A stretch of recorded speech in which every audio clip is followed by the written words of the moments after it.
Ainda tava vibrando e baixando.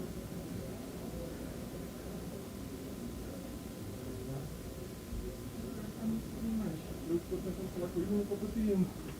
Como é que a gente vai começar o link de inglês?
Não.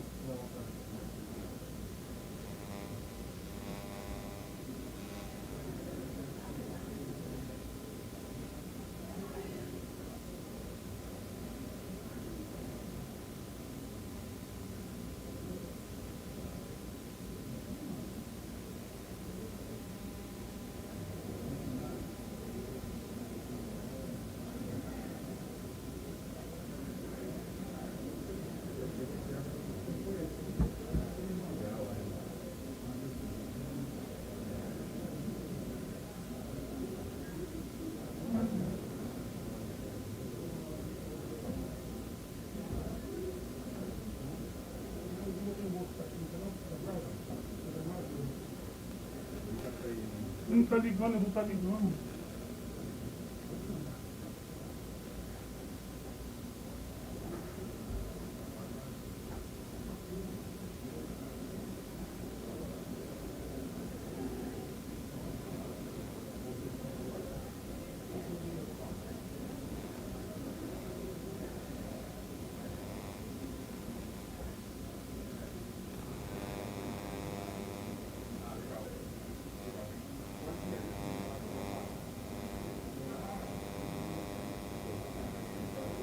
Júlio.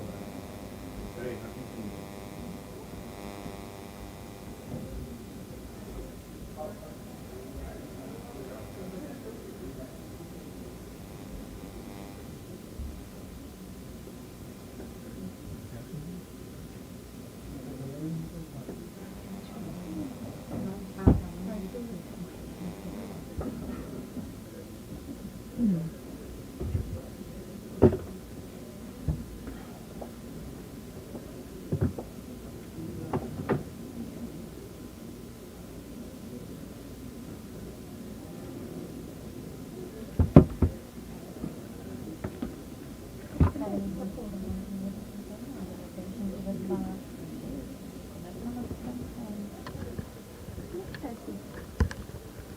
Cara, eu vou ficar assim, ó. Tá muito baixo. Ai, deixa eu perguntar ali.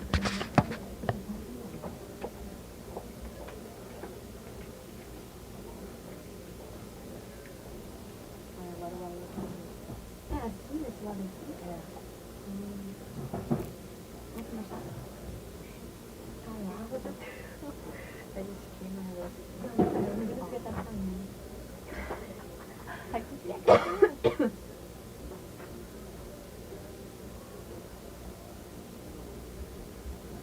eu tô precisando de dois, você não tá mais muito assim, né? Eu tô dando umas posturas, mas não tô dando uma né? Tá muito baixo, gente. Isso aqui eu não vou escutar nada. Eu vou ficar assim, ó. Vou ficar assim. Que aí eu tô ouvindo falando e tô ouvindo a pessoa. Ah, aqui, ó, ó, ó. Tinha on. Será que tá ligado, né? Mute. Mas é o meu mute ou mute? Ah, não. Ele vai ter que... Chama ele. Ele não tá ali. Aí.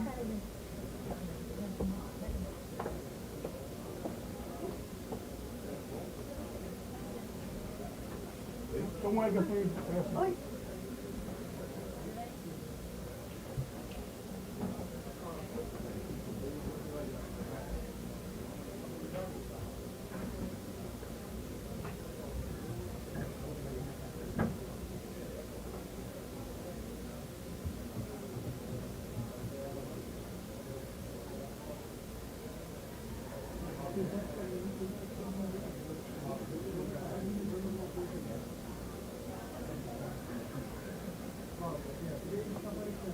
Três.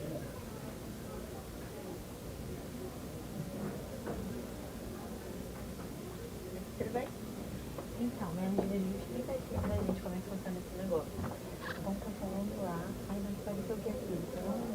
Vai aparecer eles Tá, falando. tá. Aí, assim, uma legenda, alguma coisa assim, não, né? Não, não. Ah, eu já tentei. Mas enfim, aí a gente vai aqui, tá? Esse treco aqui é multi eu ou multi eles? Você. Eu. Isso. Tá. Tá ligado agora já? É, já tá ligado. Ai, que ótimo, então ouvindo. É, tipo assim, eu tava já escutando já o que tá falando já. Tá, mas aí calma aí. Aí vai ter que Aí dá uma chegada pra você, chegada pra ela. Ah.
Tá. Você só, tipo, Então tá assim, falando. ela tá ouvindo. Aí eu tô aqui, meu Deus do céu, não sei que palavra é essa. Ela tá ouvindo, ela consegue falar e ninguém vai ouvir ela falando. No caso, se ela falar. Se eu falar, vamos escutar falando. Quando uma estiver falando, é melhor tirar o microfone, né, da outra, pra não ficar duas vozes. Não, pode ficar todo mundo escutando, não tem problema. É isso que eu queria saber, se tipo, quando tiver pra cá, ó, se esse microfone fica mutado. Fica mutado. Fica. Ah, então é isso, amiga, ninguém vai ouvir você falar. Tá bom. Que aí se você ouvir também, ouve comigo. Amiga, Que mas aí, até eu falar pra você, a frase já continuou e já acabou. é verdade. Tomara que eles falem bem devagar. A frase já continuou isso. Obrigada.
Sustainability, creativity, efficiency.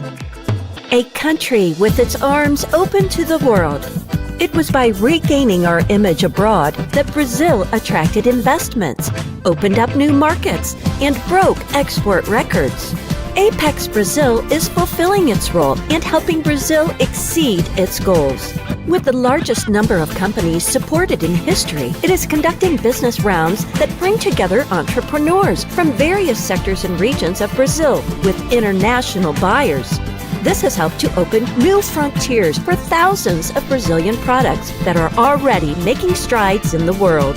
Come achieve more with ApexBrasil. After all, the world is small for those who see far, and the opportunities are enormous. ApexBrasil, bringing a new Brazil to the entire world.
and no taxes in USA that will affect the dynamics in Brazil and India. And it's because of this that we have to intensify the relations in Brazil and India. We are talking about two economies that are in the 10 most economies in the world, but that we don't have so much commerce between the countries. But Brazil to India is concentrated in three commodities that represent 70% of its portions to India. And India to Brazil, we have concentrated too, and we believe that we can begin another conversations that in the future will change the flux to more commerce, more investment. Even though the relations grow up, even though in the other countries in Brazil, but the investments are needs to be better and more in this big two democracies. And we want to be that's this message in the ApexBrasil. This is a big opportunity, a lot of discussions. We are here to prosecute on these discussions and other things and other forums. Now looking at the numbers, Apex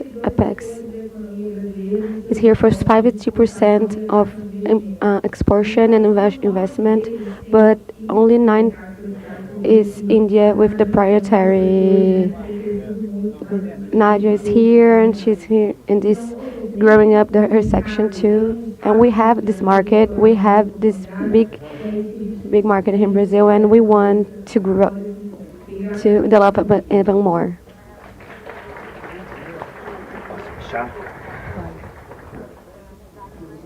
Oh, thank you so much, Ana Paula Ribeiro. And we're going to listen to the president's Ricardo album.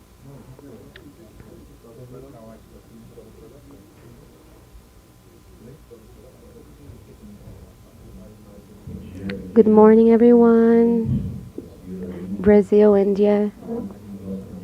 How our friends just said, Ana, she was going to be brief. I was one of the contributions because of the delay. I'm so sorry. I'll be brave because what it matters is right to the point.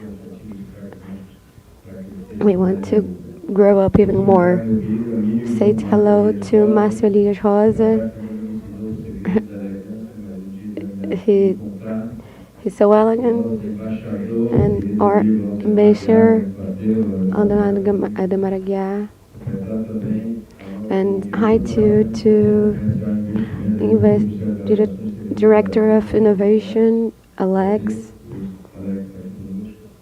Director of Apex, Ana Ribeiro, Jorge Viana, and the Director of Rio de Janeiro, Luiz. And he's honoring us to receive us here in Rio. And all the ambassadors here, Brazilians, Indians, and sincerely, I want to see the day we're going to have another book here in investments, business, empresas, industrial, Brazil and India, because this has to happen. It's really feel Indians. Now you are pushing keeping a space and China's protagonism. We also have here in Brazil the opportunity to do it. God is Brazilian, and I hope he keeps to be so. But we need to do more our part, and we want to be join you in this impetitious economics and the social environment. and we have a lot of things in common, a lot of things. Since the difference in the entities, and we have an eclectic country too. We have the geographic placing with a lot of riches, like rich India, and we don't need to be restricted in sugar or services, and we have a lot of demands in common about sugar, ethanol. We can together, and who knows, the USA, you can be the protagonist of this to the world. We just have to work together, technologically, culturally. We have everything to do it together. We have the world needing us. Well, they are intelligent, artificial. We have a lot of TIA, IT. We have a lot of clean energy to do it. We can do a lot of things together, and that's because I say this is we have to have this overbooked. We have to discuss because we want to do it together. This is the opportunity. Today, the bilateral unions or unilaterals, who is going to go first is not to go. We have to do together a partnership. The competition is together, and let's do it. Effectivity, good to well. Let's do to our countries what China did to herself. Productivity, internship. We have this opportunity to do it between us. And commodities between us too. India, Brazil. We have this. India is Paris friendly. We are friendly too. One more thing in common. So we have to do this on the sector, private sector. With the government, we can do more. I always say that we can do it. We can't do it social inequality without industry economy movement too. Not only private sector, but governmental too. So we can find better places, and with economy only industry. We need the industry. She is in the tech sector, in the service, in the first service. It's really more productive, and we'll have better jobs, quality jobs, and this society will grow up. We need to do it what we all want. What we all want, consumers. We need consumers. How can we do that with the consumers with the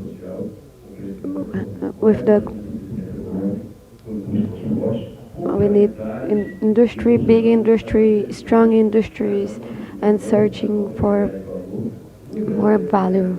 In that view, it's not easy, but needs responsibility with the industrial sector. The industrial sector is not. It's a new dynamic.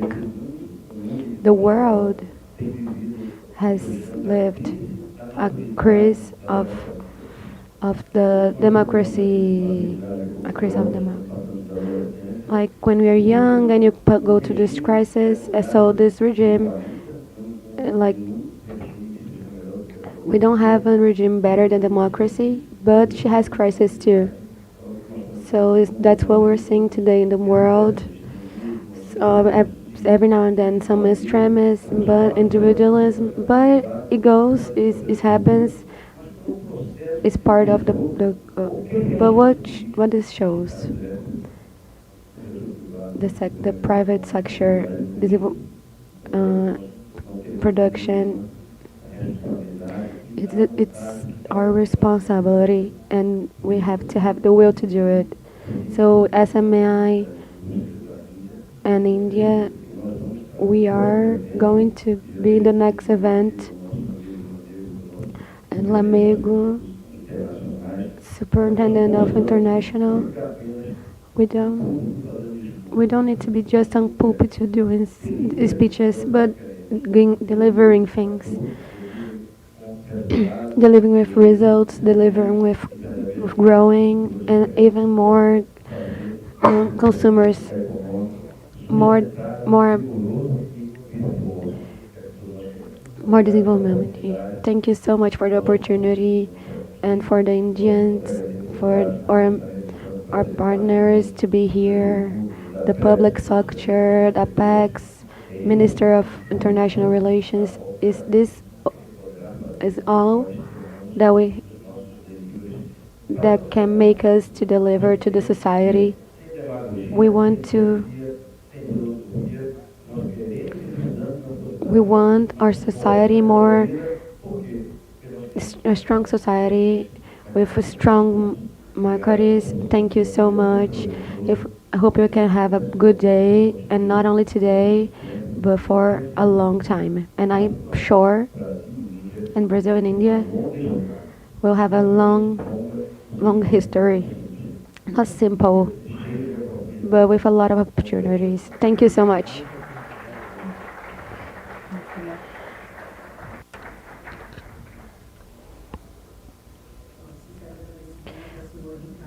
We thank Ricardo Alban, and now we're gonna listen the Commercial and Technology Development Relation, Valdemar Aguiar.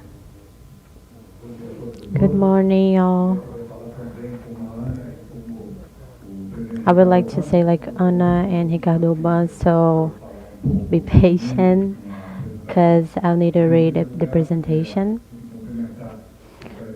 So first, I would like to thank Márcio, Ricardo Alban, President, Luiz Caetano, President Chair, he's here with us.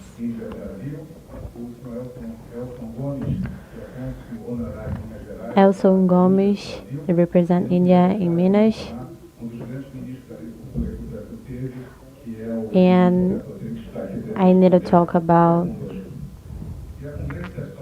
with good pleasure, that we are participating today.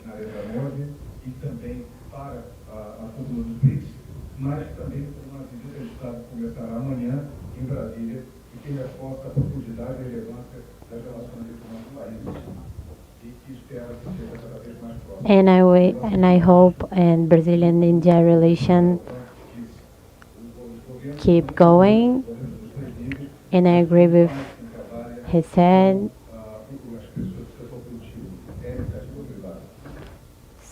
So private companies make it work.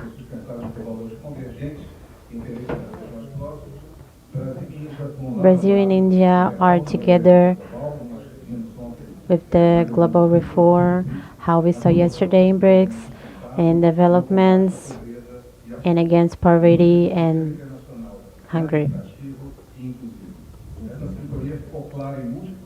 This is very clear between both sides. Yes, last year in G20, when India, nowadays,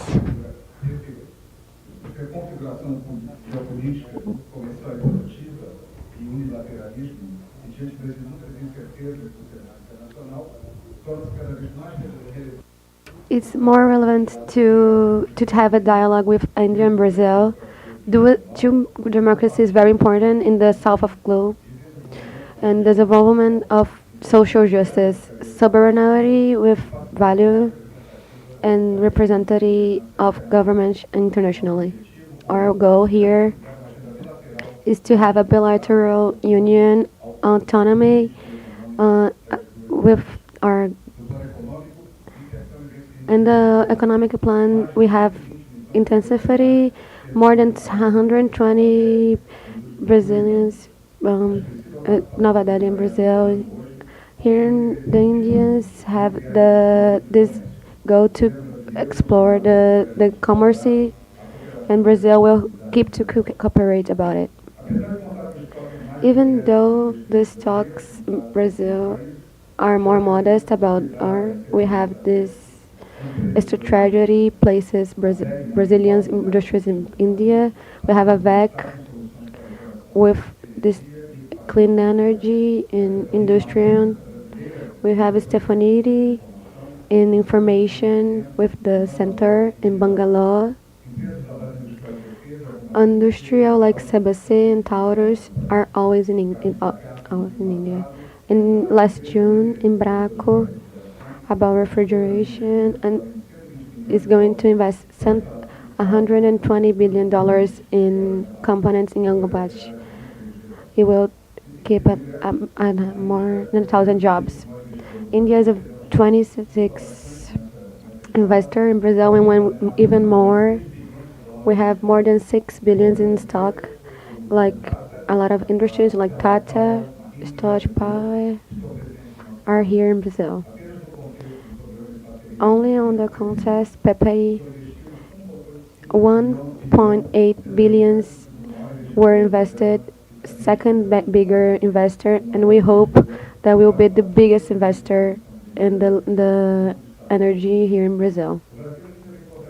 Brazil and India have a long comparative about science, technology, and innovation, which is the basic to the revolution about the innovation of not only because of AI, and you saw about IA, but even more like the quantum energy. I say the incubation about India. Thank you so much. Incubation, switch it, and the technology, agriculture, and the computer, Sedaki, and Ariakaria. This partnership has a lot of results with super, and this is really good for us. And beside that, Brazil and India is going to spend like IA, quantum energy, biotechnology, and energy, clean energy, and leadership about in technology, and ethanol, and biocombustible. And we want to go even further.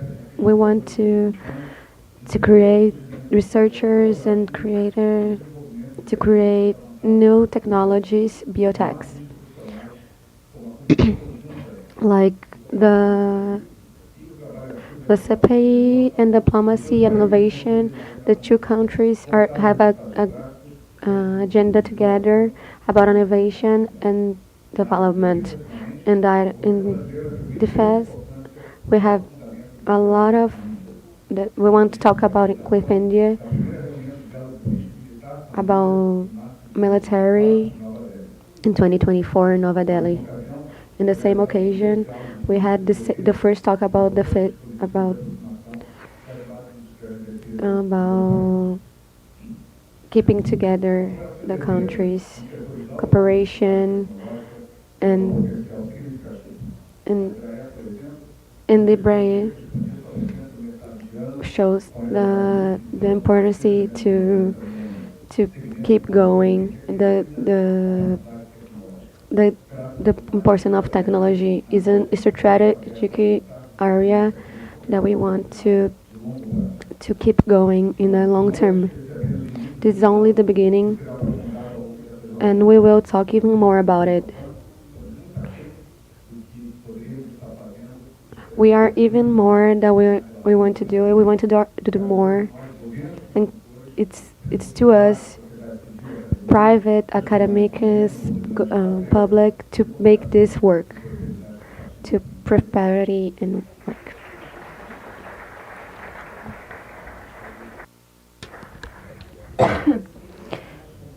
We thank him, Valdemar Aguiar, and we're gonna listen the development service manager Márcio Elias Jorge.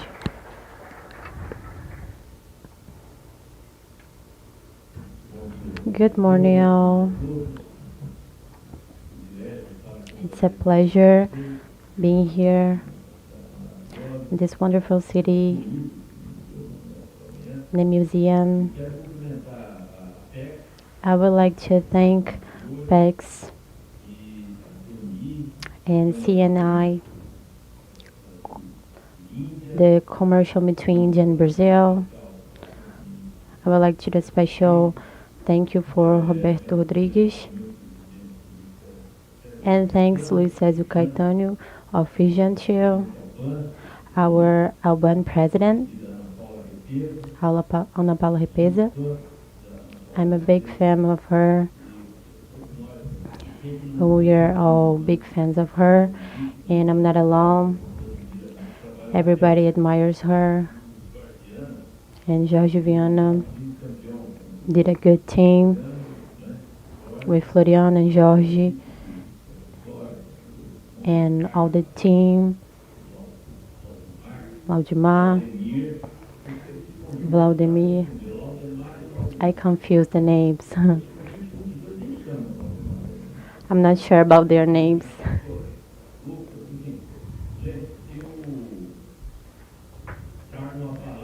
So I'm bringing a nice work.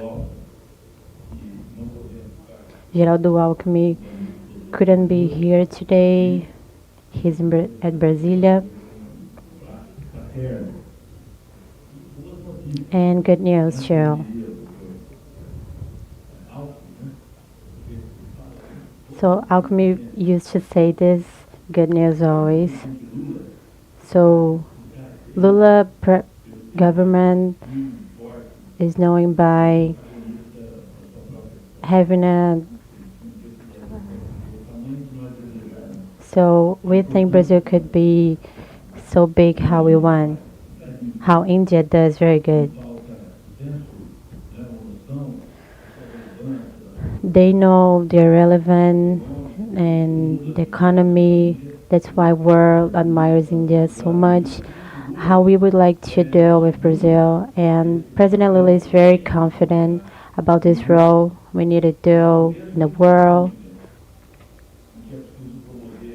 It's important to do the approximation and complement between emergent countries that are developing,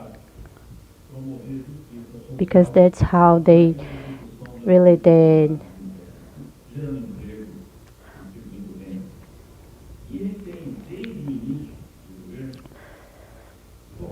So he's focusing in some aspect like our commercial position in the world. And that's why we are celebrating the commercial relations, how Mercosur and Singapore last year, how it's going to be in the end of this year, the provision of one of the most important accord between Brazil and the European Union. So the business between Mercosur and Emirados Árabes. We were together, right, President Evan? When the Japanese government was agreeing with Mercosur, Mercosur is looking for a nice accord. President Lula is looking for this new accord.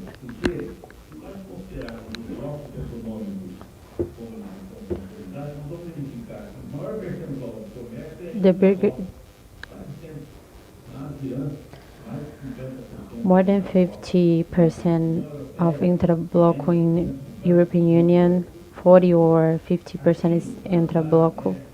Here in Canada, Mexico, and United States. But here in Mercosul, we can only 28%. It's not good enough. And Brazil, these few years, was not developing enough, was not doing a good agreement with Latin America. We are trying to bring good partners like India. That's what I say to Indian employees.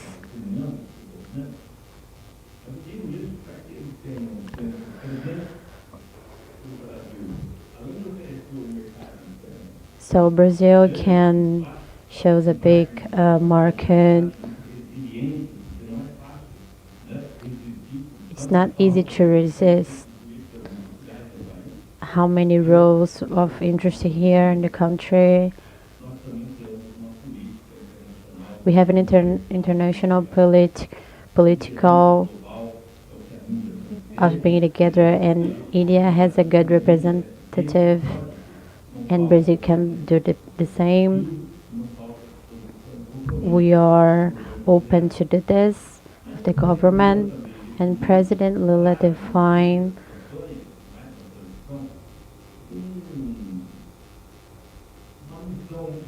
a very clear mission to industry that he created,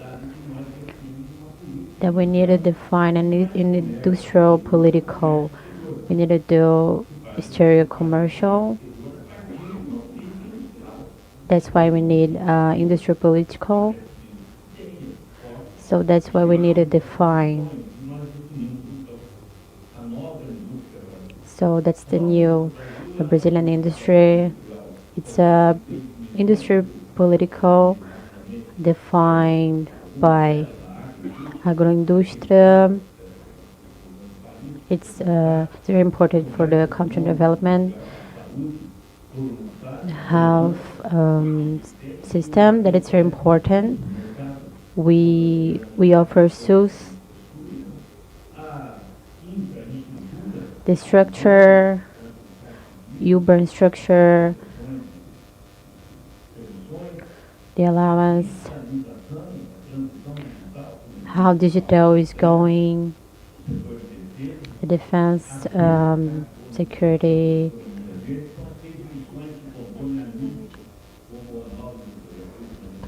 So that's how we call the new industry in Brazil.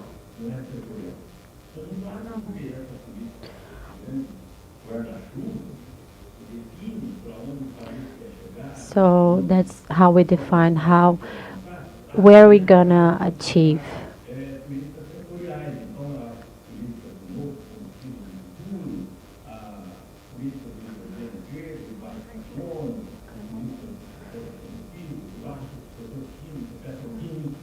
So petroleum, chemistry, a lot of sectors.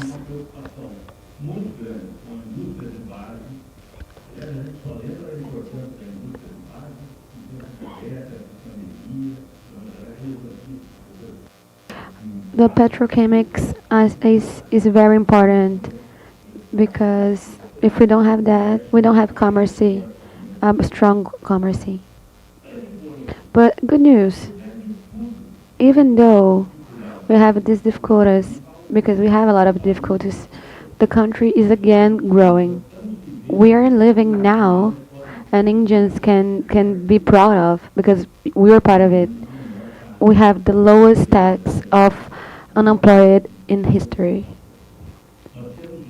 We have today, even though the difficulties, the biggest use of the capacity of industrial in the last 14 years. We also have in 2024 the biggest capacity of capitals. So we're internationalizing investments. The capital is fixed. It's essential. This is essential, and it's not only speculative. We had some sectors, the Toyota representatives here, and we had the automotive that had a big growth in the 2024, and we can even be bigger. It's obvious with India. We have to work in machinery, fertilization, biofarm, economy digitally, which you are very good, circular economy, green energy. We are giving the world the decarbonation opportunity. We have the industriality with low low gases because of our energy. I like to say this, and I'm not a generation. It's not even that here you are going to have sustainability energy. One polymeter emits half of the mm, of gases that goes in anyone else. A car, 48% less gases than in other countries. Our solar collectors have 40% less gases. I mean, the Brazil gives the world this opportunity. For a long time, the capital used to stall because of the employers and fiscalization too. But Brazil, we don't have, not that we have that. We don't have. We had the reform about taxes with the MRE. It's easier to learn to talk about Portuguese than to understand the taxes in Brazil. But we did had a reform. The truth is that these actions in the world today changed the capitals and the way capitals go to countries. The investments used to be based only on how it costs the employers, but the sustainability now is very important too, and about food, health, and climate, clean climate. It's ethical. Or we do it growing our food of importance of agronomy and with the compromise with the ambiental. And Brazil and India offers the world this opportunity to focus in security, about climate security and food security. It is possible to produce the decarbonation and the economy. And we have this compromise. I'll finish saying that I know that what the we want the preservability. We want to guarantee that. The business people want the preservability, security, without a lot of changes, stability, political stability, and this is the way capital changes in the world. Stability, political, the compromise, the Apex, Lula. Our responsibility is to do it, to give the production real conditions to work of investments, because all the sectors are essentials, all the sections. This is not a government that we want to have more commerce. India and Brazil are partners and will be even more partners. Thank you so much. A good day for all.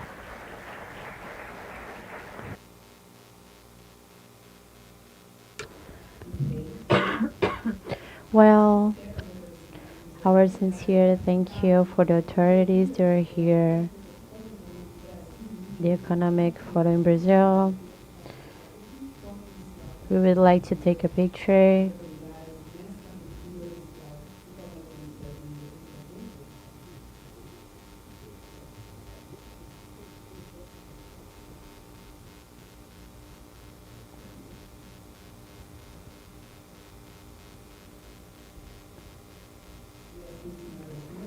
So now, ladies and gentlemen, we're gonna start the activities now, and we thank all of them again. So now we start the activities. So in a few minutes we're gonna start. We're gonna do a really important conversations about this partnership, this commercial partnership between Brazil and India, and soon we're gonna have a nice presentation. So I'll ask a little patience because we're gonna follow our conversation in some minutes.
So now we're ready for begin our first talk.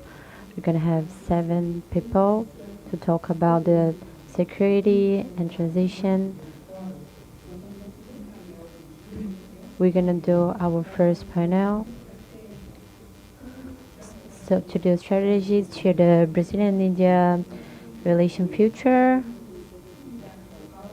So we're gonna call here the international president Frederico Amigo.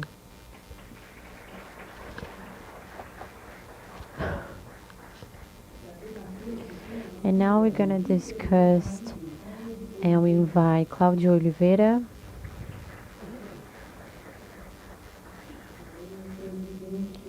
and the president, manager director of Chat Group Companies, Chileans Goyo,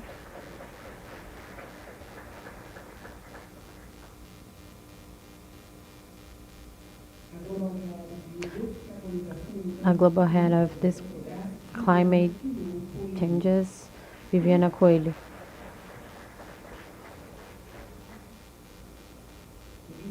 The vice president of Flash Industry, Project.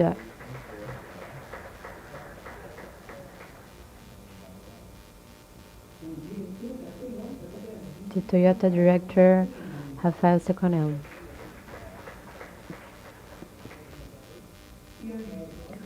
And of strategy head of South America, Elizabeth Chin.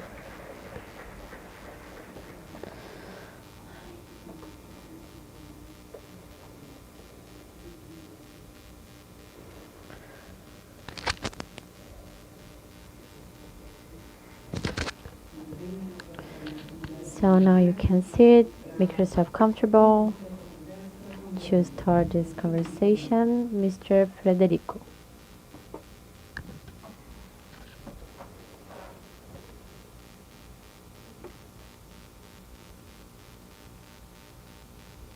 Good morning all, to everybody. We're gonna explore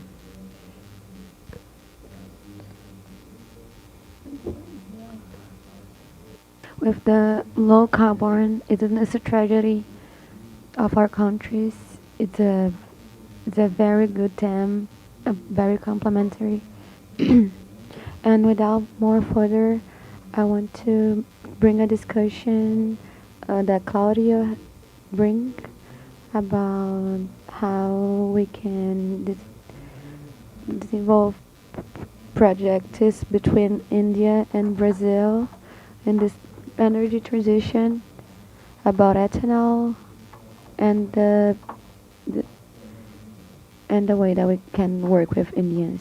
Good morning. Good morning, everyone. It's very good to be here.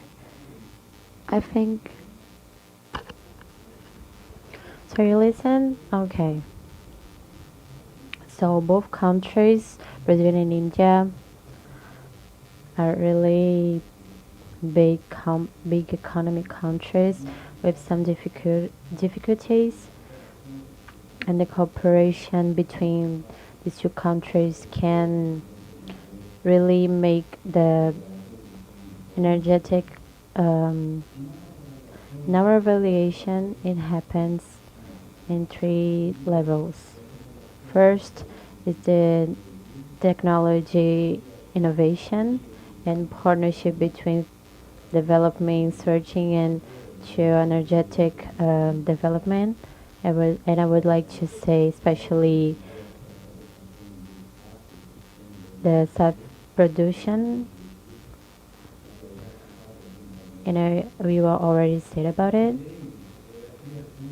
And I would like to say about the binationals with efficient, energetic, and the sustainable agro. So we need to do this relation between these countries. And second, about the energetic security, we need to reduce the dependence of sources and do energetic resilience.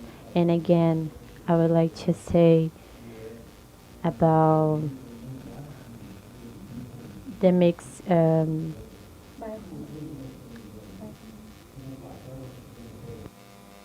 Last week we have the provision of E30 or 30% of ethanol in gas and the peak 15% in diesel.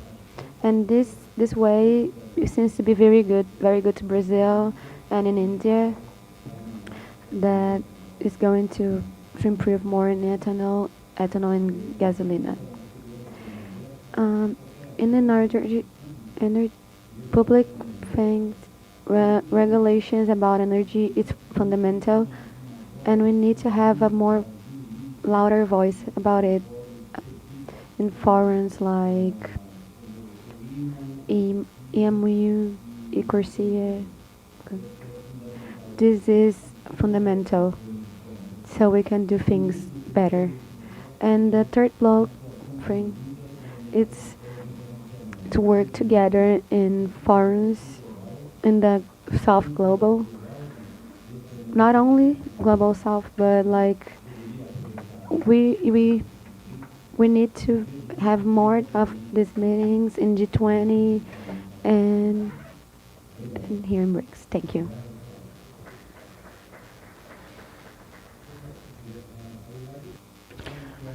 Eu gostaria de fazer a mesma pergunta para o Mr. Chen, diretor do grupo.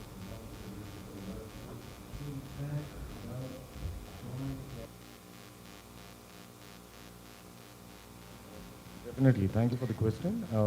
I believe that today we are uniquely positioned to achieve a strategic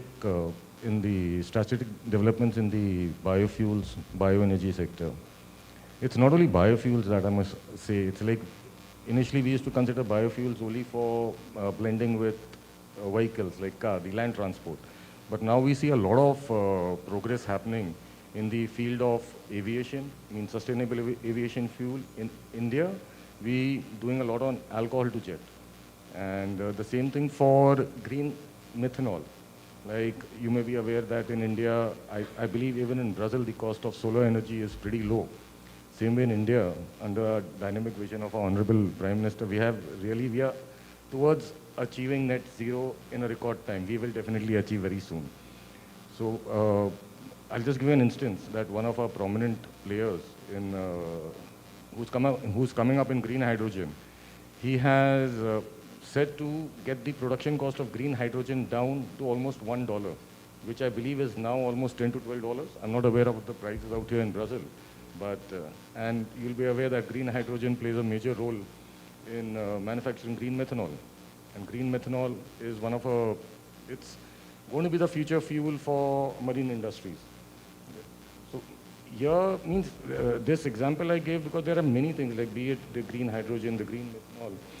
Here, any place where Brazil, for instance, I was seeing that we have E85, E100 vehicles, and so just mentioned that we have already achieved 15% biodiesel blending also, and 30% natural blending in gasohol.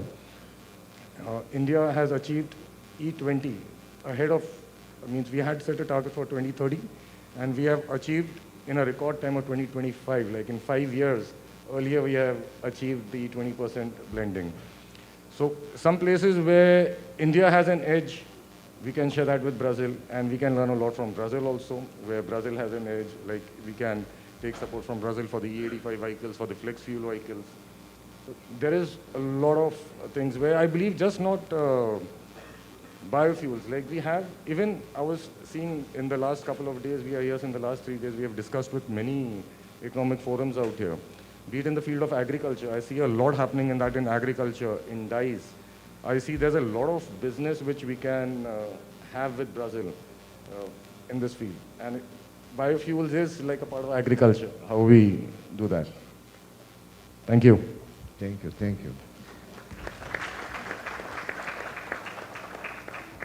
E essa mesma pergunta eu queria fazer. So I would like to do the same question to Viviana Coelho, that is the global head of decarbonization and climate change of Petrobras. How do you see the possibility of the project with India, and how's this international strategy with Petrobras? Good morning.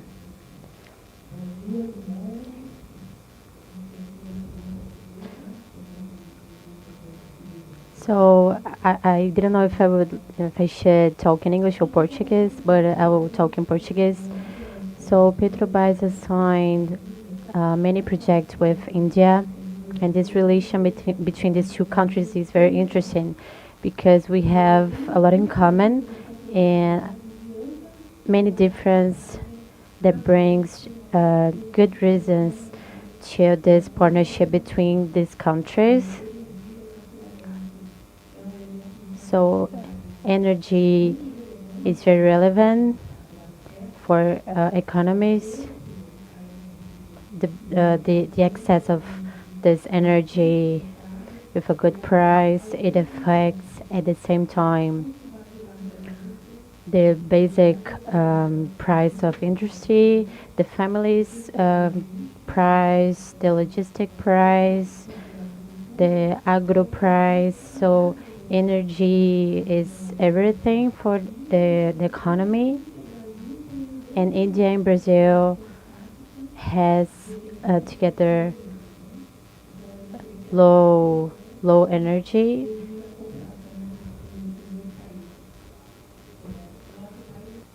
Our countries both have infrastructure problems, and when we see the transaction of energy, we see that the biggest cost of energy affects unproportionately the competitivity of the countries that has less use of energy. And that's the meaning, like if you use more energy than the PIB affects more the economy than the countries that the efficiency is better, and this reflects in the developing world. In the developed world, they have the access to less capital and more infrastructure, and in the development we have more and less. And so we have to give this a new try.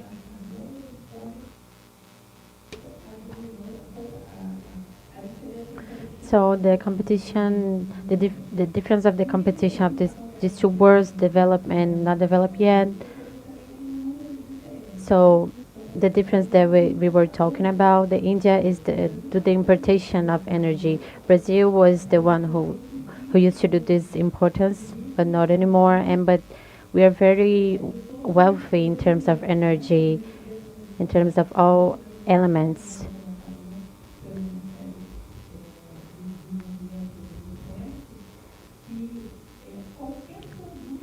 Any product today is produced with less carbon, depends on where it's produced, even the fossil. Even if we would able to consume all the petroleum and gas of the world with the superior gas, how we see in Brazil, we will have the whole country consuming less. So these elements complement, like India are very good with some technology that is not the same in Brazil. So we are strong in some other technologies. So it's very good, the cooperation between these countries.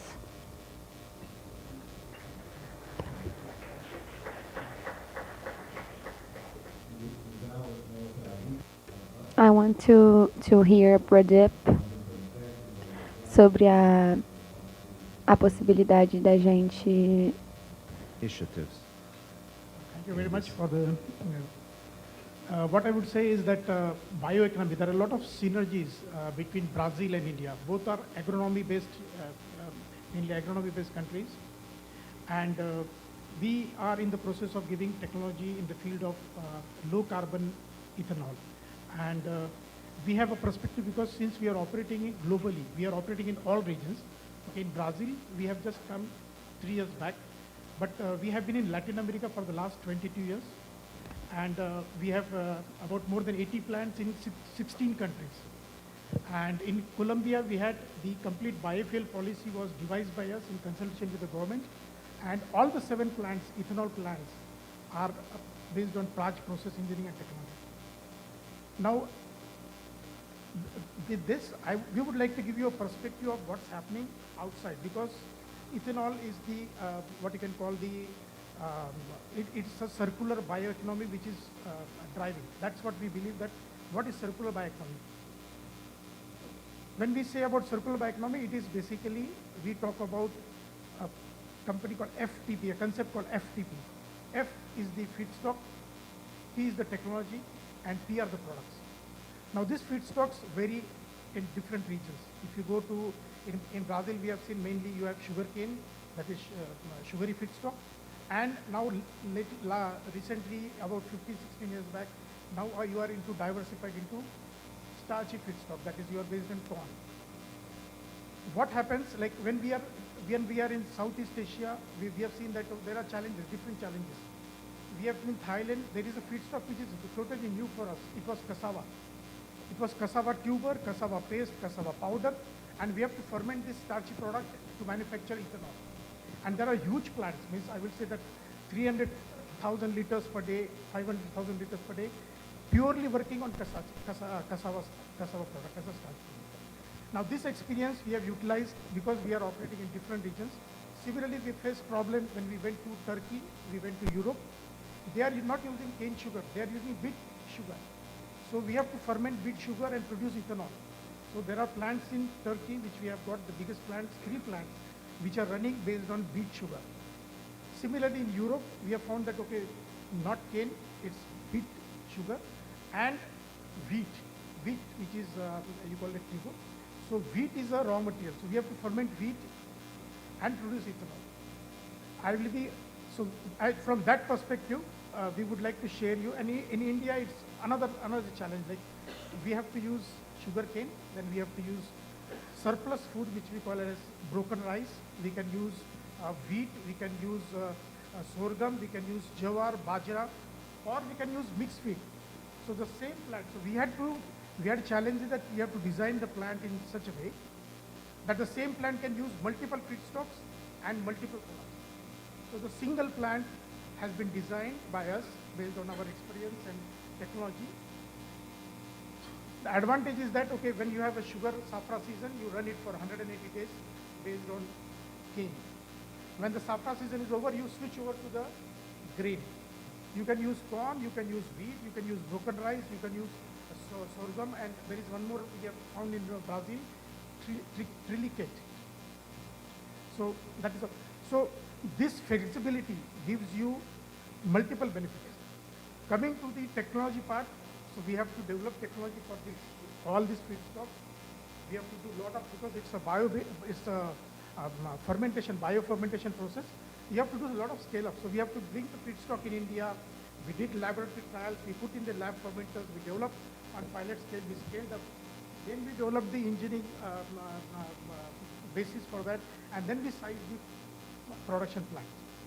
So during this process, we have been able to gain experience on what are the problems faced in different countries.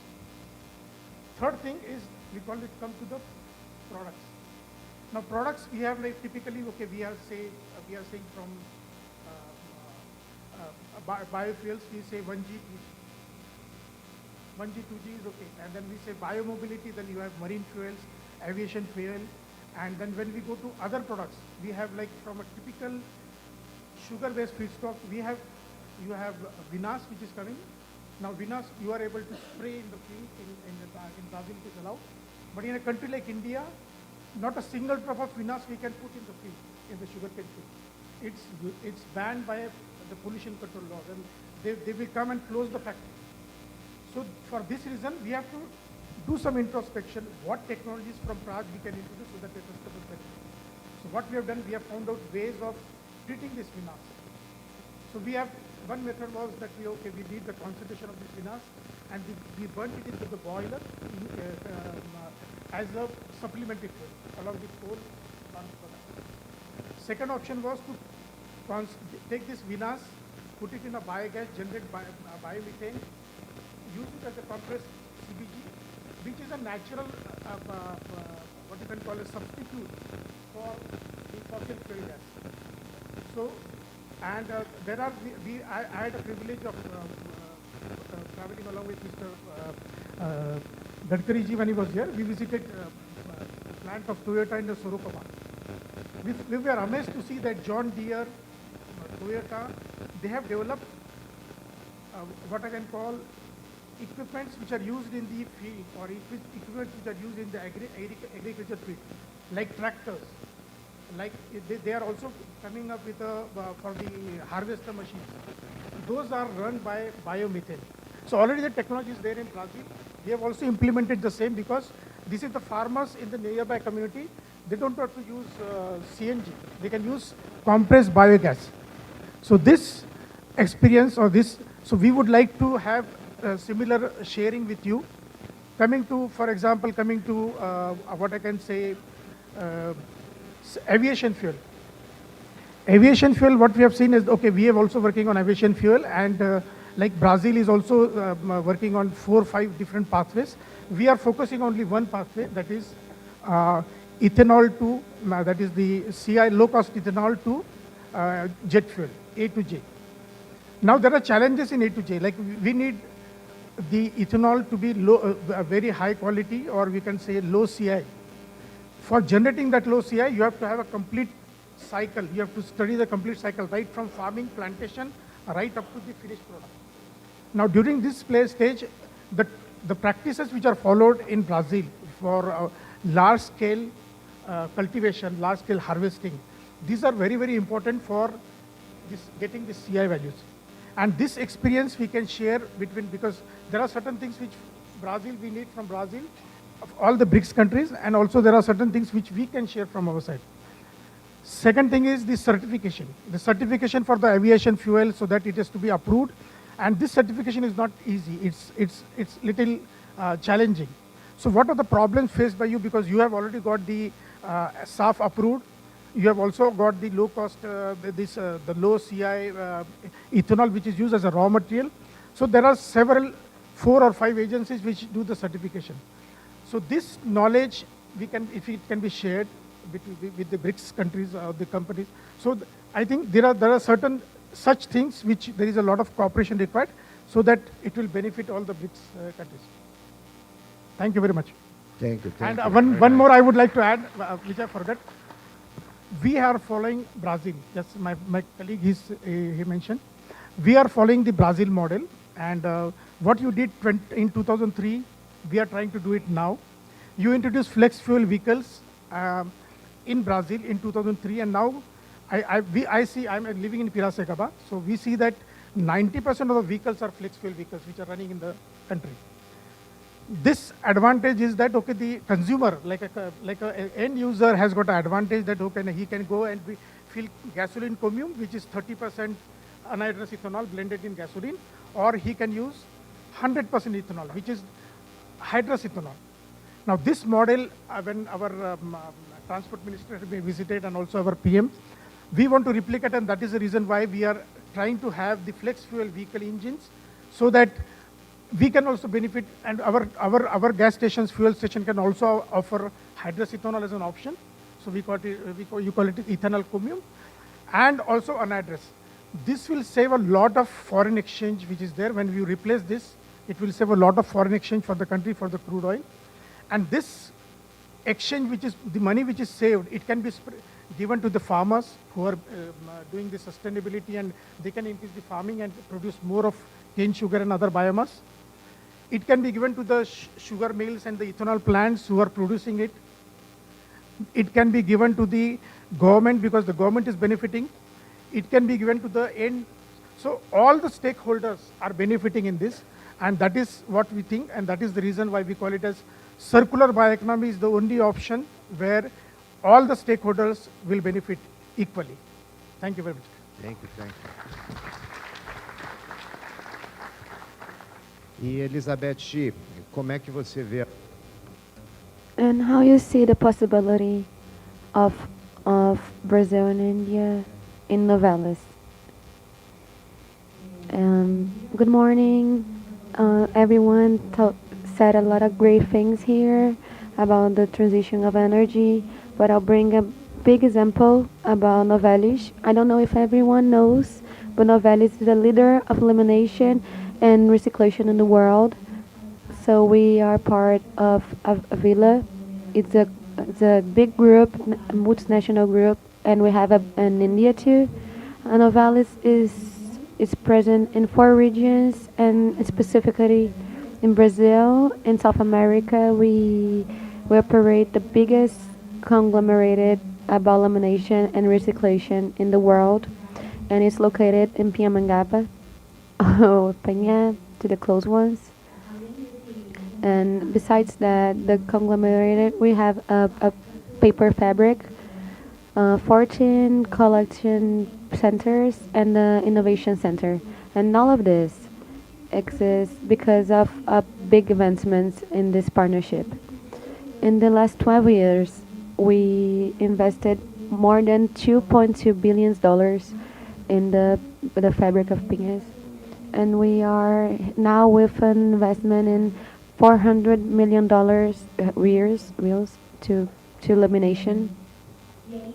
And with all this base on the operation, we can give aluminum with low carb, which is very good to the transition of energy. I was talking with Rafael before the panel. One of the applications of the aluminum is to mobilization to the cars, electric cars, hybrid cars, and study shows the hybrid and automatic cars are benefited by aluminum. So besides the mobility, we can say green energy. So aluminum is also good to panels. It's good because it's not heavy and have a great resistibility.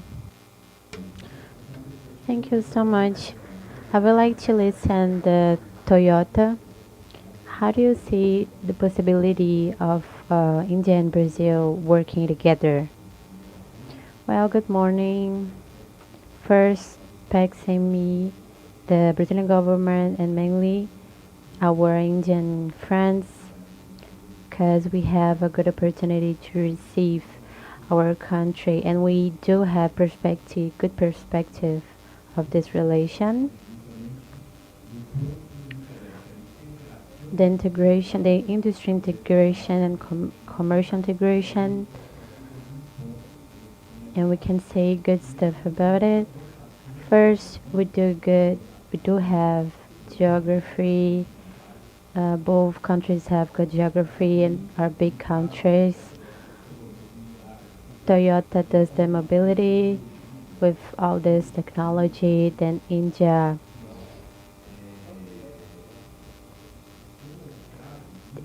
is showing a lot of confidence in biocombustível, methanol, many options that bring us good opportunities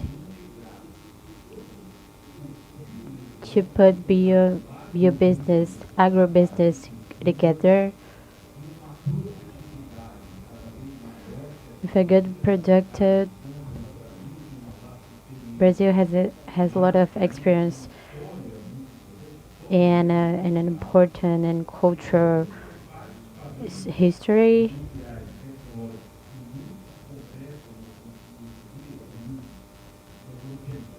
So when we think about mobility, how many vehicles, the Indian market is really huge, and Brazil is the same.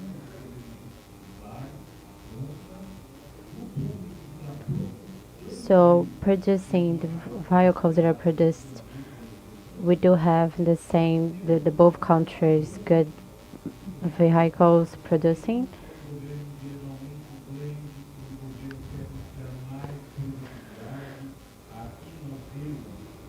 So now we have the link, the Brazil as the biggest producing of ethanol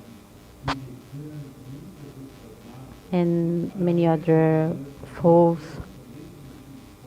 the biofuels, and it's very important. So autonomy, energetic autonomy, so the country can be enough independent. We could develop here in Brazil technology that put everything together to the consumer, the customer, that it's gonna really buy it and hire employees.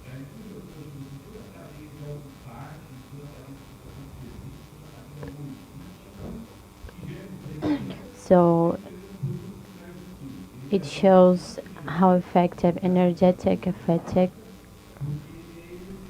because it's electrified. It is mixed, the fuel.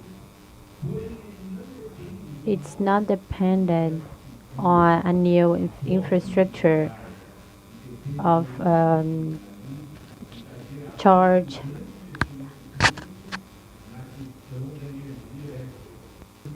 Because these cars are all they can charge by themselves. They have batteries forever. You put the battery and then they don't lose the energy. It can out battery herself, and the cost is very low. The cost is not the cost about hybrid is very very low, the difference, but it's way better. And we are doing we are going to produce even more in our fabrics, and we need investment in infrastructure and bring the ethanol and another fuels. We have a lot of with possibilities, and the Indians are very good. We are talking about integrity, about technology. We are talking about more than marketing. We're talking about leading in technology, about having a great relation about India and Brazil, besides BRICS, and we're talking about G20, copy, all the the talking about it, and we can have a really good thing to the people, to more money, more marketing, more integrity, agro gains to the market people. The people who can produce sugar can be even more with the government, a footprint of carbon which will show the sustainability of this business. And when you show this with the technology, and it will be better, even better, new opportunities. It will deliver not so expensive, and we don't have like the other energies. The energy can have to suit the client, and every client's different. So we have a lot of possibilities, and I think that here it was a pleasure talking with you guys, with India, and when you came to Brazil, when we went to India, and we have a good integration in these places. Thank you so much. Thank you, Rafael. I would like to continue this thing. I would like to ask everybody to identify one challenge to make our relation between India and Brazil better. Could be to India companies or Brazilian companies. How we do the guide, and what is the biggest challenge? Well, we do have a good way to follow. We have a good local producers. We're doing good. The challenges are the big business challenges. So we talked a little about the technology cooperation. So that's what we say about India. They have good solutions, more solutions for the challenges, for the foods and then energy. And Brazil has a good experience with energy that shows this. But some structural problems that we can challenge. One of them is about some campaigns that we suffer, for example, fuel versus fuel. And Roberto Rodrigues can tell me if I'm wrong.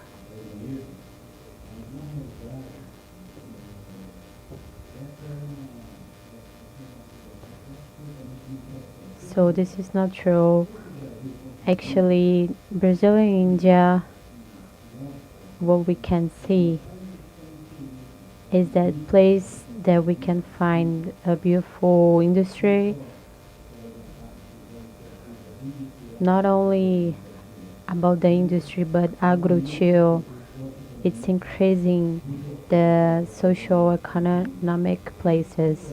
It is naturally create a good quality of food and life quality that we are living. Another example, very interesting example, the Nature, the magazine Nature wrote that were talking about studies about this thing, and it doesn't exist a biofuel source that is not safe for food and for us. So we need to follow the science. So what I would like to say is that our relation, the Brazilian and Indian relation with big biofuel producer, that we should control.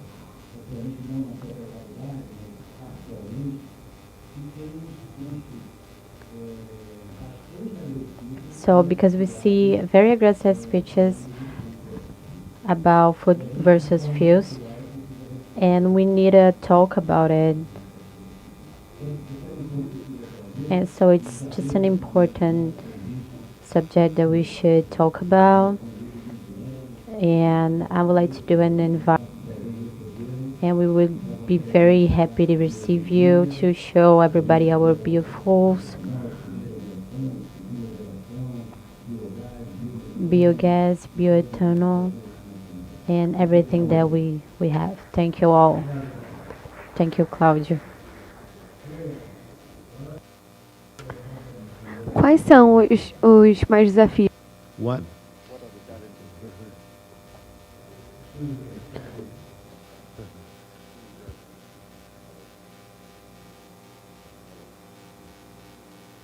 That's fine, I think.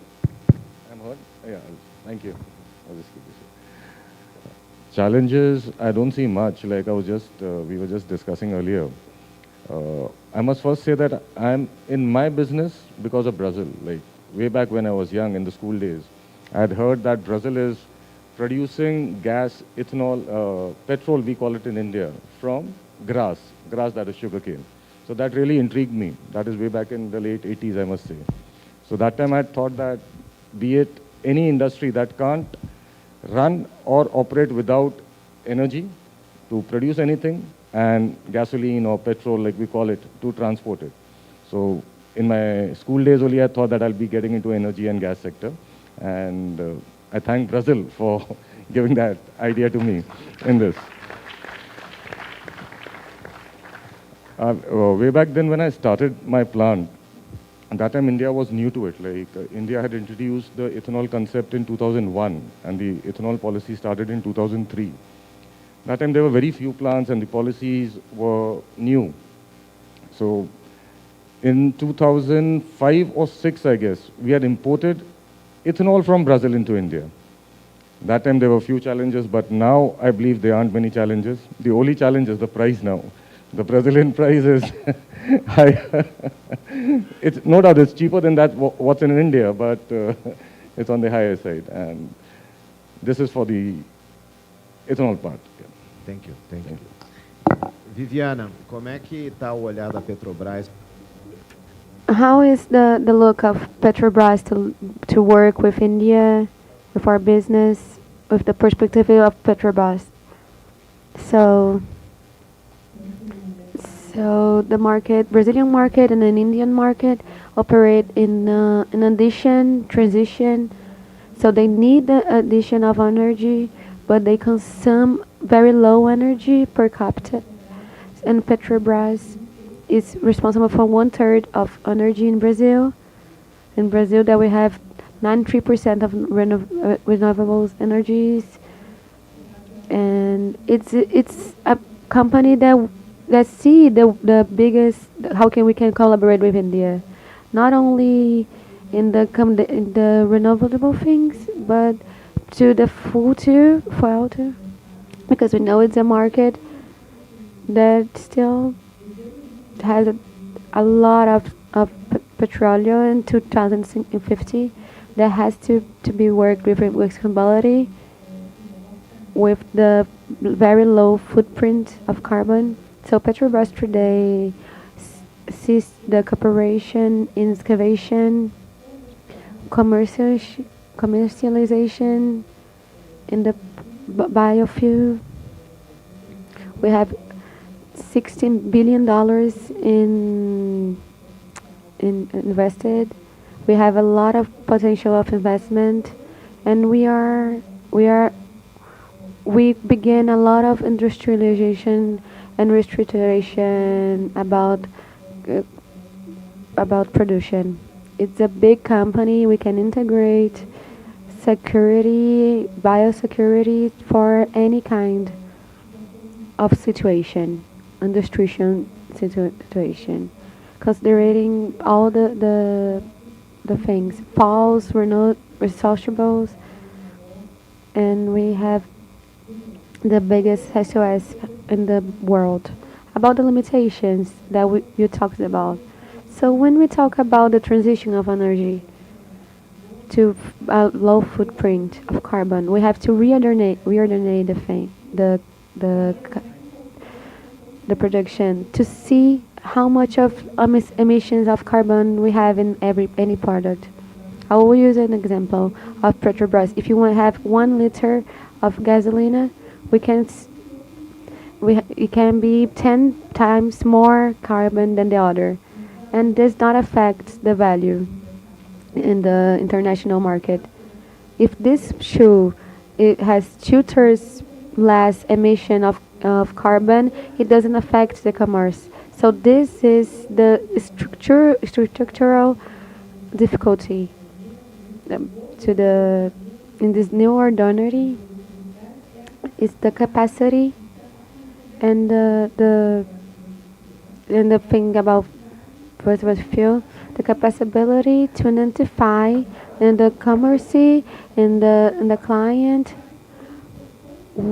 how much carbon has in any product, and that this has to be considered in the trade, because if it doesn't, the price is a limit. Because if I see a product that has less product, but it's expensive, but I can't valorize the other product in the proportion it's expensive, I get this, I don't go forward, and I can't go forward about the carbon footprint. So we have to have a cooperation in the global south and the developing countries about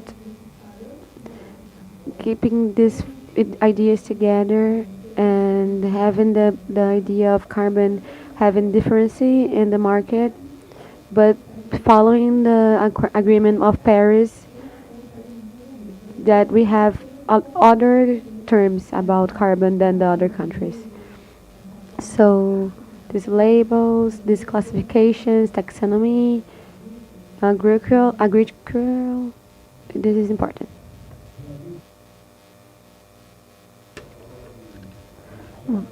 A company has faced around the globe to adapt different technologies, different raw materials. How do you could you expand business in Brazil, and what are the practical perspectives of your company? Hello. Thank you for the question. There are, I would say, three aspects to this. One is that, okay, knowledge gained based on the problems faced in different locations, because you have to go and work with them and you have to solve their problems. So that was, we learned it in a very hard way. There are a lot of challenges we face. So that expertise, what we have gained, that is the way we can work together between Brazil and India. I will give you 3 specific instances. One is the biomobility, which is very, very critical today. So we already covered sustainable aviation fuel. We covered sustainable aviation fuel. We covered the 1G, 2G. Now the second is marine fuels. Now, if you say any country you take, whether it's a BRICS country or any country in the world, the cheapest mode of transportation for the goods produced in the country which you want to export, you have to use marine ships. Containers will go in marine. For that reason, it's a contributing, just like sustainable aviation fuel, the aviation industry is contributing to the problem.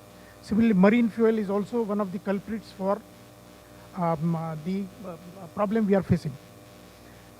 You already working in Brazil, you are already working for producing marine fuel and also working with Wärtsilä, who are the biggest manufacturer of the marine engines based in Finland.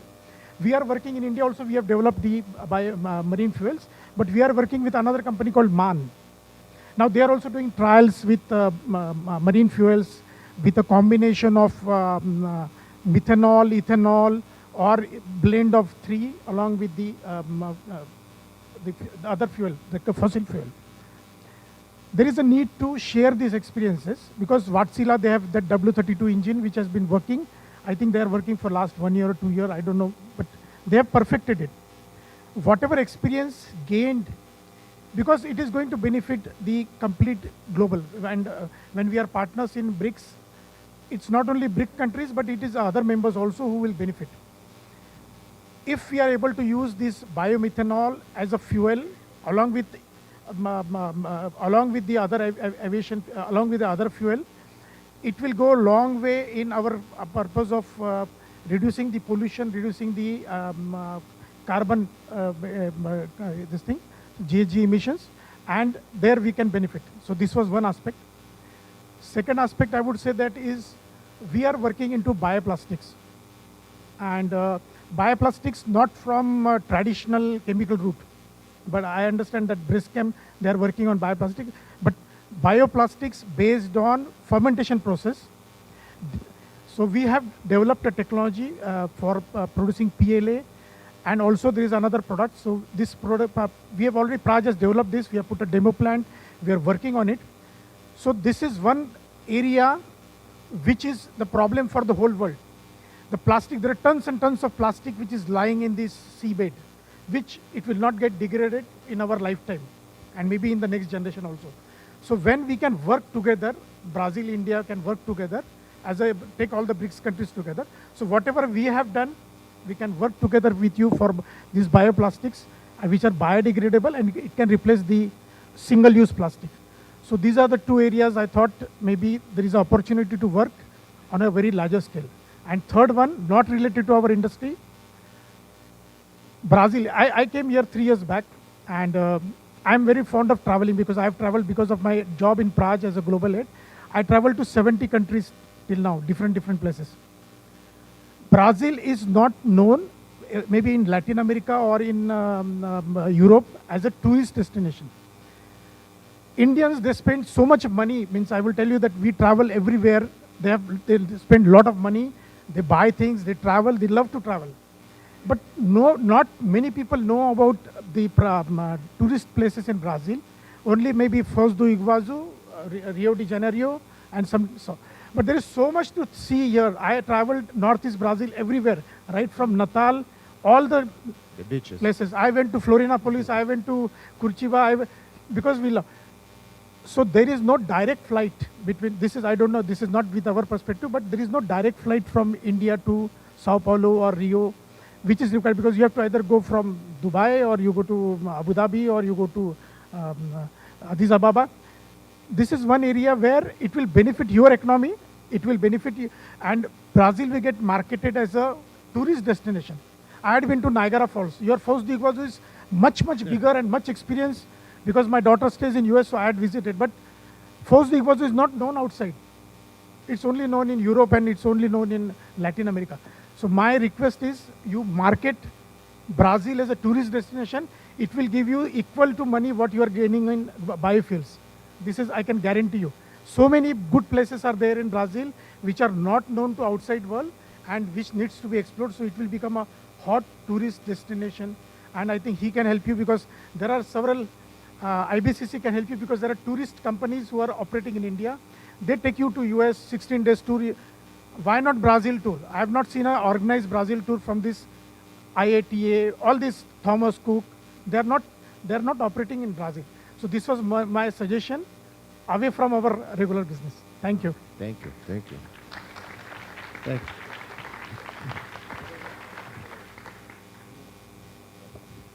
Just to join his out of the way question, we can have a sustainable aviation fuel flight from India to Brazil. We can propose that to the government. Yeah, good point. Good point. Good, we can start with that. Elizabeth, como é que você vê a questão da expansão dos negócios do grupo? How do you see this relation of Brazil and India here in Brazil? How is this expansion? About the expansion, I would like to say talk about what Viviane said, the opportunity that we have in Brazil, and how we're going to put further in the sustainability situation. Today, we have a green. We have low carbon in the world. Talking about aluminum in Brazil specifically, what we sell, they have 80% of recyclable the drinking can. Then we can see like in pencil.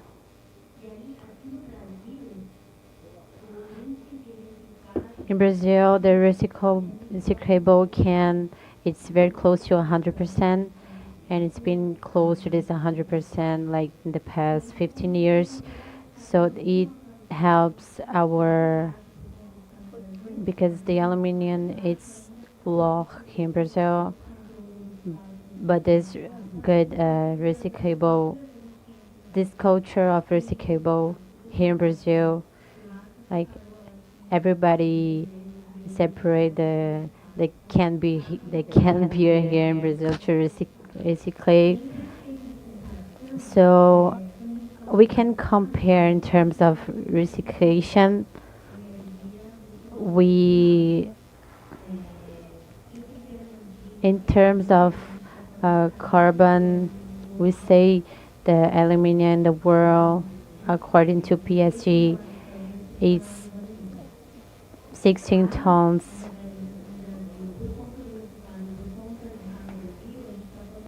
We are talking about only two in the world two what country. So again, talking about what you said before, the opportunity that we have here in Brazil with the lowest footprint carbon, it's really important to us.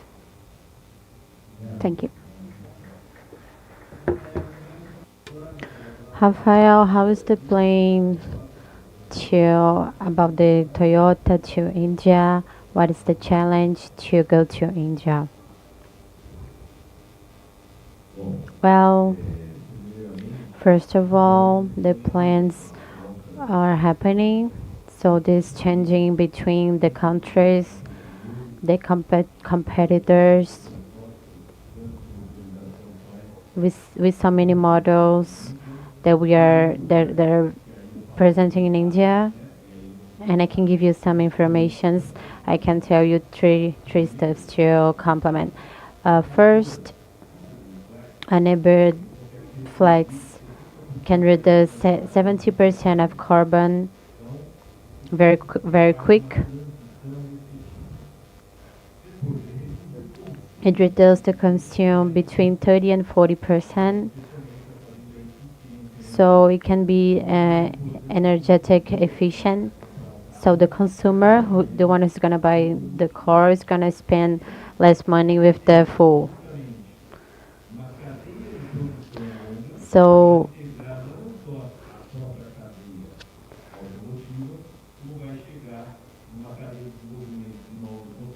it's gonna develop new engines that it's gonna achieve the sugar producing or any other biofuel that could be corn or any other that it's depending on the reality, the country reality or the country richness.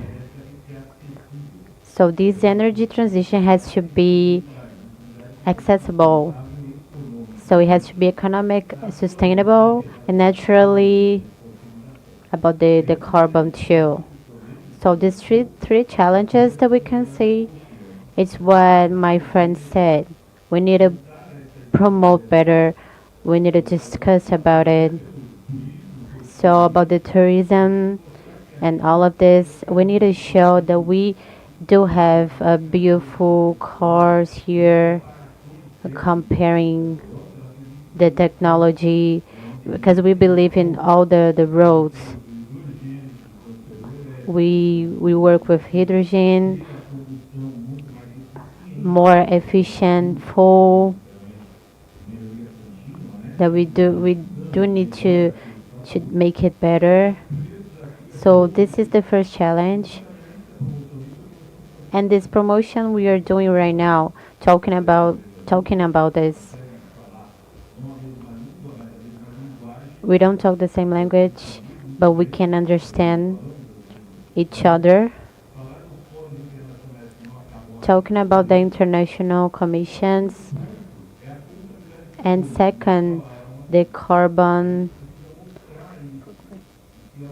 We need to show what is the carbon, about the cycle, the production cycle, about the price, the regularization, the market, and how to explain why it's good to make the climate change stop and make it available in the producing everything.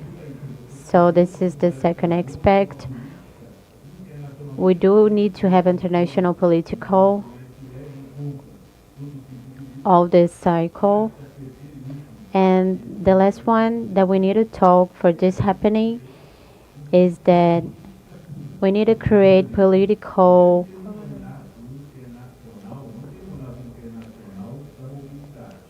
we do need to have international talk about the mobility. Brazil created some new laws about the fuels to make less carbon. The future fuel was created. We do have a customer, a client, and many other politics.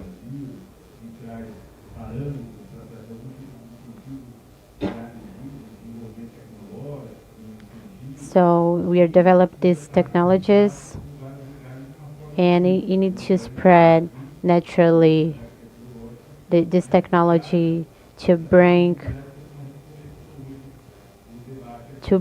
all this talk to the investments.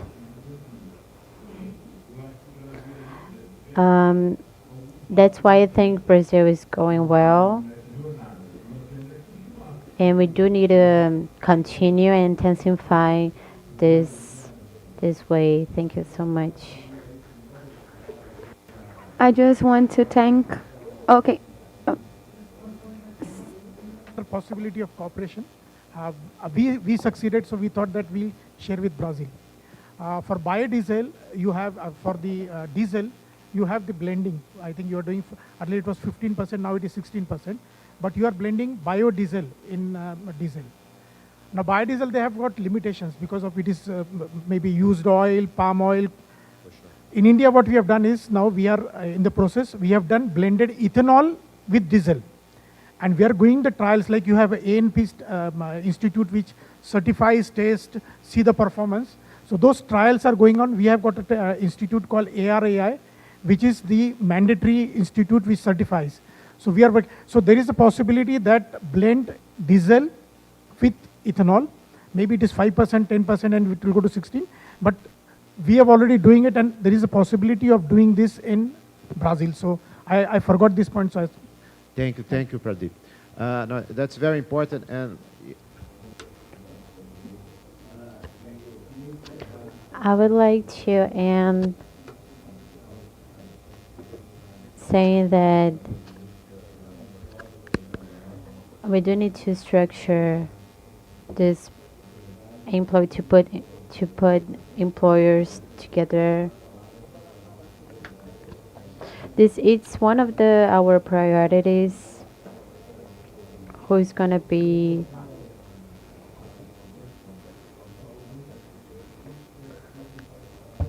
we are talking about the political relationships, the technologies, sharing technologies. It is very important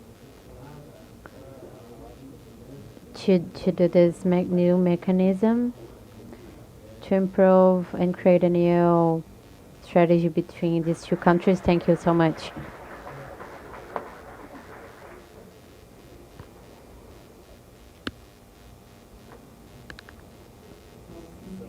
Our sincere thank you for all of them to this first talk.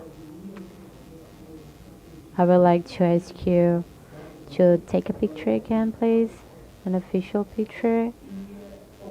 Well, now that we thank all of them, the participation, so I'm gonna talk a little about the schedule for you.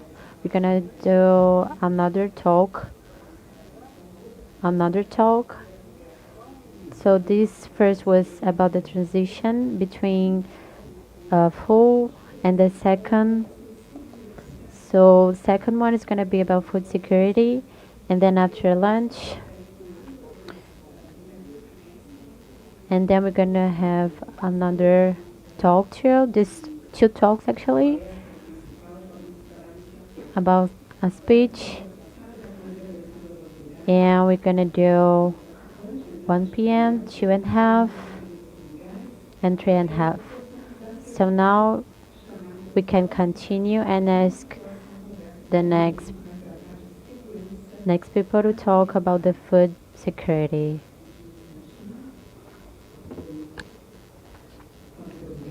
So you can take your seats and be comfortable to follow the new discuss. Okay, let's proceed.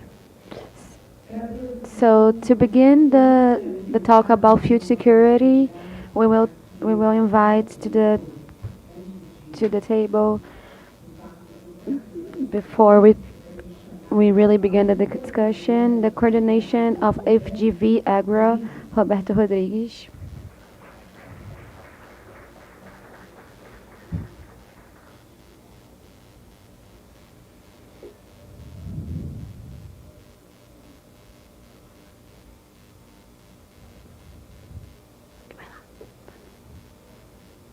Não, falei. Vai lá. Vai no banho.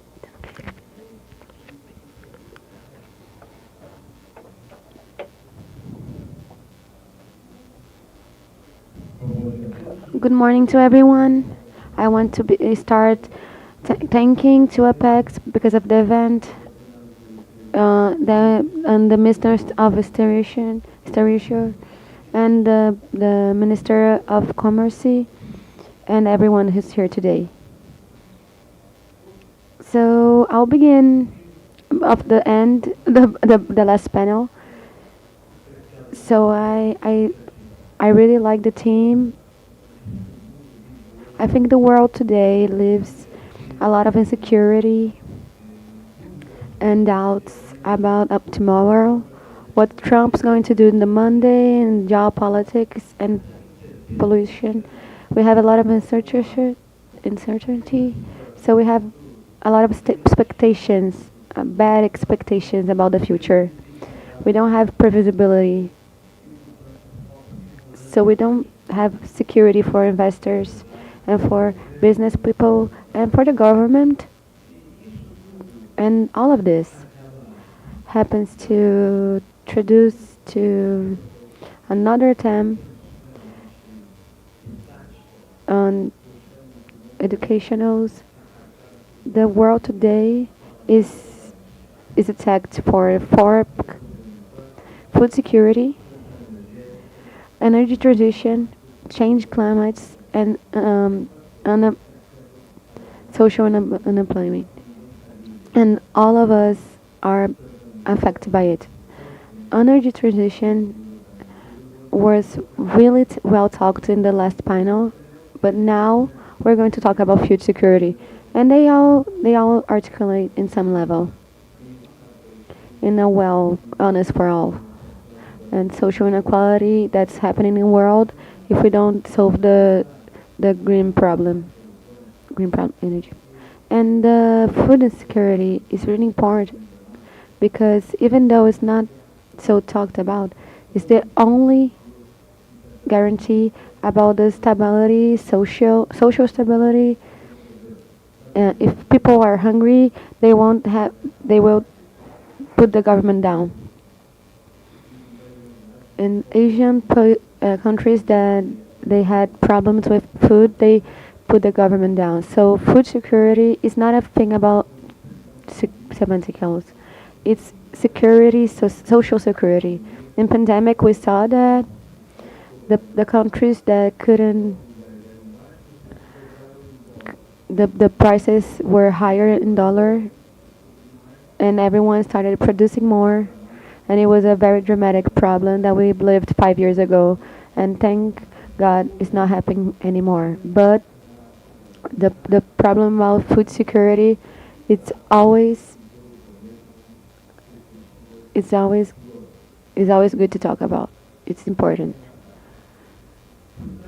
And besides that team, there's another team Till the 70s or 80s, in the last CQ, the agro was temperate. It was in the north.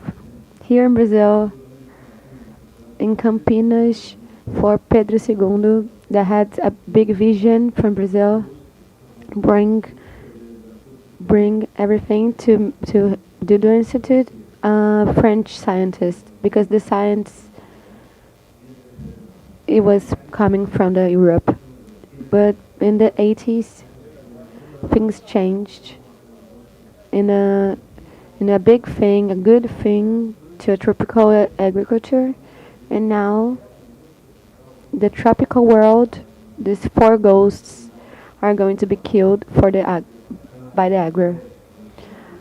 And all of this is going to go in the tropical countries, Africa, Sub-Saharan, because we have land to grow, and we are going to have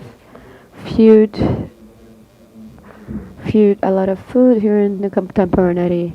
This is the meantime team. This changed that happens in the last years, which Brazil leads.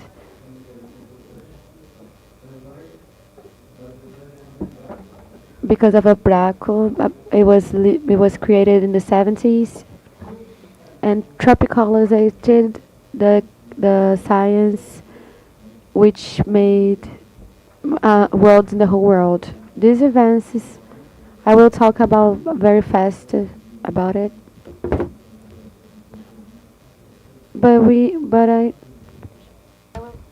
First, seeds. We do the importation. Since 1910s, the last 35 years, the planting area increased 110%. It's twice. And seeds increased 4 times more. It's because of the technology in Brazil, but there's something more important. 81 million hectares with seeds. But Brazil is the only one in the world who does 2 safra in a year, and it could be 2 or 3. Well, since 19th, it would be necessary 100 hectares. We preserved 120 millions of hectares.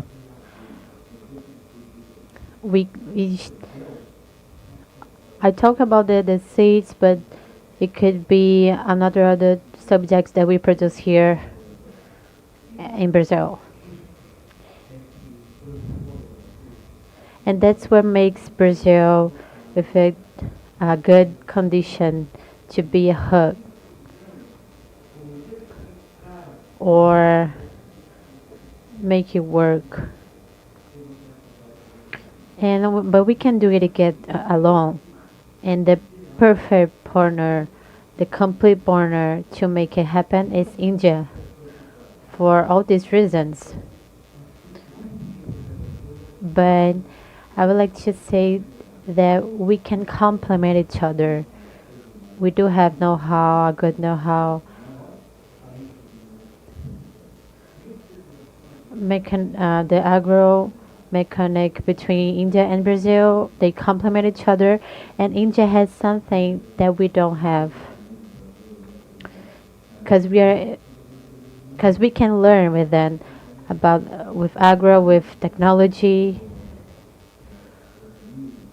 So this event Apex organized, and everything that we are saying here,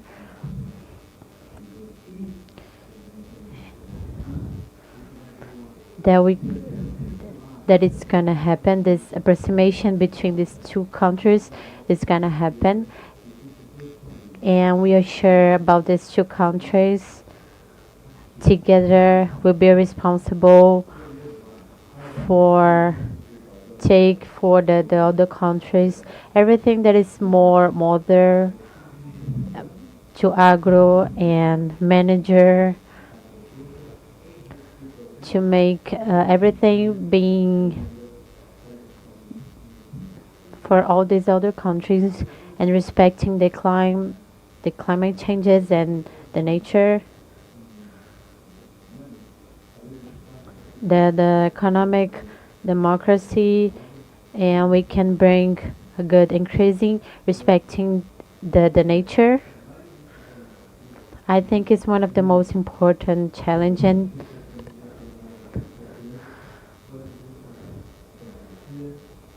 So technology management.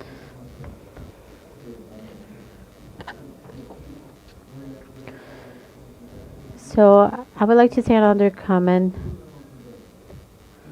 Agro is not something that we can do without fertilizing, without machine. Everything comes from the industry, from city. The food transportation and everything. So the truth is that everything that involves this business is consolidated here, that they can take to the world. So what I want to say is that I see in this event a really good opportunity to start this relation. These two countries of different continent with different histories, different cultures, but the same propose, and we can feed the world with security, creating a good energy source, and taking care of the environment and everything. And thank you so much.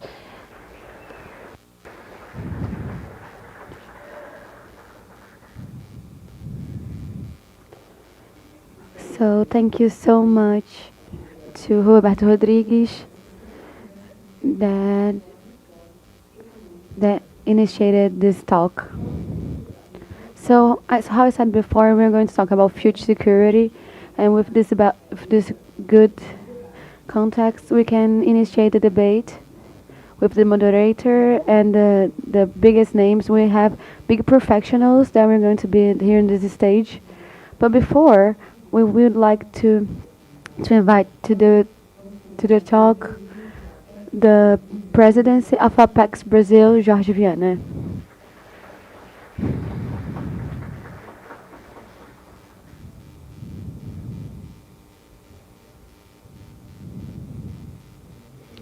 Oh, good afternoon to everyone. Good morning. I'm so sorry. It's a great honor for me and a privilege to say to listen to my friend Roberto Rodrigues, the minister, and one of the persons who has the most to teach us with something that's really great about Brazil, pecuary, agro, everything that's agro. I had the privilege to be minister and governmental with him, and to leave a historical work in Acre. Minister Brazil has the 6 certificates in Paris of 20 states of vaccination in Acre. 20 years ago, me and the minister went to liberate vacinosa with the minister, with the vaccination, and me and the minister were in the first mandatory of Lula, first presidency. And I like to say to do this forum it wasn't so easy. So thank you, Itamaraty, CNI, Sanai, and of course all the collaborators of Apex and the camera of the India Brazil. And I'd like to thank you, the museum, to help us. It's hard to do an event like when BRICS is happening, Everything is very, very focused in the cupola because the leaders are here. But we want to do it. We want to do meetings like that because he has this expectation to enjoy the moment we're living. It's a very important moment in the international commerce, in the economy of Brazil. While the world lives with great inflation, we don't have this great inflation, and we keep growing. While the world is having restrictions in PIB, we are having a surprisingly good PIB. We have a lot of surprises because the market makes the provision and we go 3 times bigger and then another provision and bigger again. So we have 3 years in the row that's happening this. So this is really good. And Brazil is now leading in investments in the world. We are always competing with the 5 countries in the world to receive investments. And in India's case, I think that this opportunity now is really good and big, like my friend Anna said, because the relation of these 2 countries, we don't have conflicts or only very small things, not small but located, but we are friends. We don't have restrictions. 2 biggest countries geographically, and India is bigger, but it's not a critical. I say that's opportunity. 20 to 12 billion of commerce is low. We need more. Our balance is really concentrated in sugar, molasses, petroleum, and we have a big space to grow with each other. And why would I say that? Because the history shows Brazil today is the biggest producer of protein, of exporter, birds, meat, and we own that to India. India came with this. 5 persons from Pecuaria brought this. The first Melor. This name Melor is because of the name of India, and Brazil begins to see the biggest exporter of meat, and helps to not the world to eat. And not only this, but capim that we use in our agro, a lot of fruits. If I was going to mention, since manga, pepper, açafrão, it's a long list of fruits that has origin in India that Brazil today not only produce but exports. So the history is done. What we need to do is to grow the marketing with the potential we have, and this forum is going to help to enlarge the production, the possibilities, and the flux. India 0.2% of the exports come from India, and we need more investments from India. And Brazil also invests more in India. We have companies going to India, and we want more companies of India come to Brazil. Maybe is the most important relationship that we have in the Brazilian.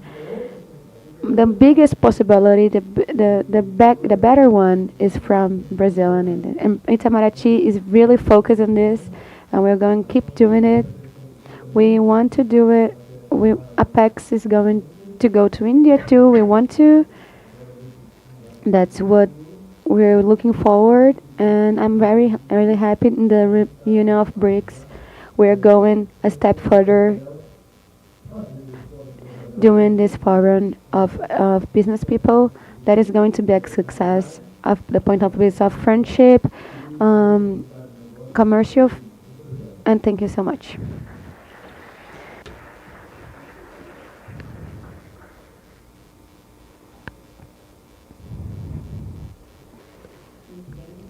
Well, so now we do some important signatures.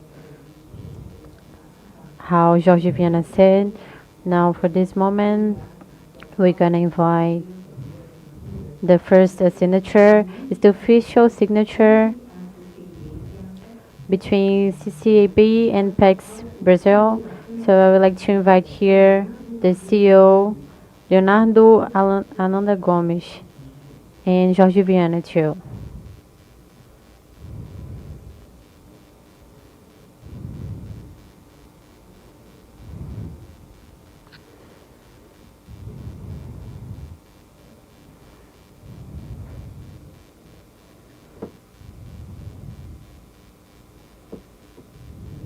Well, ladies and gentlemen, so now is the official signature of understanding between commercial and Brazil and India that is going to do the cooperation between these two institutions to make the commercial better, to attract investments.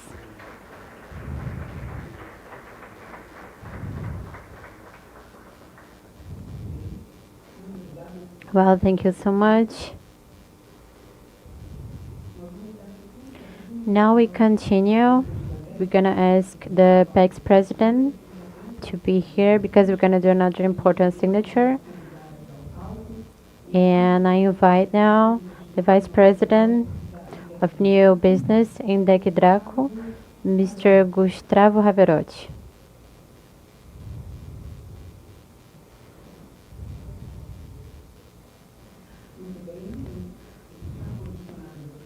Well, they are ready. The Vice President, Anidek Braco, in Santa Catarina. So we're gonna assign that more than 120 millions of investments in India. It's gonna be located in Aurangabad, in Maharashtra state.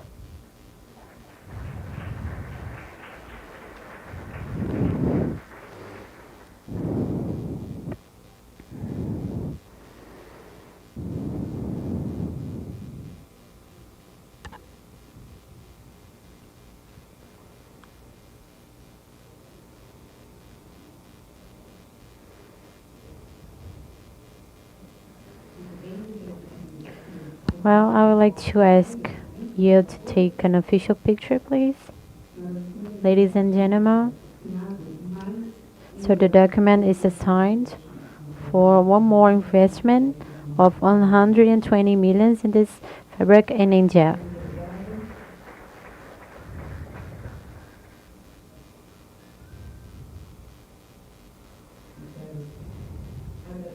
Thank you so much for this important moment. And now we're going to continue. We're talking about the transition between the energetic security and now the food security. We heard a lot of good stuff that it's going to be important for the next talk with the Roberto Rodrigues. So now the second talk, we're going to invite the manager, agro manager, Valdemir Miller.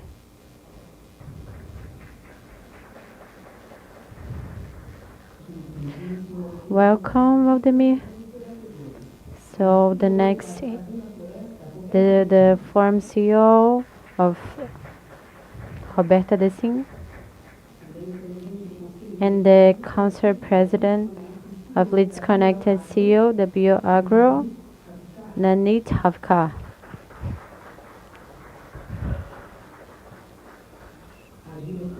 The director of the International Relations of Najla Souza.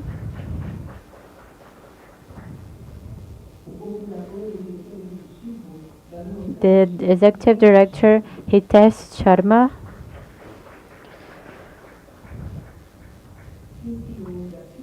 And Citrus BR Inácio Neto. Well, welcome. We're gonna start with Vladimir. Thank you. Good morning. Good morning to everyone. And we're going to keep the talking about food security. I'd like to thank you all to be here and already going to provoke because you already listened. You already listened. Two important talks about our presidents, but also about the professor. And he was talking about India and Brazil are two big countries, and with agriculture. And every time we look at statistics about India and China, Brazil, USA, we are very large producers. And he talked about a lot of challenges we have. Our list of four, which he calls Ghost, and are about food security, on energy transition, on social problems. And I want to start with you, Mavik, which has a good actuation in India about production, commodities, about milk. George was talking about it. But also, you guys are in the technology area. How do you see it? What was talked about, which the challenges the world has today, and how India and Brazil can work together to these big challenges?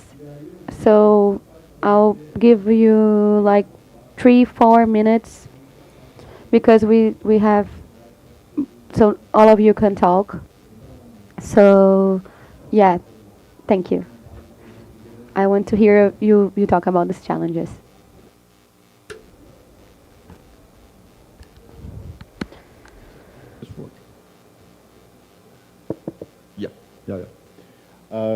Good morning, everybody.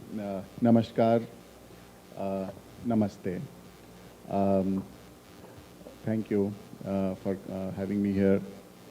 So we, as a country and as two very vibrant countries, India and Brazil, we have a lot in common, although it does not look like it.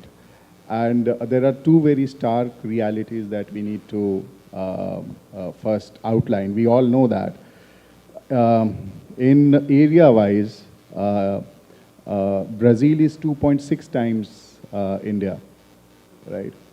And in population, Brazil is 210 million people.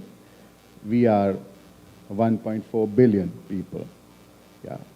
So this is the context of our cooperation and understanding.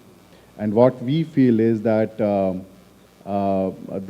way we want to project ourselves, both India and Brazil, we both want to be the food baskets of the world, right? We want to produce for the world.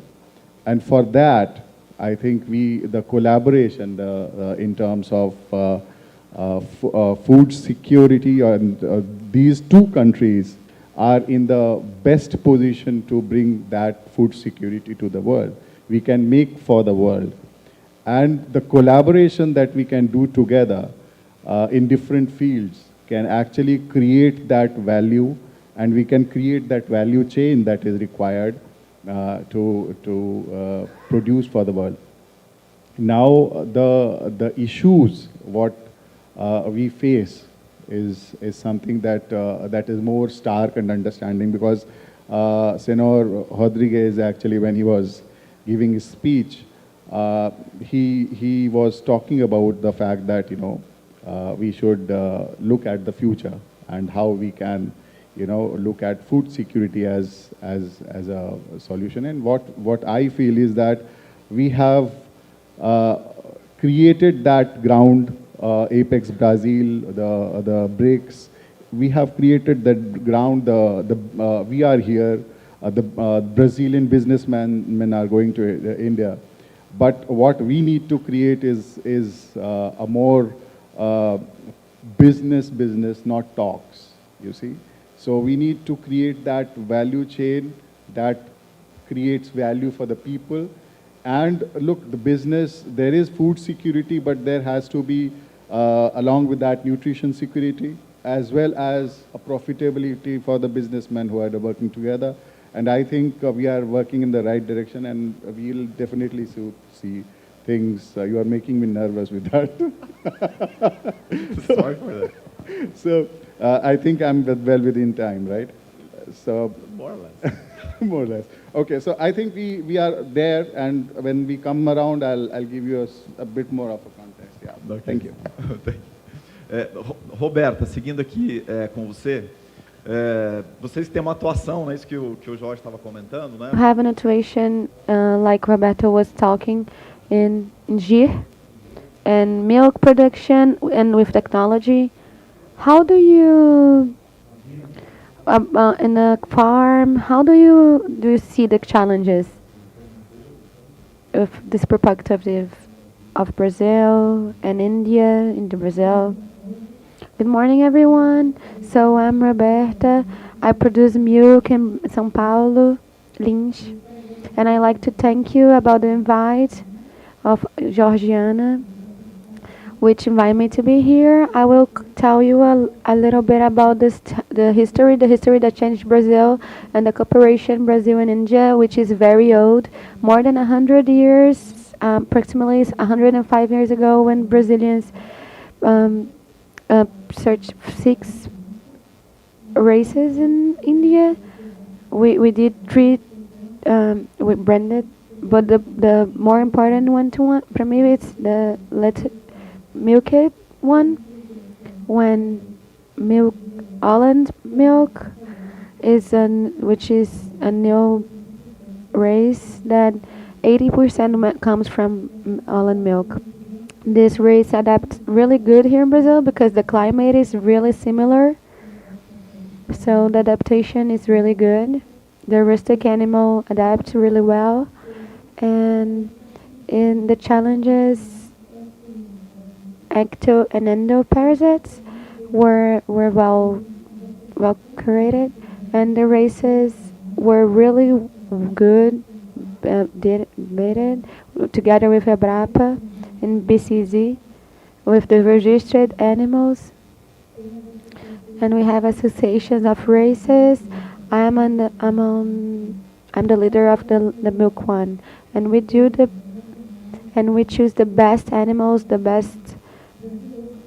and we are advancing about it. We are reference about Holland milk and pork milk.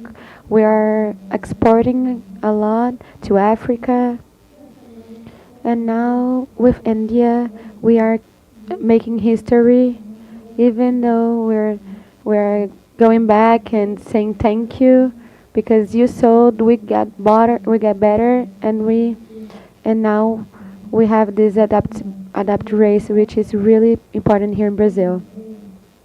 To have a look, in the 90s, we used to have 6 billion cows, and 14 billion liters. Now we have about the same amount of cows, and we do 35 million liters.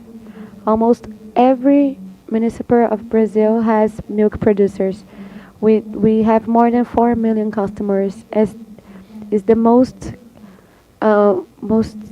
eaten element in the world. It has a lot of employees because of it, and with this productivity and sustainability, the challenge that we have now, we are doing today, together with Agamich, we are exporting embryos, and we are going to deliver the genetic to India, the better genetic. And what I would like to say now, if you want to keep this challenge, if to say later, it's okay. If you want to just resume, but you can announce if you want to. Because today we are exporting the per race of the milk, the cow, but we also want to export the. It's a very impressive history about agro, how important it is about the genetic, what Brazil brought and made it better, and how it's important for us nowadays. But there's another part, right? And it's a very important relation that it's the beans, the seeds. So this is your area. You know it very well. This relation with India. How do you see this challenge? The food security, this complement of India and Brazil.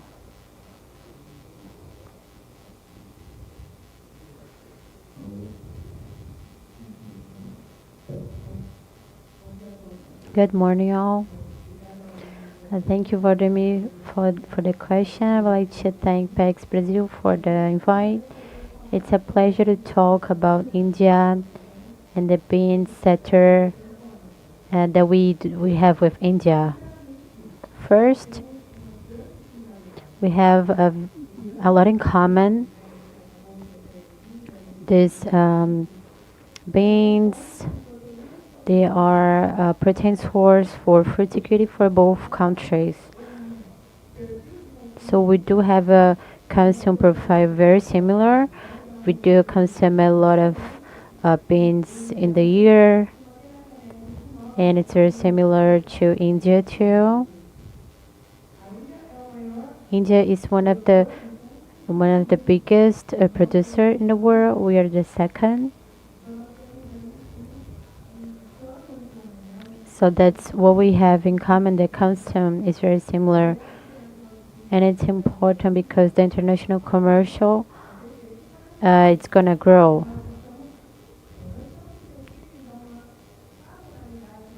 Because it doesn't depend of the time of the year to make it happen. The beans producing, the cooperation between Brazil and India can grow a lot. We have Embrapa as the leader of beans development, and India has ICA. So India invest in this development too, this food security too. So how Brazil can learn with India? So India is very. We saw all these years that we need to make it stronger. This political, international political, of storage in Brazil, and I'm talking about beans, but it could be another sector too.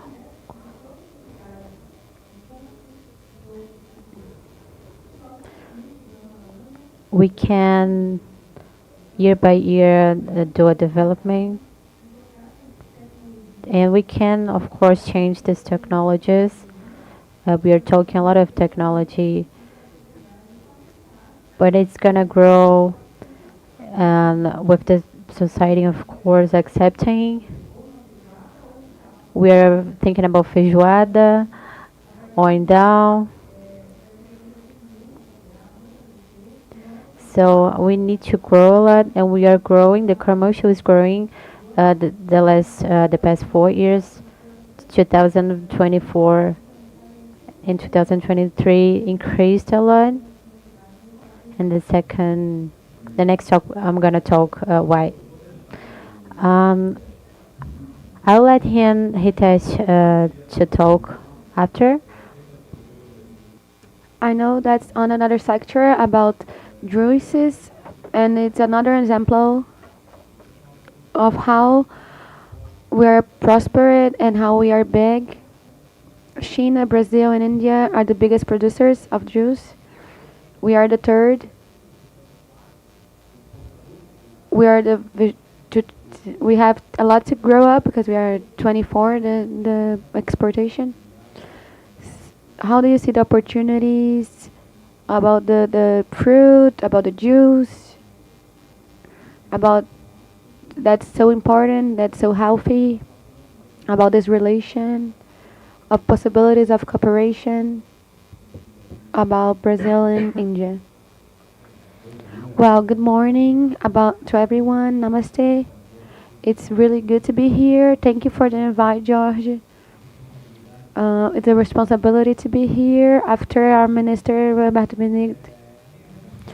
So the relation about Brazil and India in terms of orange juice it's one of those relations that has everything to devolve even more in the next few years. Like Brazil is the biggest exporter of orange juice in the world, 75% of the market global.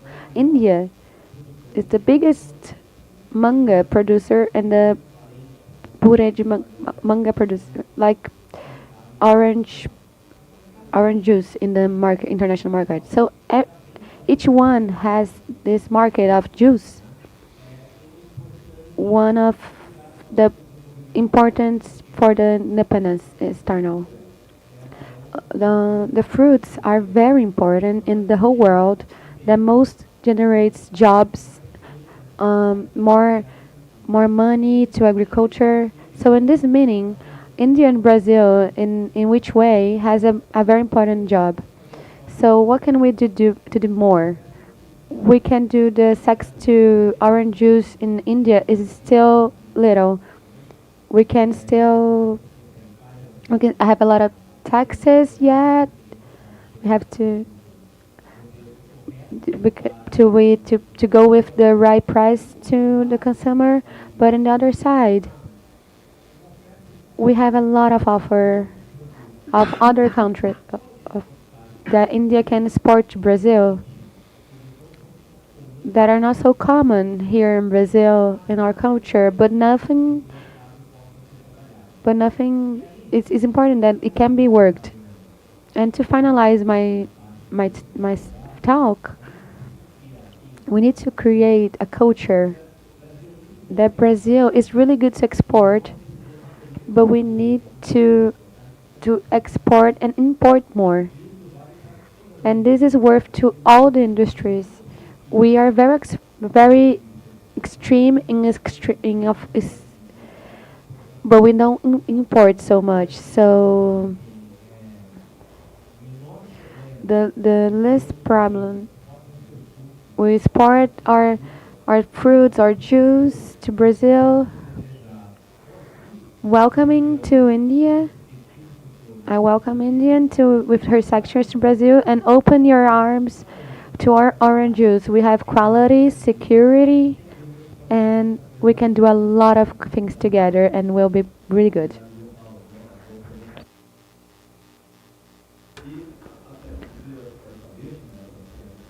So you talk about the importation. And now I'll ask you to talk about it.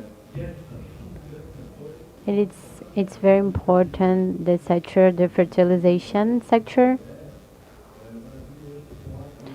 Brazil import more than 48 million of tons of fertilization, and probably will reach 70 tons of fertilization.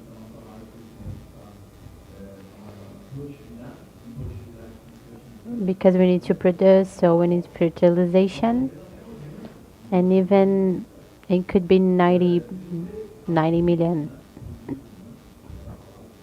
So you're gonna talk about this, right? The investments in this area, the fertilization, that we import more than 95% that what we consume in Brazil. So you have a good technology that is the base that everything that we say here. Let's talk a little about this. Thanks for the opportunity to be here. Now, when we talk about food security, right? Brazil and India are responsible for feeding 2.5 billion people. Okay? 30% of world population depends on India and Brazil.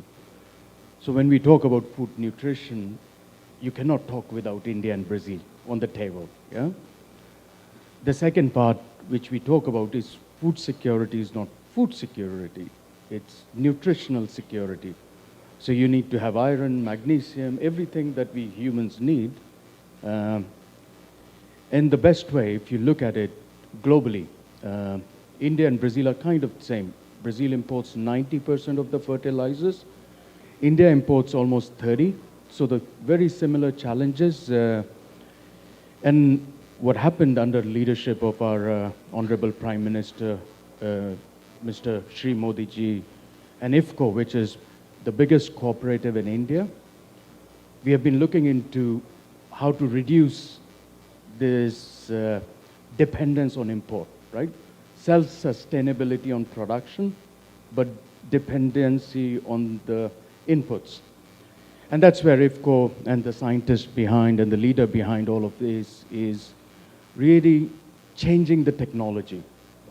We have been using urea for 60 years. Same urea, same DAP for 60 years with a use efficiency of 30%. So India, under leadership of Dr. Lakshman, IFCO, which is the biggest cooperative in India, started working back 6 years saying, how do we improve the efficiency?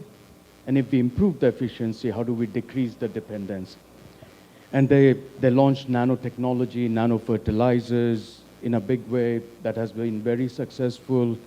And thanks to India and Brazil partnership and the trust of IFCO, so we've been working on the test. And we talked about a couple of days back, real partnership is not being traders. Real partnership between Brazil and India is enabling technology. And that's what IFCO is doing in Brazil. So we are setting up a plant. We are not trading, we are bringing the technology and we are adopting the technology to meet the Brazilian need. And we are working with TechPar in Curitiba to create an R&D center, certification center. So really more term technology partnership. We were just talking yesterday, greening in citrus is an issue in India, issue in Brazil. So how do we work from a technology standpoint, working together to solve some of the fundamental issues we have in Brazilian agriculture? Obrigado. Queria voltar aqui e aí... We're going to go back to that. So, Roberto, you said that you would say something that you promised. So say specifically how it's going to be the plans for the sector with India, what we did, what we're going to do, how it's going to be this sector. Sure, Valdemir. So the Indian market, when it opens, it gives an opportunity to Brazil. It brings a lot of transformation. Since 2022, when we started IPREX with Brazil, so we are studying the beans that only India consumes. So Brazil is the best to answer this.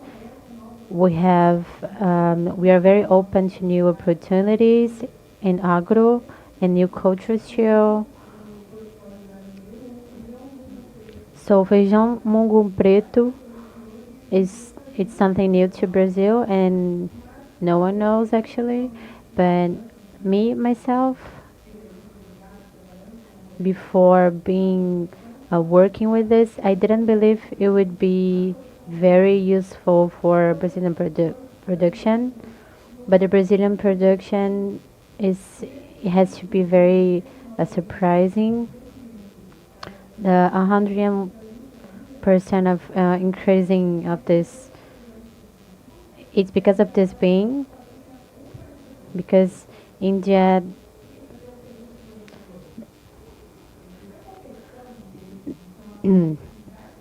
So the competitivity in Brazil leads to the bean going down, the prices, which means like better prices to the consumer. Indian consumers. So Brazil is not only producing beans. It's not this simple. We are cooperating with food security in the meaning that we are giving a better product to the market. And the new scenery and the beans, the most eaten bean in India, and which I was talking to an India's colleagues, we don't have a substitute to it. So we have grão de bico, we have ervilha. Lentilha has another thing to say, but beans, we don't have it. But I ask you, which bean is that in Brazil? And in this meaning, when we look into carioca beans, which is the oldest beans in Brazil, carioquinha, the most consumed, everyone eats at least 2 times a week. We are promoting food security to the most consumed bean in India, and this is really good to Brazilian producer. More sales. Brazil stops there. No. When we have a new demand, we go and try again. We want India to open the market to Hindu beans, which is used to cover grounds in Brazil, and is really competitive, and it can be really good to exportations in Brazil and India. And just to finish, the beans are very important to exportation. In 2024, the beans were the 7th item more exported in India and Brazil. And the tendency is to this only to grow, and the meaning we're dialoguing, and the business people are here, cooperation is happening. And thank you. Food security was really good. Aldemir doesn't forget about the cooperatives. Talk about the cooperatives. They are really important in this sector, isn't it? Yes, it is. And it's a family agriculture, and in the citrus too. And after, I want you to comment a little bit about cooperatives. But before, Roberta, so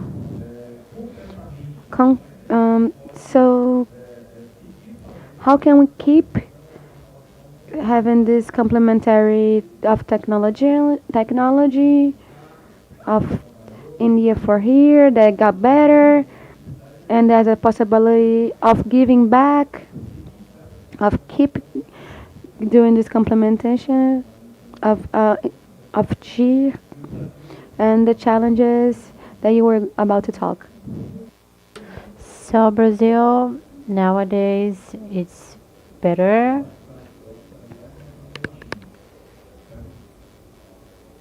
So we're changing the microphones. So this manager changes that is going to be very important because India produce milk a lot, and they consume this consume a lot. And Brazil is developing.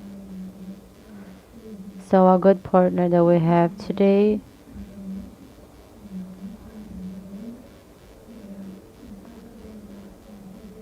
So he's doing a model for this Canelo. It's going to be a place that is going to produce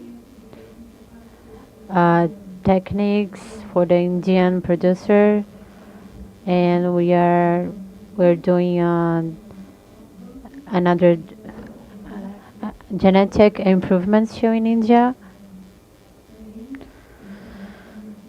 and then we are creating a new laboratory, the genetic laboratory too, that is gonna send the informations to Brazil too. That is the same keto.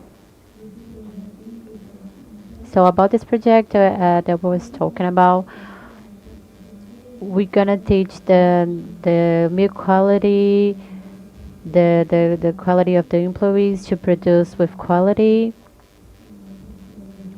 So I'm one of the biggest producer of the religion. So it's very complex, the milk, to produce the milk. They're gonna be trained this laboratory. There's one challenge that I would like to say is that we could use our methodology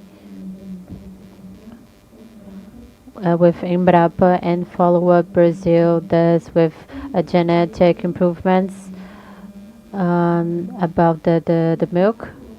And actually nowadays it's only the milk that is going well. It's not approved the race of the cattle in Brazil with the all-in-one. Thank you so much. That's the challenge. Looks how interesting we're going forward. Now I'm going to pass the word to you, because you have the situation here of our partnership, a very situation in India, commodity, selling to people, and in technology too. What are the plans, more concrete plans? What are your expectations in long term or short term in Brazil and India?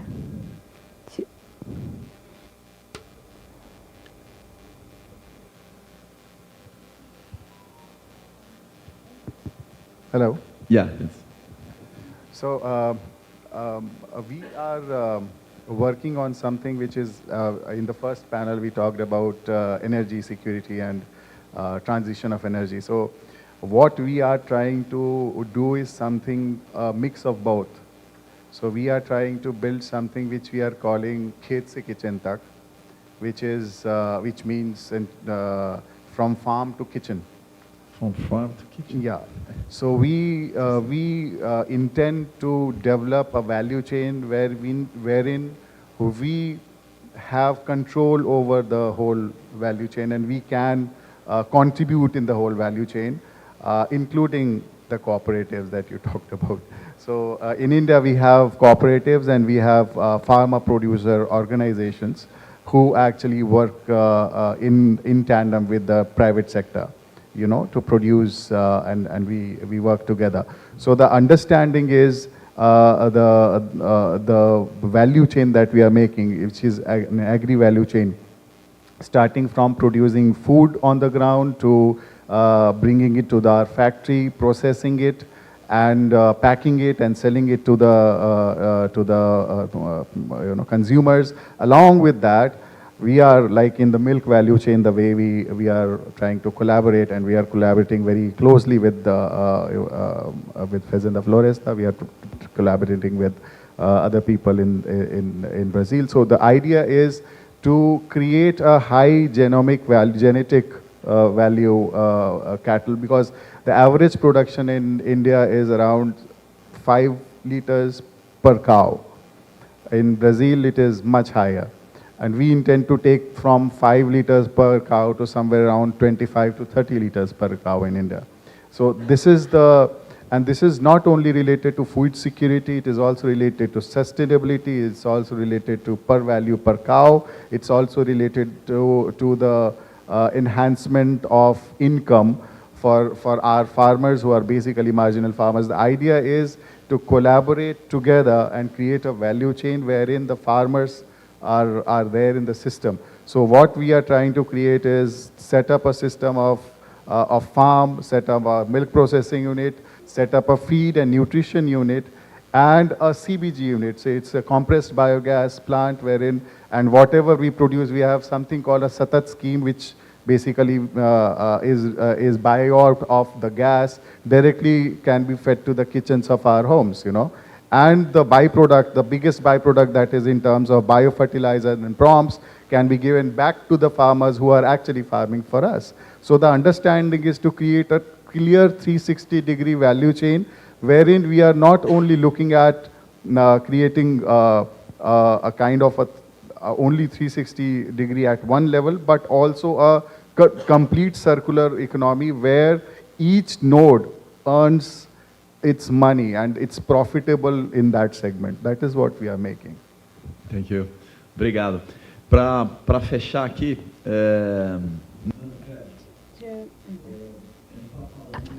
So we're talking about technology. So I'd like to listen you very quick how it could be, what impact it could have in Brazilian agro.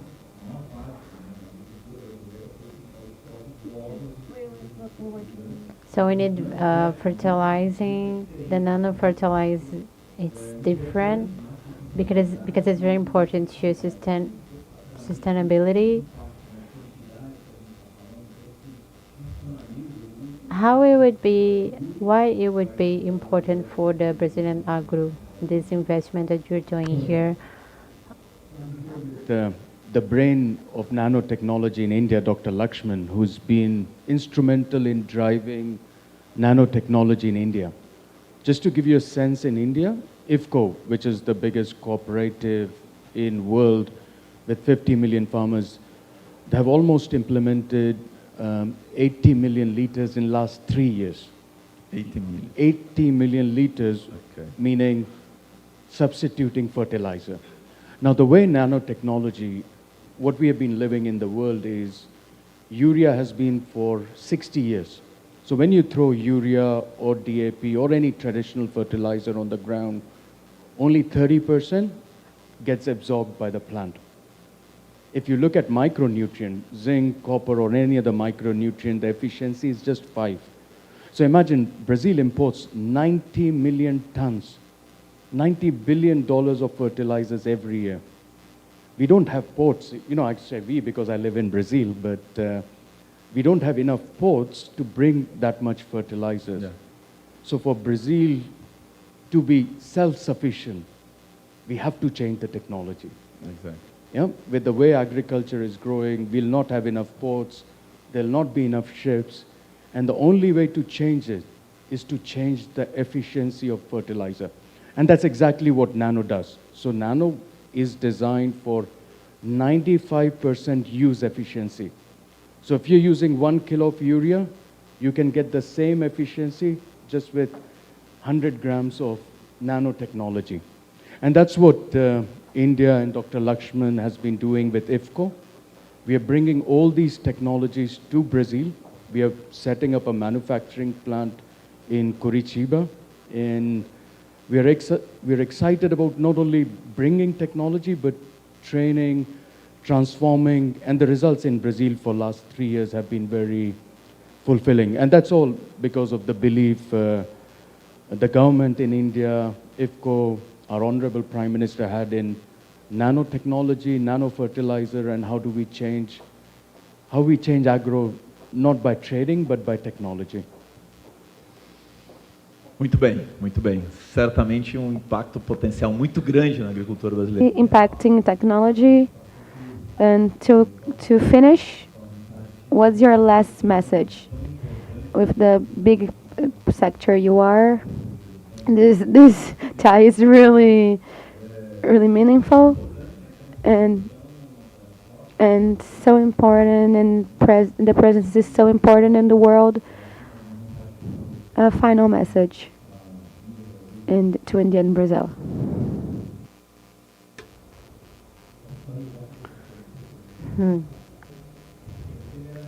Well, first, we can say hope, and I was talking about my colleague. We are able to do this cooperation, and I actually believe that we have a good relation, a good partnership, an economic with Mercosur and India. It's a small agreement for 400 taxes or something. We have Itamaraty here. And why I'm saying this, it's hard to achieve, not only because there's many partners in Mercosur, but it costs a lot. So once you do this agreement, you're not gonna leave it. It's literally Before we talk more about this, that we are discussing between these two governments, we can try, for example, do taxes with low taxes for some product. So then we can try the market with the exportations to understand the market with, about this product, and the country that is receiving the product can understand if it needs the production too, because we need to understand the situation in each country. So in terms of the orange juice exportation, we understand that the amount, this big amount with low taxes next to 5%, I think it could be a good number, because we have a good relation.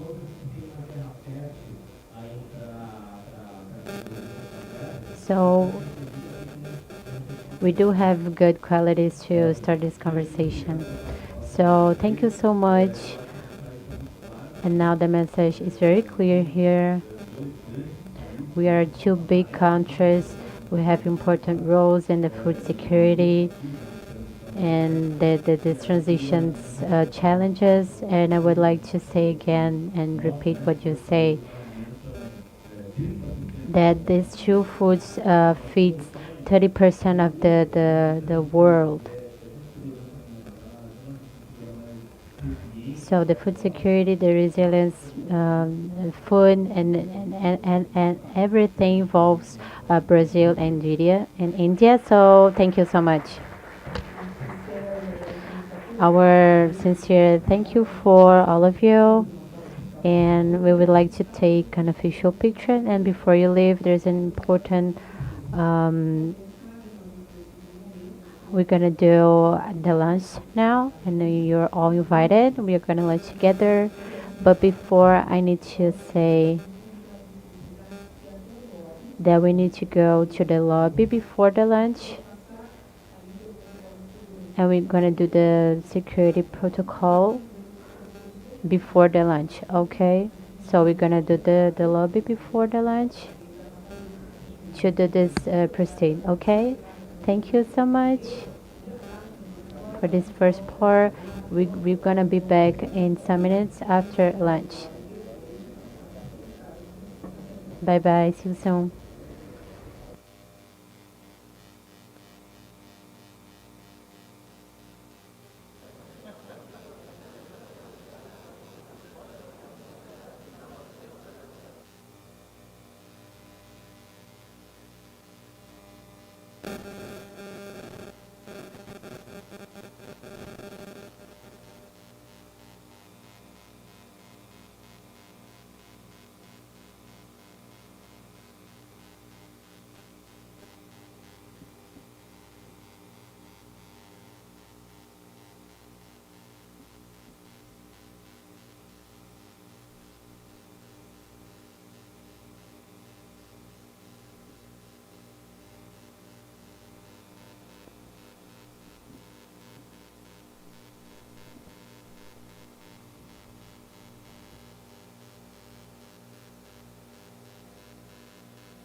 Bora. Pipo. Alô, bem. Chegou? Tá chegando bem? Tá bom? Aí, ô, meu brother. Tá chegando pra mim ver pra você ir. Tem um contato lá pra alguém ver? Tô mandando, tá chegando lá fora. É a mesma via, então era pra tá chegando pra ti também. Me diz uma coisa, o extender aqui pra ele. Deixa o Paulo pegar lá. Chama o Paulo pra mim ver. Paulo ali pra mim. Paulo. Você vai sair da saída do... Que é um switch também? De rede? Tá, vai sair, o dele vai sair da... É só a sua... É só a câmera, né, Marco? Senhor. O que precisa? Ó, o telão, olha só.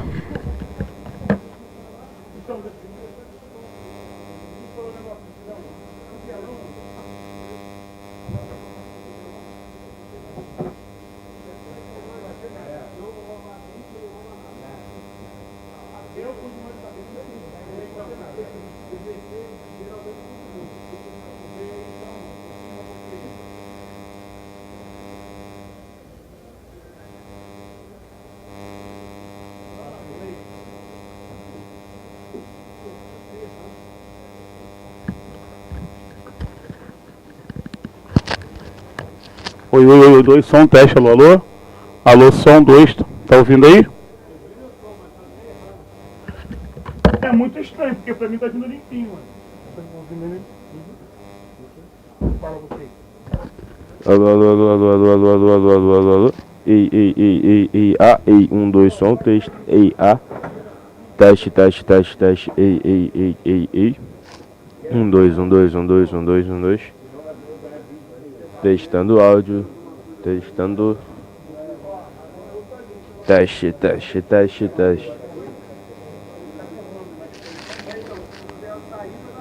E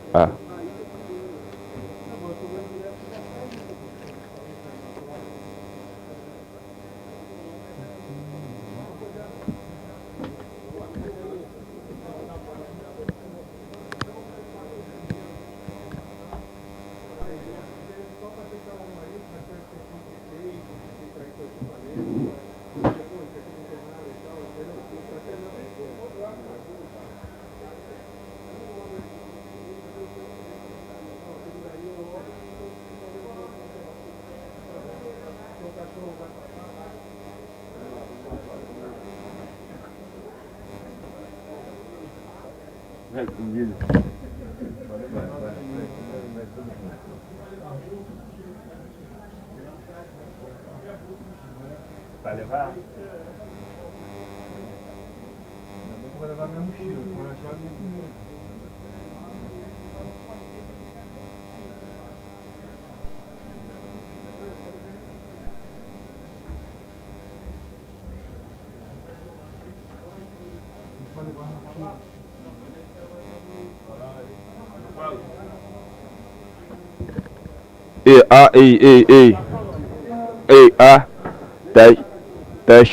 Teste.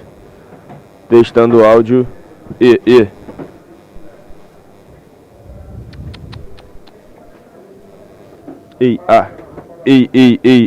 Teste, áudio, voz. Ei. 1, 2, som. Teste. Ei. 1, 2, som. Teste. Testando áudio. Ei.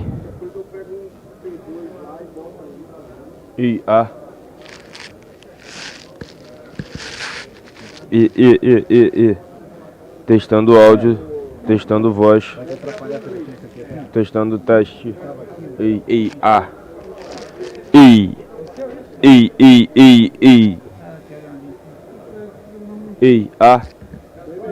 Teste. Ei. 1, 2, som. Testando áudio. Ei.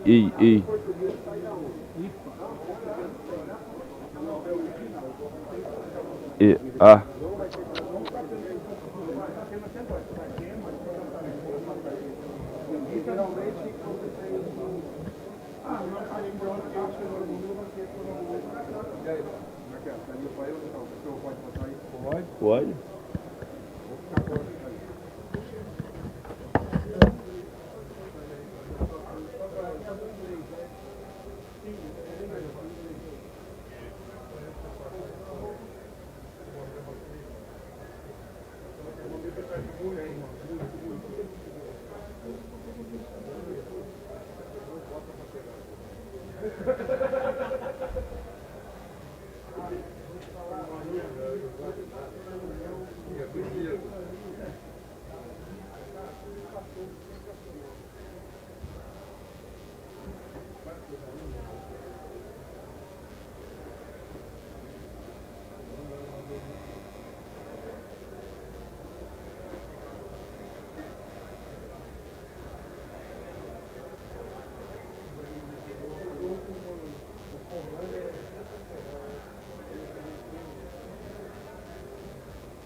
Mais cedo eu vim aqui, eu tava vendo que tava dando uma induçãozinha.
Tá, é o tempo de eu chegar lá. Eu chego um pouquinho mais.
lado. Ei, A. 1, 2, som. Tá pro lado de cá. A. Ei. Teste.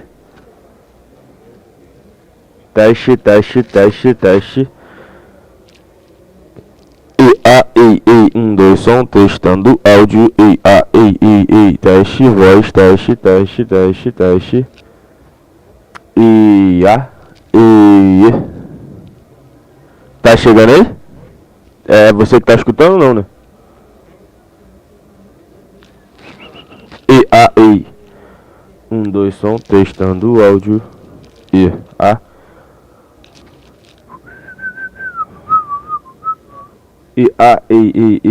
1, 2, som, testando áudio. Ei. 1, 2, teste. Ei, Ei.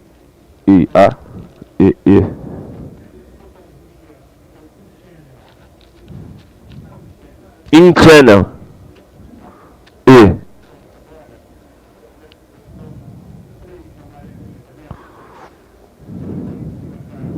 3. Foi. Super bem. Aí você me escuta também? In channel, desliguei. Volta para auxiliar 1. Deixa nesse 3 aqui.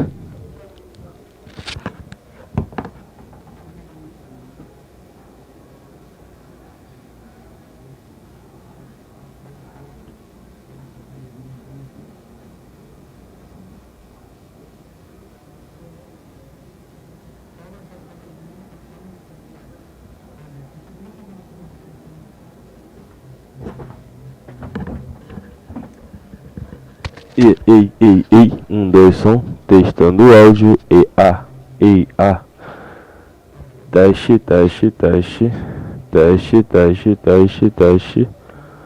1, 2, som. Ei, 1, 2, som, testando áudio. Ei, A. Teste. Ei, A. Testando áudio. Ei, 1, 2, som. 1, 2, som. 1, 2, som. Teste.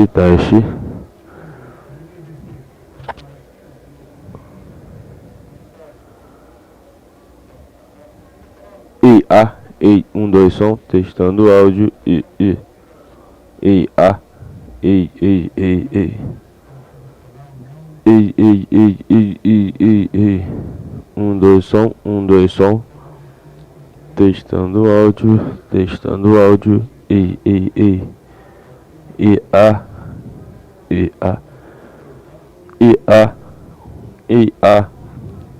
1, 2, som. Testando áudio, testando voz, testando. Isso é um teste. Ei, 1, 2, som, testando áudio, Ei. 1, 2, som. Testando áudio, testando voz, testando som. Testando. Ei. 1, 2, som. Testando áudio, testando voz. Teste. Ei. Ei.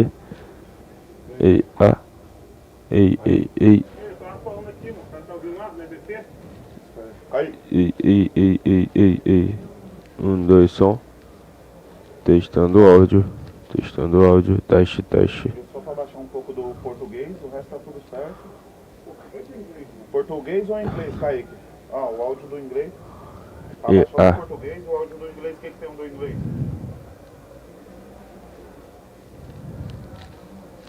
O áudio do inglês tá entrando na via N, que tá indo lá pra ele.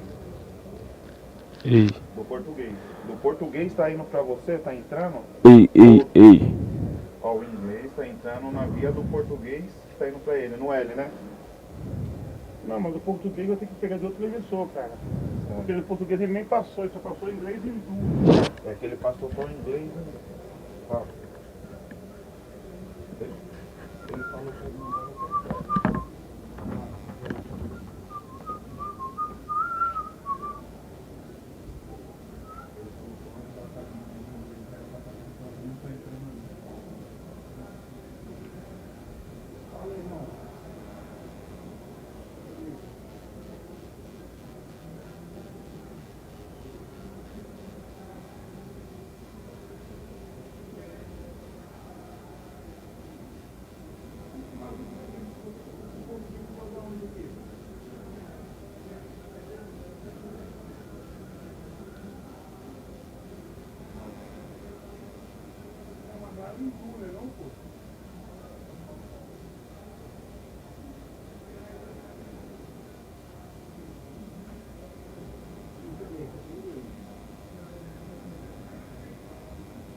Segundo sei lá, mexeu no ponto.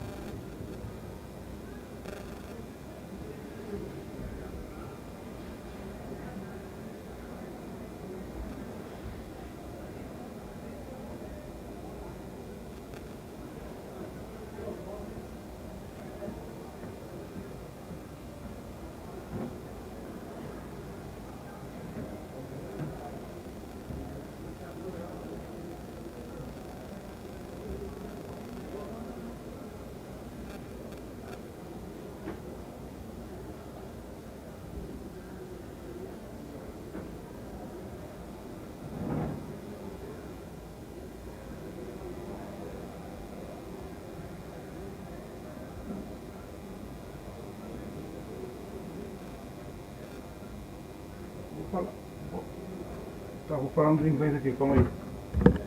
Tô falando, alô, alô, som 2, esse aqui é do inglês. Vê se você me... Ei. É, porque você acha que você mexeu no pan lá e botou pro L, e o L eu tô jogando pro Indula na mesa, entendeu?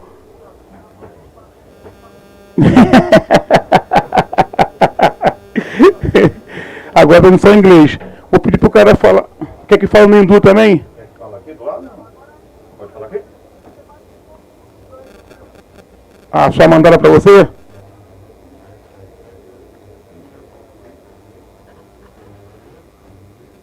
Esse aí é o hindu que está falando. Esse é o hindu que está falando. Está falando eu e ele ao mesmo tempo. Show.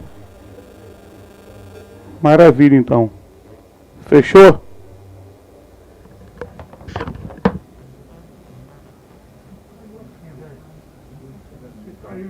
Fechou, mano.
Check.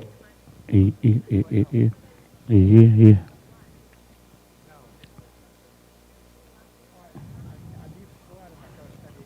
Aqui fora aqui tem. E. Ah, carregador não.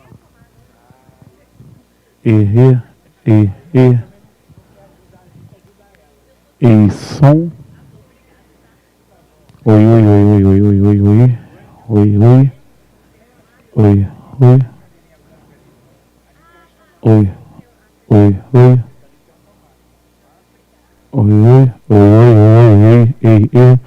Um, dois, som. Aham.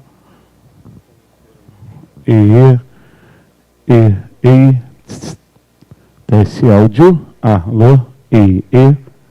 Áudio para imprensa. Um,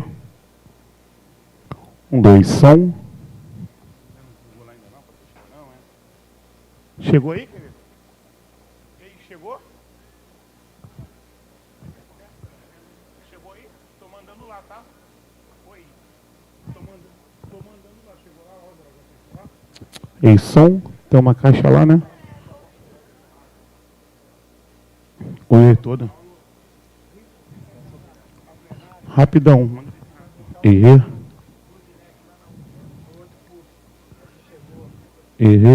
som. Oi. É, só pro lugar que eu tô mandando áudio já. Tá chegando na caixa, tá chegando naquela saída lá. Chegou na caixa, vê se não tá saindo em cima na caixa. Um, dois, tá saindo na caixa aí, não tá? Então nessa banheirinha no chão também tá saindo, tá? Fica à vontade. Valeu? Nada.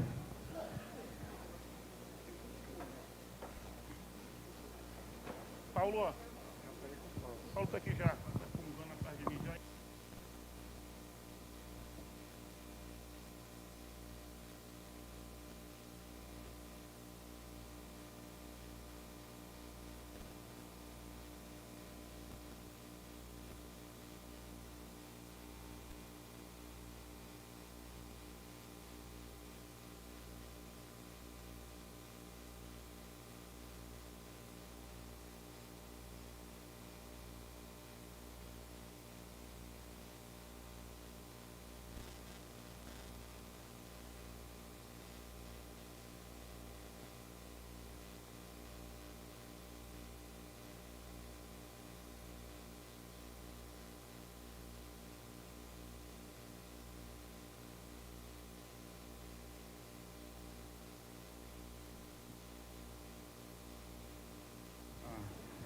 Um, dois, som, teste.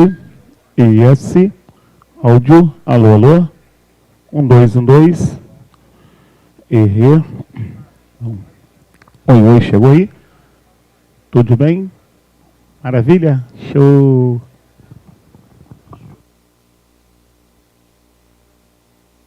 Som teste. Som teste, experiência, som teste, 1, 2, teste. Som teste, 1, 2. Teste som, 1, 2, teste, 1, 2. Teste experiência. Som. Som teste, 1, 2. Som teste, 1, 2, teste. Som teste. Vai, tá baixo. Som teste, 1, 2. Teste de som, 1, 2, 1, 2, teste de som.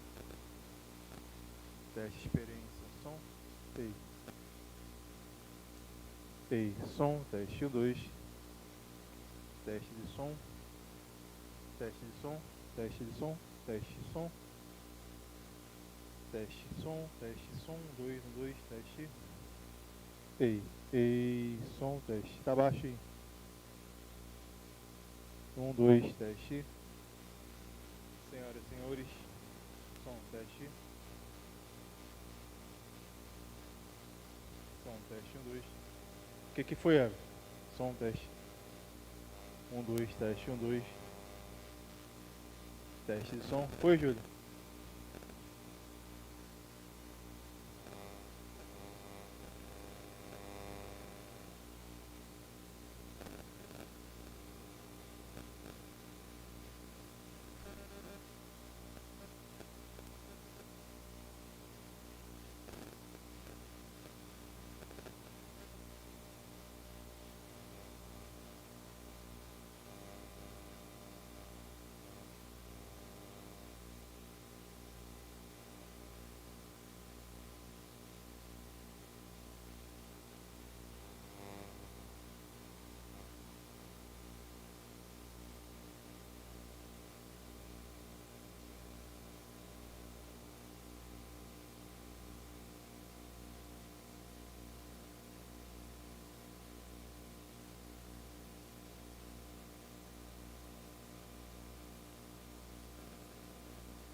Só para avisar que começaremos em poucos minutos.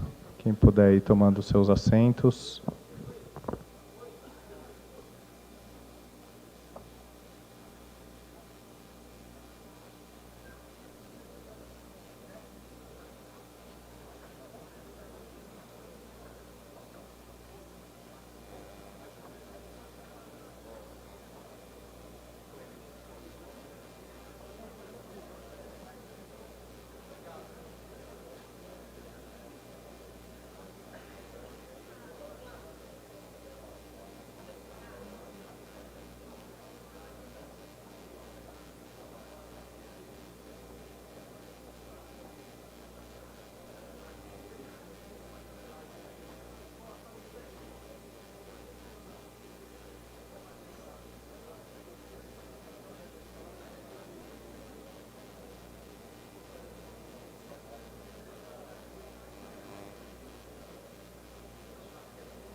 Olá, senhoras, senhores, bem-vindos de volta ao nosso fórum, o Fórum Econômico Brasil-India. Come back to the Forum of Brazil and India of this portion.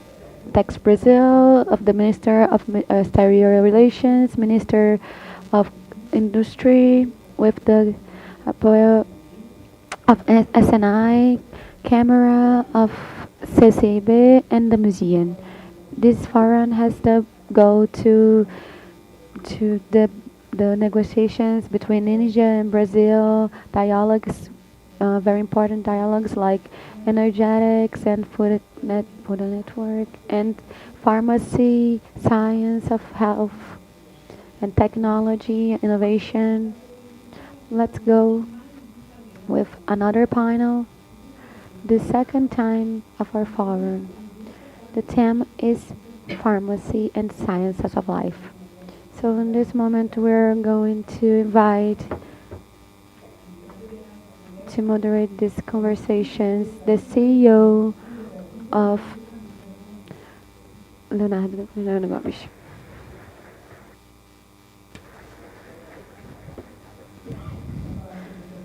To talk about this, we're gonna call Rosânico Guimarães,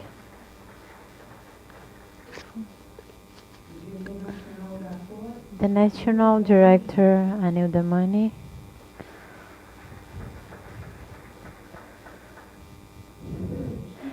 the Director of Europharma, Walker Lama, the Director of Giants Brasil, Ms. Najendra,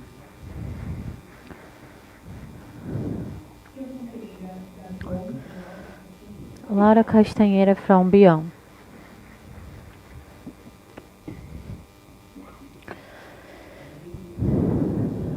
Well, so we are receiving our guest. We talk about science and pharmacy. Now take your seats.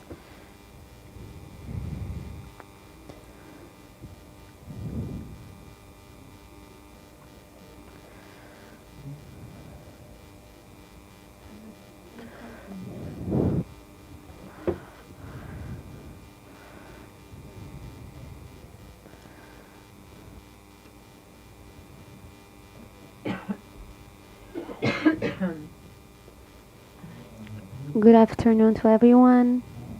Namaste. It's always a challenge, a panel after the lunch, but the theme is really good, important, and maybe one of the sectors more built in Brazil and India. So before we're going to thank Apex. Thank you so much, Anna, and your crew for inviting us to talk here. And to Itamaraty, SNA, and every partner who is here today to this very important moment between India and Brazil. Before presidents of Apex made a consensus showing that Brazil and India, it's only beginning. It's a lot to go. And to represent the commerce of India-Brazil that has been acting for 21 years, leading this relation. We know that when we started in 2003, the changes between the countries didn't go $1 billion, and now it's in $15 million.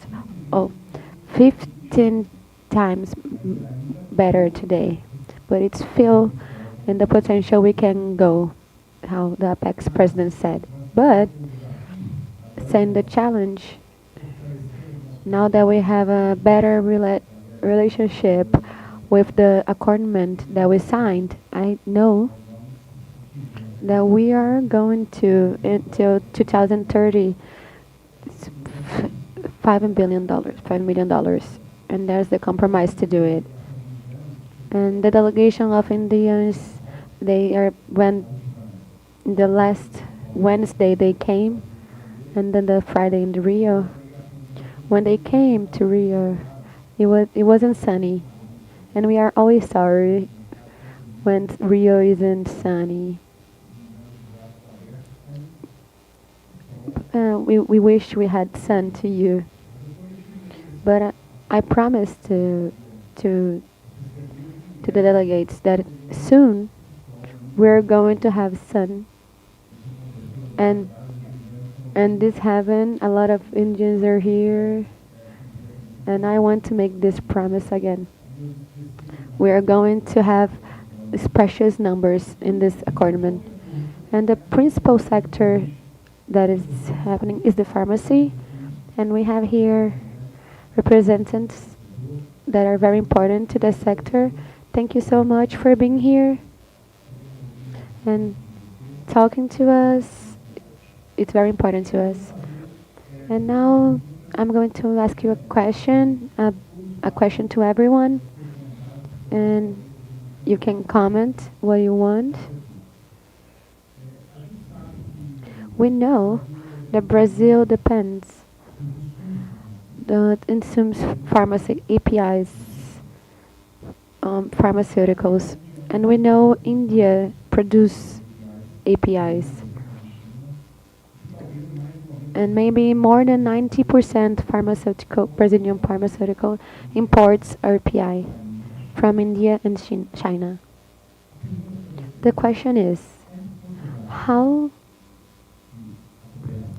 do you think the cooperation Brazil-India can solve this problem, so Brazil can be less dependent on importations of API? Like a cooperation in local production, is it possible? And how are the steps so we can do it? Thank you so much. I'll start with the line. Raziani, please. Good afternoon, everybody. Well, first I would like to thank PEX for the invitation.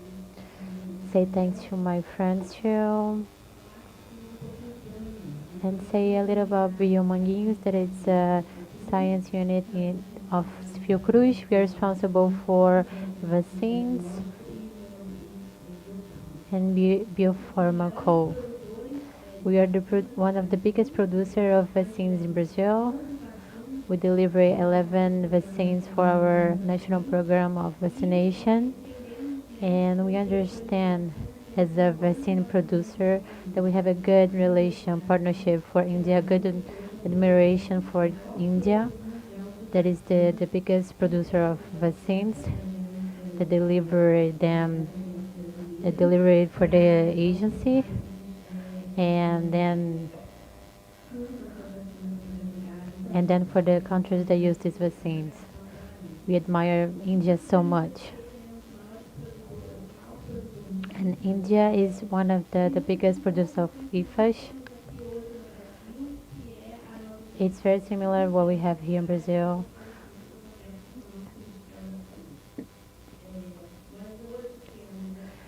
Today at Biomanguinhos, we do have a partnership to developments, the PDPs, where the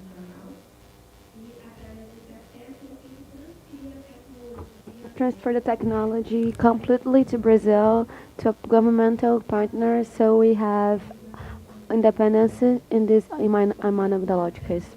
And it's with great pleasure that we did a public call to introduce a new vaccine in our program of immunization, bivalent, and we are invited to sign a partnership with an Indian industrial that will transfer to us all the technology to the vaccine, so the country will be independent in this monobiologic. So important. But there is a lot of challenge, and it is important to say, like regulation, Anvisa, it's an agency really well known in the market, and for the IFAs to get in the country, it is necessary that they have an avenue, and for that, and India and the agency for India, they don't have a reliance yet with Anvisa, and that makes an impact, and it's important to pass these regulation issues. And we have logistics too. Geography is important to bring the immunobiologic. The sea is the way bring for 45 days, and for immunobiologics and for temper and days there it's complicated.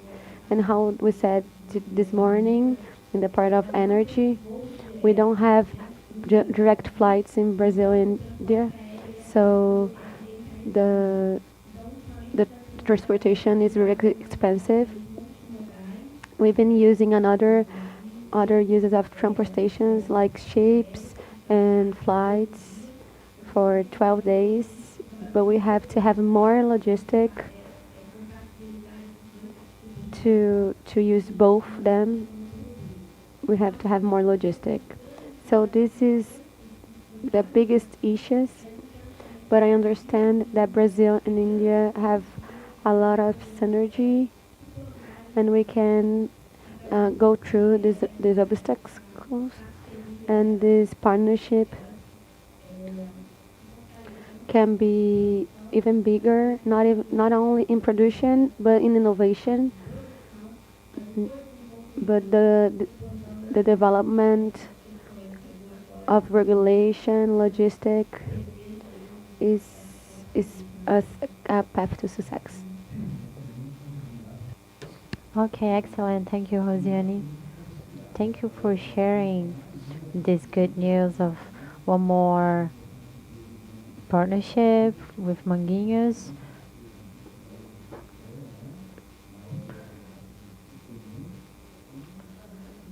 And bring us the challenges, because we need to face them to make this relation stronger. So we have another good news here that we could available transportation, maritime transportation from India of medicinals with 26 days of validation.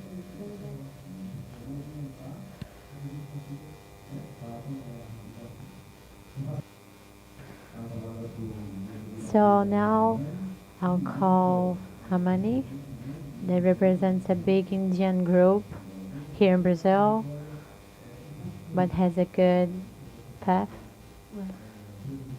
in Brazilian pharmacy. They brought another Indian Brazil companies.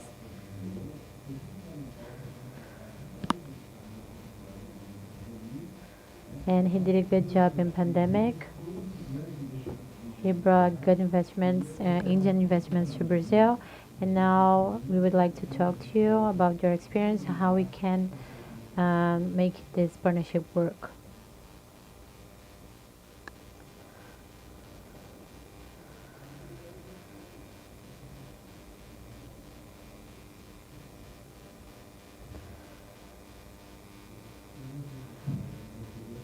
I don't know how to speak in Portuguese or in English,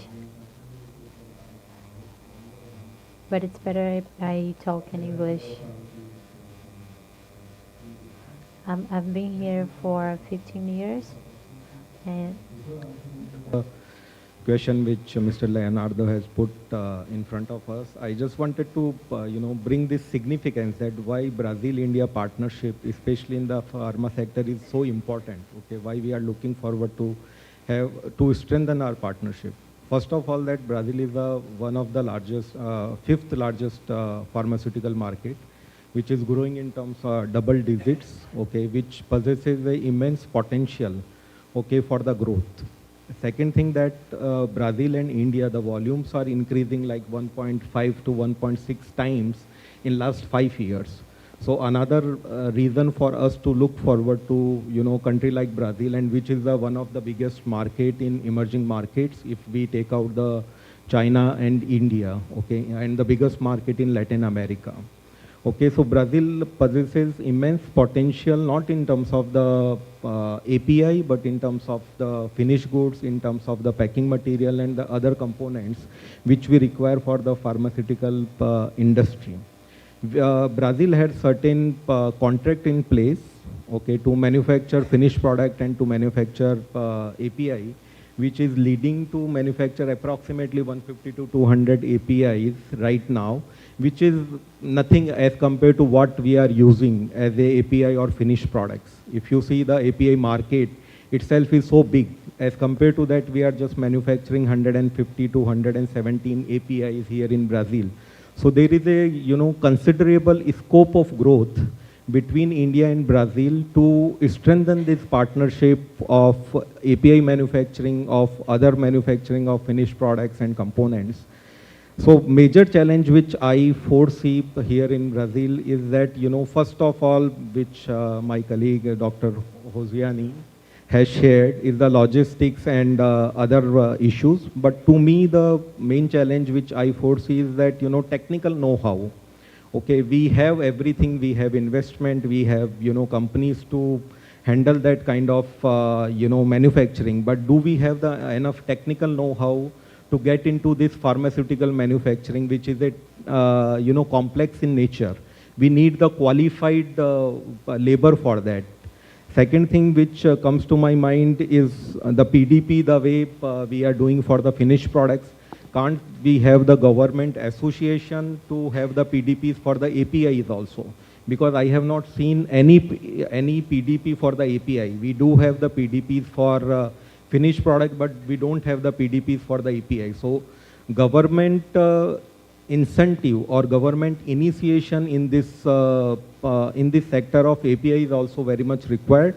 And last but not the least is also, strategic collaboration with the Indian pharmaceutical industries, which I believe is, not very much active. Though in last 5 to 7 years it has increased a lot, but there is a good scope of improvement, scope of further improvement to have this strategic partnership with the Indian players, to have this manufacturing capability here in Brazil.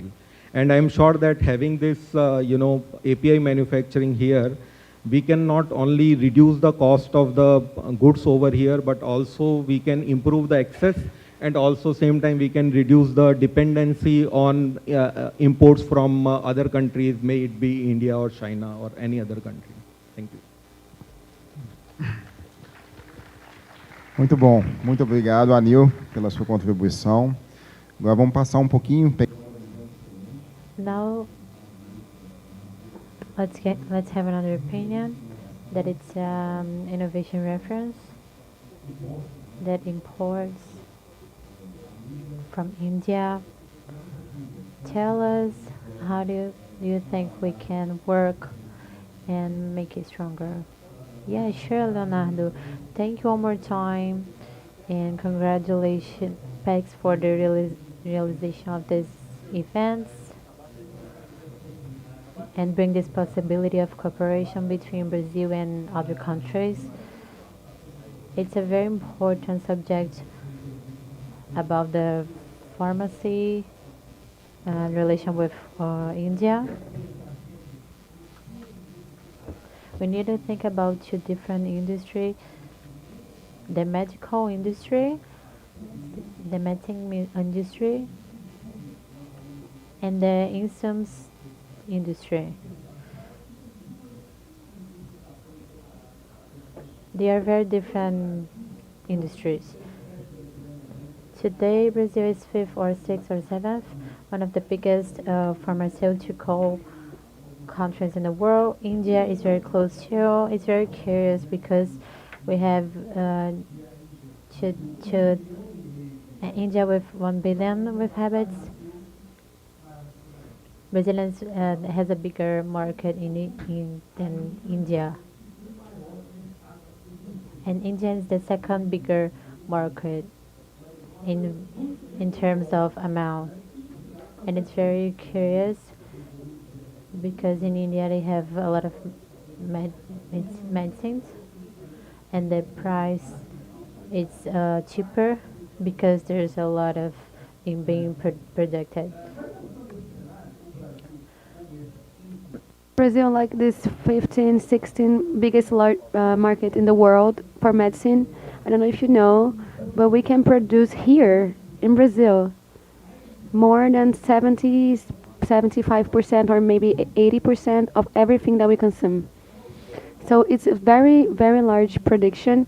And India has this, China has this, but not a lot of products countries has this, like in the nationally producing, which reduce the vulnerability of the country.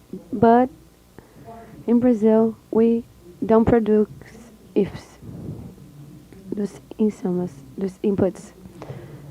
We have notable industries, pharmaceuticals here, but the volume is very lower. We have 2 entities representatives of pharmaceuticals here, and they are here to get better here for here in Brazil. This is our possibility of cooperation. The new governmental project, we have a strategic view of the IFAs in Brazil, and for this we have new mechanisms, PDPs, partnerships for innovation, financing of BNDES, and a lot of things. But what we need to do is the partnerships between industry from Brazil, industries from India, for what? For together using these mechanisms from the politicals from Brazil, with industries, Indian, Brazilian industries can all access these opportunities. And so this involves all these technologies in Brazil. Okay, Leonardo, thank you. Excellent, thank you for the enthusiasm and being optimistic. When we say that Brazil produces what it needs, it shows that we are able to advance the process of IFs. And something that is very important, that is Brazil is the biggest pharmaceutical market in the world, the fifth industry pharmaceutical, and India is the first one. What shows that we have a lot in common in this important industry.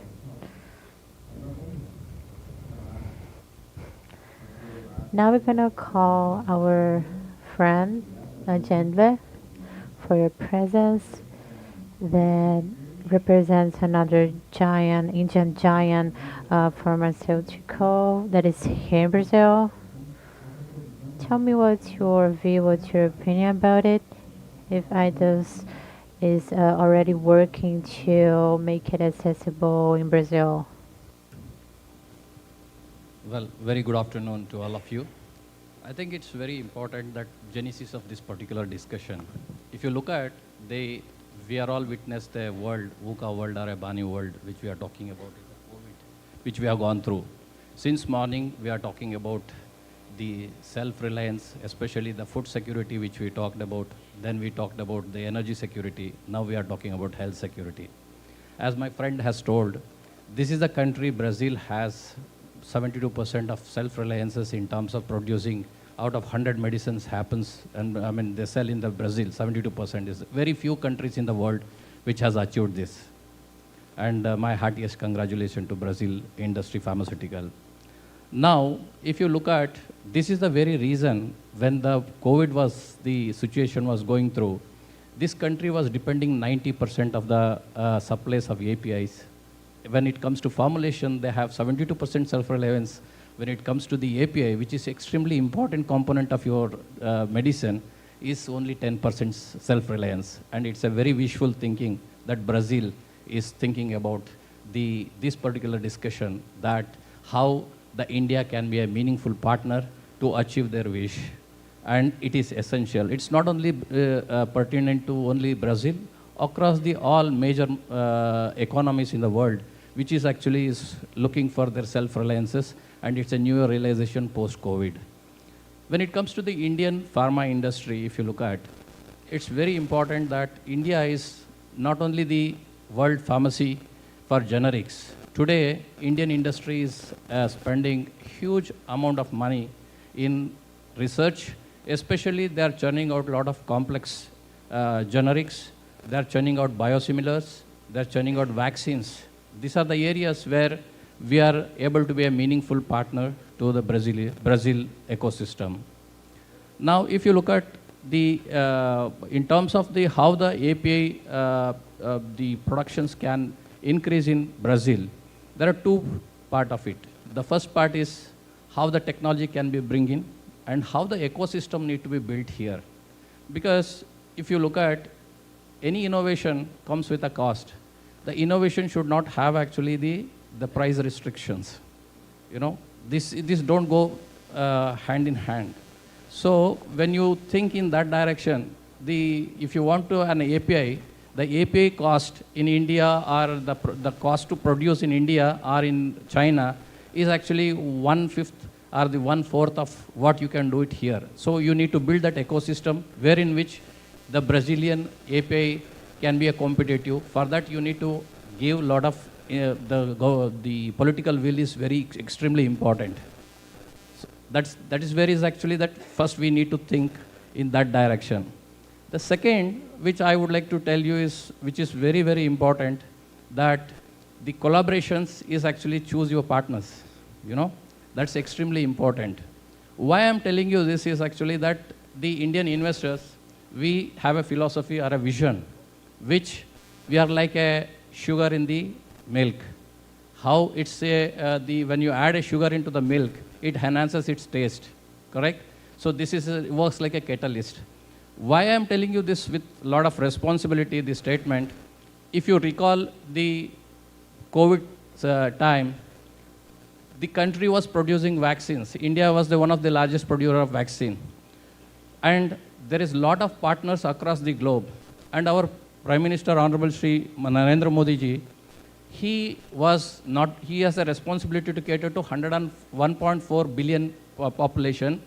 In addition to that, he has to fulfill the trust of the partners. That is something very, very difficult situation where it is very difficult to produce also. In such kind of a situation, we stood by our partners, no matter it is a small country, big country, or a strong country, no matter, we didn't discriminate these particular things. We stood by our partners, we stood by our the basic ethos, what we as a partner, and we supplied across the globe, despite it was not fully vaccinated to the Indians. This is where the partnership, the true essence of partnership matters. And now coming to the, how do we achieve this APIs transferring to the Brazil? The first is actually that, as I told you, that it's very important for all of us to think about that. Definitely the Indian pharma industry can assist in terms of realizing the self-reliance in critical APIs and to achieve the life-saving APIs. It is extremely important for every country, especially when it is a larger the country, bigger the responsibility, and it can be assisted by the Indian pharma industries. The second thing which I look at is actually the co-development and co-production of the biopharmaceuticals, especially that we have friends here actually who are doing a PDP here. They are very meaningful. This is going to be the next evolution in the pharmaceutical. the biological products is going to take a, biosimilars and biologicals are going to take a, and preventive medicine. These are the things which is going to take a bigger pie in the future. Here where the collaboration need to be very strong, because the cost of the medicines are enormously expensive. And when the governments have a larger burden in terms of catering to the people's health, so you need to have a kind of a collaborations, especially the collaboration at the level of regulatory harmonization, the mutual recognitions between India and Brazil, especially the Anvisa CDCSO. So these are the things which is extremely important. And lastly, I would like to tell you that, which is very important, that strong government support through incentives and building the ecosystem with a clear policies. That is very, very important actually for the any investors to invest. This is, both the countries need to work on that and streamline the regulatory approvals and harmonization. And lastly, we need to have a targeted funding with well supported by the government. This is what is my view.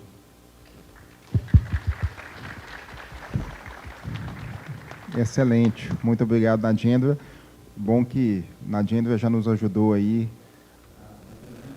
Narendra helped us to talk about the next subject, about new challenges, new opportunities, urbanizations. It's going to be very important for us, to our debate. But now I'm going to call on Ana Castanheira, that was at India after 3 weeks visiting. She represents Beyond that has good news about the partnerships with Indian companies. So, give me your opinion about API. I would like to thank and say that I'm very honored to be here. As we said, the partnership Brazil and India, mainly this pharmaceutical instance, it's a very successful partnership, but the focus was very commercial, was about the market, the consumers, and the furniture. But now has been able to see this changing about the behavior, and I can say because I'm dealing with this situation. I worked with public agency and private agency too, companies, and nowadays I can see the companies, the governments are open to work as a cooperation and enjoy the complements that exist in Brazil and in India. This field, this subject, India is excellent in development and innovation, has an industry very structured. Brazil has a very structured politicals, good demand, market demand, has a regulation, strong regulation that is internationally recognized. So nowadays, I see that each country can bring and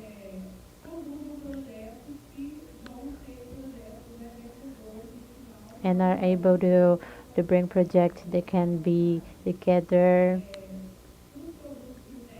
So synthetic product, I think that the politicals that we have, that we talked about, the PDPs, they are a good opportunity to promote this capacity, this industry capacity in Brazil. I think we have good opportunities in synthetic products. The biologicals are a good opportunity. Today's cooperation model could be changed. That is not only the consumers and then sellings, that we can develop together. How Leonardo say, I was at India in a delegation organized by the government. I was there for 3 weeks, And for me, it was very clear there exist many companies, many Indian companies with very interesting product for Brazilians. And on the other hand, there's Brazilian companies that are able to build with these Indian companies a good product that could be totally acceptable for us, not only for Brazil but for the whole world. And I think Brazil and India has been together for the world development. The national industries are focused in the international market. So I think it's something about time and promoting these connections. So Brazil and India can together be able to establish a nice system and cooperation, sustainable cooperation for not only our countries but for other countries in BRICS, and to be referenced in this sector. Thank you, Laura. Thank you so much. I think we talked about a lot about the challenges and the perspective, but of course, the logistic is important, humanization is important, and what Naji talked about partnerships, a strong partnership about Anvisa and CDC. But we walked a lot the last few years, but the pharmaceutical industry is one of the most well established, but we have a lot to do it yet. I want to talk about good perspectives. In your vision, every one of the sectors, and I will start with you, Laura. We know that Beyond did an important announcement, a strategic announcement, and with the partnership with an Indian industry, they will produce insulin in Brazil and will be a conqueror, really relevant to Brazil, to health in Brazil and for Brazilians. So tell me more about this, not only this, but beyond about India and other partnerships. So what you can say about it, good news about it. Yes, so Leonardo said everyone knows that Beyond has a partnership with insulins. The partnership is with BRICS. The partnerships are from BRICS and specifically from human insulin. It's an Indian industry together with the BDP. It's one national, private national, and a public lab. And this partnership for insulin, human insulin, is already happening. Last week it was announced,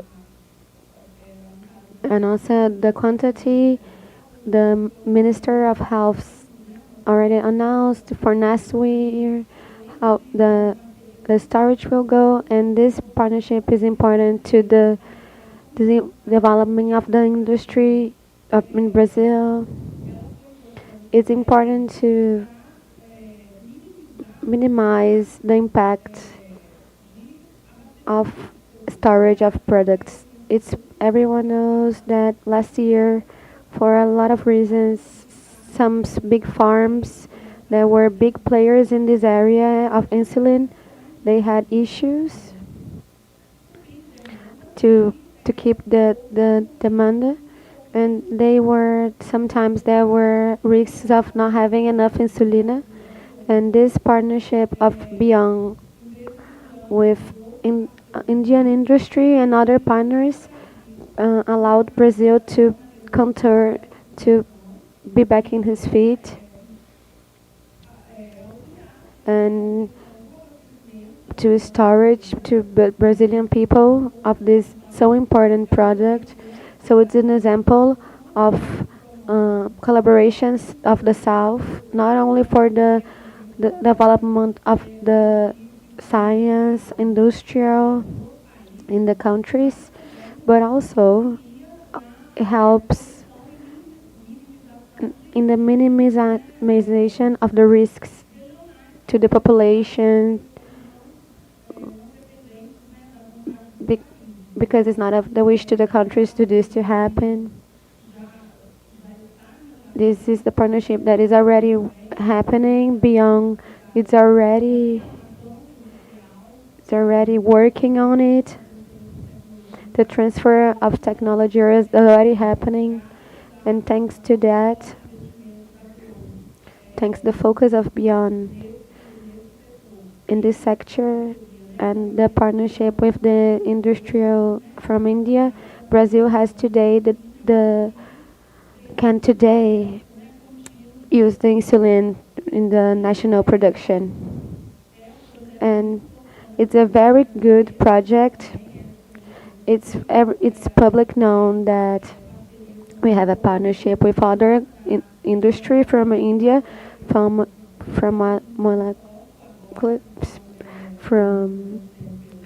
innovators of LPA.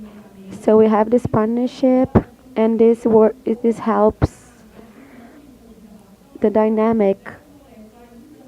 Even though this molecule is not already working with this partnership, but even these other partnerships can't resume only to commercial. It has to have a technical change and a talk between the industries to be efficient. Two good examples that are helping the Brazilian health. Now, Rosiane, Biomanguinhos is proud in Brazil, it's referenced in Brazil, and we know the India in terms of innovation.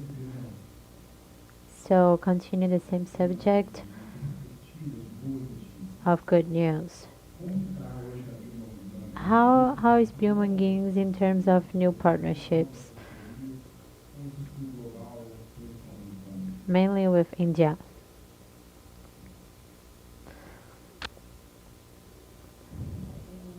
Well, I think it's important for us to talk about Biomanguinhos and Fiocruz. Fiocruz is very old and important here. It has a tradition here in research, innovation, and science, and learning assistance. And Biomanguinhos is one of the 17 units of science unities in Fiocruz, and our mission is development, production of immunobiologicals. So in biologicals, in this innovation area, we have two big news. I think we can say this. We have a platform very innovated, that it's a RNA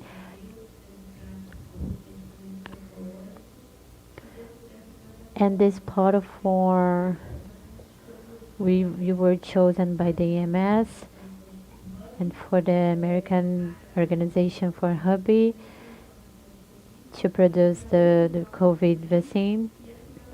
And this platform allows us not only to develop the technology but transfer to this corporation. This platform, besides the COVID, we have another targets that can be used. For example, we are discussing tuberculosis, that it's a big problem not only in Brazil but in India too. So we have the possibility to develop this platform of RNA messenger, and another technology platforms in Biomanguinhos too that are possible to be used in developments and partnerships that is necessary that the companies that is necessary the companies want to do these investments, but we have platforms of researches and many other technological platforms about genetic. So all of this is important. It's possible to these innovation partnerships. Nowadays, there's a big market for this. India has been doing good investments for this area. We understand that this subject is very possible. And something important in BRICS that Biomanguinhos is one of the areas very important for the research part. So we do have a good partnership with India. We are discussing about the strategical storage and many possibilities of vaccines. And it's a very interesting area in innovation. And I understand how we say that we have the fifth biggest market. Brazil has a very important market, right? The previsibility of the market and the public politics, not only for developments, for producing PDPs, but for the development parts of innovation, of local innovation. So I think we can align all these strategies and to achieve our mission, that is guarantee accessibility to delivery all these medicines should.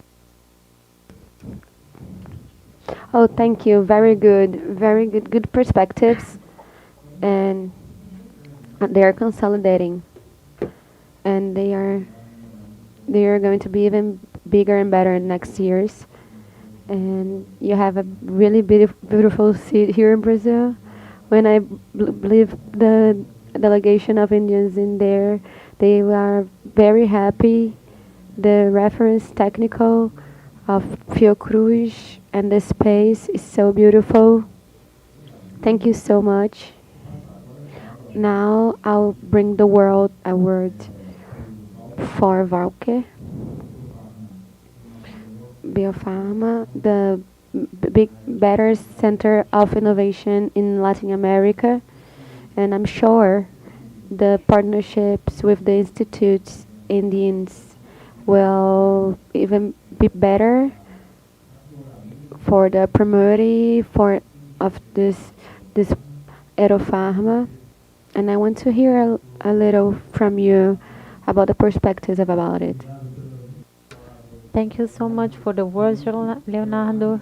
Really, Europharma, it's 100% Brazilian. It's an international company nowadays, and there's in 24 countries, 3,000 employees, and we are very proud of it, of this innovation, pharmaceutical innovation, with 700 scientists in São Paulo. And I'm going to use an example to tell you how this innovation process is going. First step is this, making genetics with good quality. And Brazil does it very good. Brazil knows how to do it. So the next step we can call innovation that we can add some. We do this in Brazil, and we do this in Aeropharma. Our next step, biotechnology. So we have all these products that my friends already said, biotechnical projects and biosimilars, who are the generics from biotechnologicals, and we do this in Brazil, we do in Aeropharma. And in advanced a radical innovation, what's that? Is to discover and produce a new molecule to to treat a new disease. And we do this in the center. Brazil is walking in this path. And we have other things too, like therapy, genetic therapies, who are even more innovation. So in this meeting, thinking about that, we have in Brazil a moment very propitious to innovation, because in Brazil, the politics of innovation of Brazil in pharmaceutical, we have a lot of incentives to innovation. We have, besides all these partnerships to development of innovation locally, financial of BNDES, pharmaceutical industry was the first or second sector to most have financial aspects to this, to renovation. Last year and this year's, we had $1 billion to innovation. More than that. Then all the sectors from the economy. Pharmaceutical is the one that has more industries that does innovation. 67% of the industries does innovation. It's the first section of innovation. And we invest in 7% of the receipt is in innovation.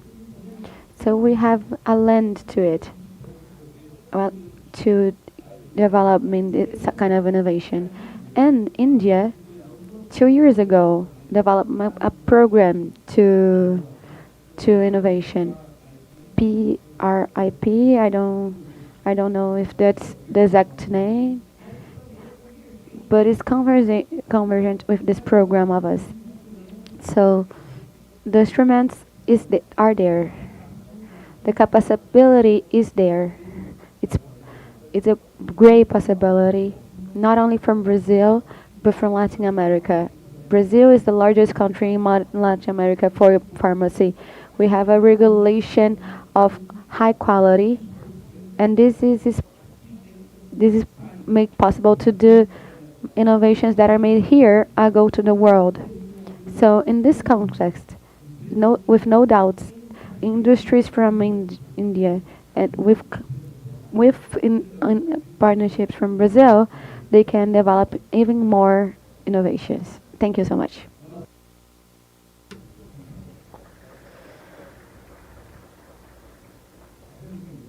This is very nice because it shows that partners with companies or institutes between Brazil and India can help the whole world, not only in the countries, but in the whole world.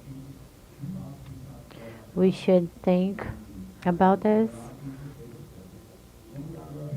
Now let's change the perspective of our Indian friends. Now Nadine's gonna talk. That is representing one of the biggest pharmaceutical industry with more than 17 years. There's in more than 50 countries. How's this experience of idols and another country relations can help this cooperation stronger in this innovation subject?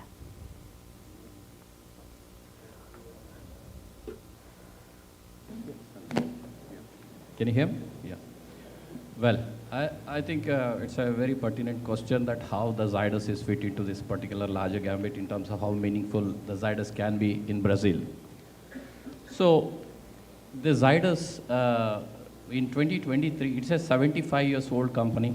In the third generation is running this particular company. And till 2023, it was called as Zydus Pharmaceuticals. Zydus Pharmaceuticals, today if you look at the healthcare system, it's a multiple reality. As my friend has told, today if you look at the healthcare solutions are multifolded. Like example, it says small molecules, new chemical entities, it is a biosimilars, new biologics, and it's a immunological solutions, you have a genomics, you have it's a medical device solutions. So it is not one solution or only one pharmaceuticals. If you look at something like 30 years back, the pharmaceutical is 90% is the solution. But today, it's a different world we live, and different solutions are coming from the, I don't want to call it as pharmaceutical, it's to restrict only to the small molecules, it says life science. That's why Zydus decided to re-christian the name Zydus Life Science. And true to its name, that we work on new chemical entities. We have 2 new chemical entities already marketing in India, and 2 more in the phase 3 and phase 2. One is in phase 2 and phase 3. And we have a biologicals, one of the largest portfolio in the world with more than 26 products. We have a biologicals. And we have the products which is in various stages, and we have 14 product already is marketed in India, and we are taking to the global market. And we have immunology products which we are working on. We are on genomics we are working on, and we are working on medical devices. And this is how I think the new reality for any pharmaceutical company to evolve, which we are in that direction. All these are very meaningful to the Brazilian market, because Brazilian market is also in the very nascent stage in these areas. I think we can be a more meaningful partners to the local industry. This is what the perspective of the Zydus Life Science. Now coming to our presence in Brazil. The Brazil, we have been here for the last 17 years. We have a significant investment here, and we have a factory in Ilhana Governador that is right in Rio. And we have been registered more than 80 products, and we have tried to be a meaningful player in terms of bringing the technologies to the Brazilian market and launching new products. And on contrary to that, there is one more very important thing which we have been doing. It is actually, we are also partnering with the local companies. Recently, our Zydus MedTech subsidiary of Zydus Life Science has formed a joint venture with the Sao Paulo-based company. The name is Biomedica. The Biomedica is a medical device company. They have their own Brazilian innovation that they are in the interventional cardiology. And we have the global partner for them. We are taking the innovation of Brazil to the global platform. We have the right to market in Europe. We have a right to market in Asia. So in a way that we bring the best here, and we take the best from here to the global platform. I think this can be the more, in terms of describing the relationship between the Zydus Life Science in terms of meaningful presence in Brazil. I think it's a real poetic justice. And coming to the innovations which we have talked, I think Fiocruz is one of the leading biomedical the institute which has been doing a great jobs. I think, and also some of the academias here doing a great jobs in this particular part of the world. Somewhere we need to collaborate this particular, both the countries need to collaborate in the research. It should not be duplicating. For example, my problem statement, I'll tell you that India is a tropical country, and Brazil is also a tropical country, correct? We do have a common problem. What is that common problem? We have dengue, is very common. We have tuberculosis, very common. We have leishmaniasis, very common. So there are many typical diseases of a tropical is very common. And we need to collaborate in this area where we have to pool our resources rather than working in silo. We have to pool the resources and do that, then it can come out with a more meaningful R&D outputs. You know, this is how I feel that this is one of the areas where we need to collaborate to make it more meaningful. Where I am currently working on leishmaniasis is one of the product which we are first time in Brazil. Zydus is going to launch. We are working with Anvisa. But here the larger picture is actually that the collaborations between the 3 partners. For example, suppose if you are working with Fiocruz, okay, in PDP, but there should be an alignment in the another government body which is Anvisa. Many times what happens is actually that we face the challenges in a different corners. So I think we need to have an alignment, because investment and the gestation period actually is a very large in pharmaceutical industry. We need to understand this. Like every product from lab to the market takes more than 8 to 10 years, which you keep investing money to get a first, the payback in the 7th year or 10th year. This is where is actually the role of the governments, which has to be more collaborative, cooperative, and resiliency has to be shown in this area. Then it can be a win-win. And Zydus as a company has all flavors to offer actually in terms of meaningful partnership and add value to the Brazilian market. And looking forward for a greater dialogues like this, and open, honest, transparent, and doable dialogues will make us as successful as a partner. Thank you. Muito obrigado, mas Thank you so much again. We are a little late, so I'm gonna ask my friend do a speech and talk a little about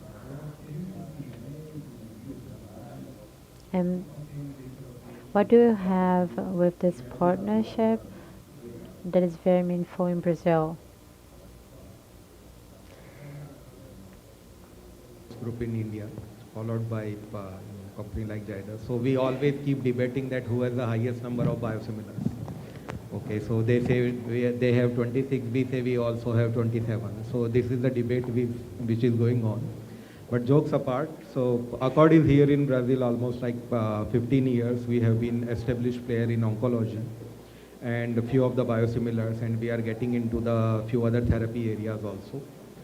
Okay, now talking about the one thing which I really want to highlight, and we cannot ignore this fact that Brazil is not an easy market to operate with. May it be pharmaceutical, may it be technology, textile, or any other segment, because of his stringent regulatory requirements, high investment, and government policies, which my colleagues has also highlighted. Okay, but how we can overcome these challenges is through the local partnership, which India and Brazil now, with the help of Chamber of Commerce, we are working on this. Okay, but talking back again regarding Accord, we are very strong in oncology. We are very, our future pipeline is of biosimilars. And we aim to become the one of the leading player here in Brazil in terms of oncology and biosimilars. And also we are expanding our presence not only in Brazil but in Latin America.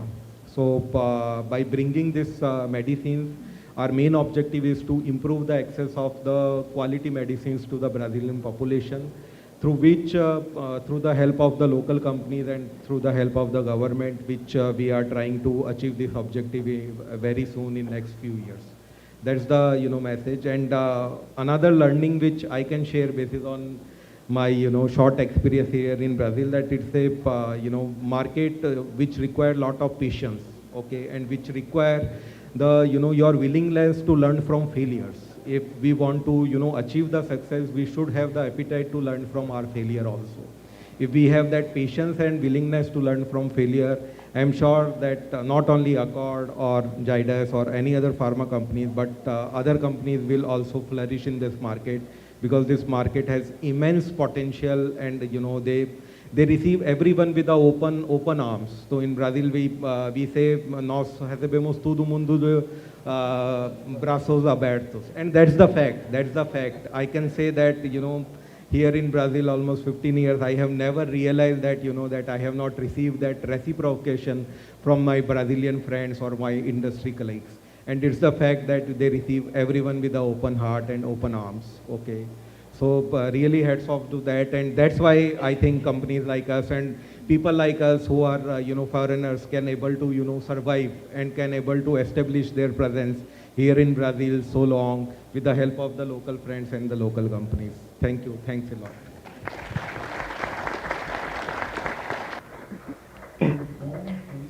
Thank you. Now we finish an important panel. Thank you so much of each of you for the contribution, presence, and time. And we're going to continue this important debate, and with the BEX partnerships, elite, commercial in Brazil, and make this relation and partnership stronger. Thank you so much. Our sincere thank you for our partners. A very important discussion. I ask you for a picture, an official picture again. Thank you. Well, now we've finished this first talk, first panel, and before our next step, we're gonna have another activities of another subject that we're gonna bring here of Brazil and India. Now we start talk about the ambition.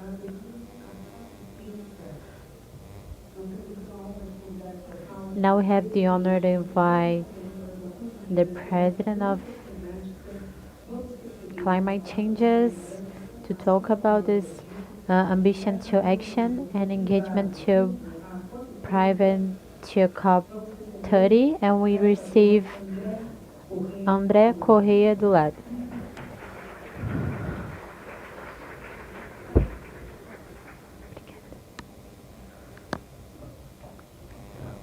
Good afternoon.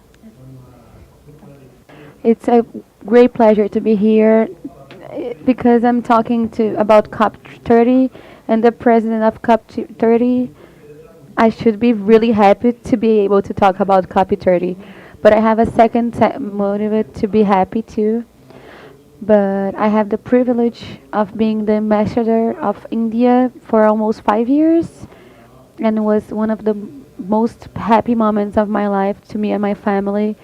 So it's really cool to be here at this forum with a lot of friends, Indian friends, and Indians friends from Brazil. And actually, Brazil and India are two of the most important protagonists of the negotiations of climate changes, because the negotiation, and now I'm going to talk about COP30, the negotiation started related about metallurgy, because it was the agents that changed climate that called the attention to that call, and it started to be seen as an environment problem, but fastest it began an economical problem. So COP30, it's a conference that it's a 30 conference that is as a reunion of countries that accorded the climate accord in Rio 10 years ago. It was signed again in the Paris Agreement. So for Brazil and India, since the first day, this convention was really important because it impacts the model of development. So Brazil, that is a country that has a very particular that already develops in green energy. We have this major facility about it because we have a lot of clean energy, and it's even more cleaner as the year goes by. As we have hydroelectrics, biocombustibles, but eolics, and the solar, the power sun, and we can empower this in the next few years. But India has a challenge because it has a lot of carbon and had a development in the United Kingdom model that it was in India till 47, and for that has a profile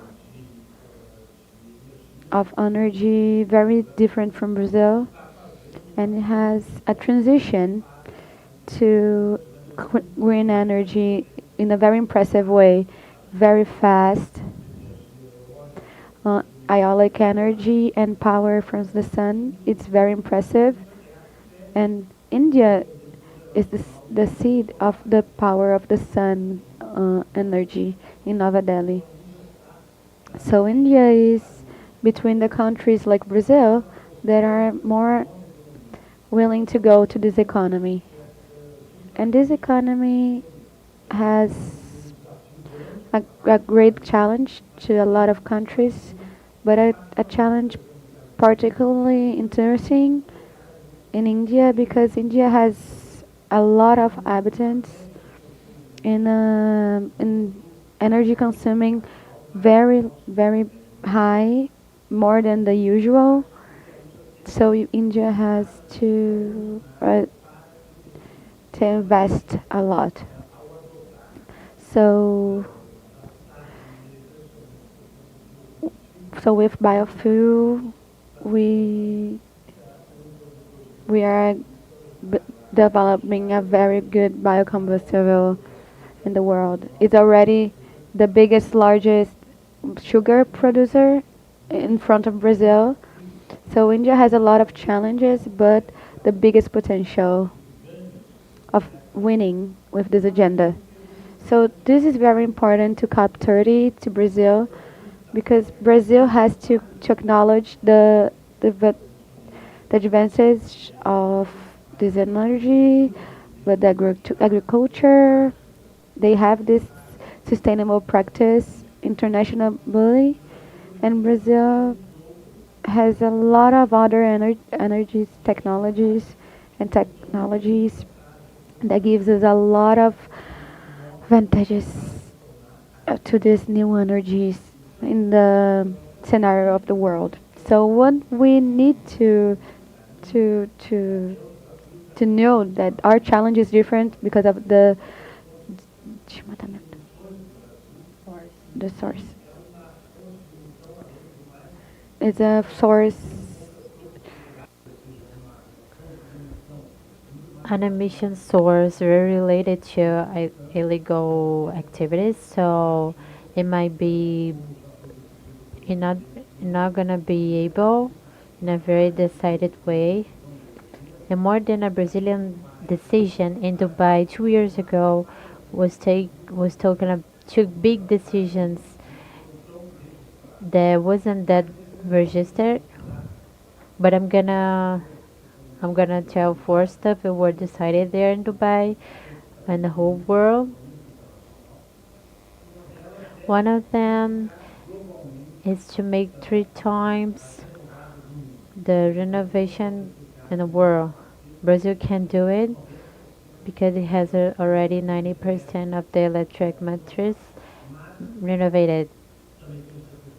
But we have the transportation sector and the rest of the world. Not many countries has this proportion. So triplical in the world. And using an English expression very hard to translate in Portuguese.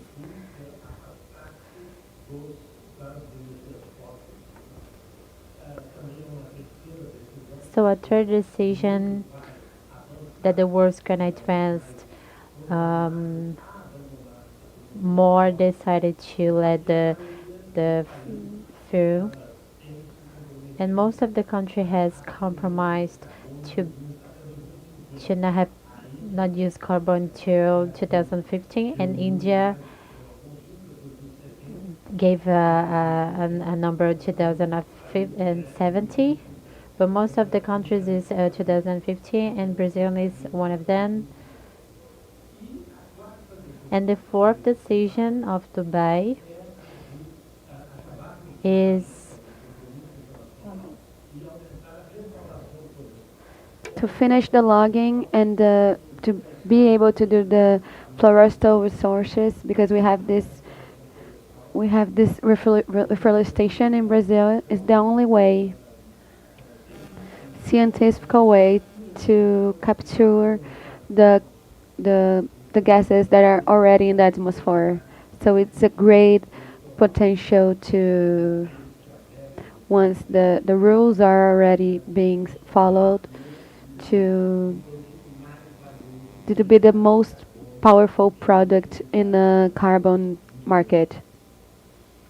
So in Dubai, we did these decisions about renewable energies, about going back from fuels, and about the end of logging. So this all can prove the importance of the COP. All the countries in the world are negotiating in the COPs um, because they don't want to impact negatively their economy. And it's normal. Or Germany or Egypt or Malaysia, every country have sectors that will suffer from this transition. But few countries have so much potential to gain from this, like India and Brazil. So the climate change unites a lot Brazil and India because of the potential that we have in investments that can happen in the two countries. So where the private sector goes in that. So this is very important because COPs initiated simply like countries negotiating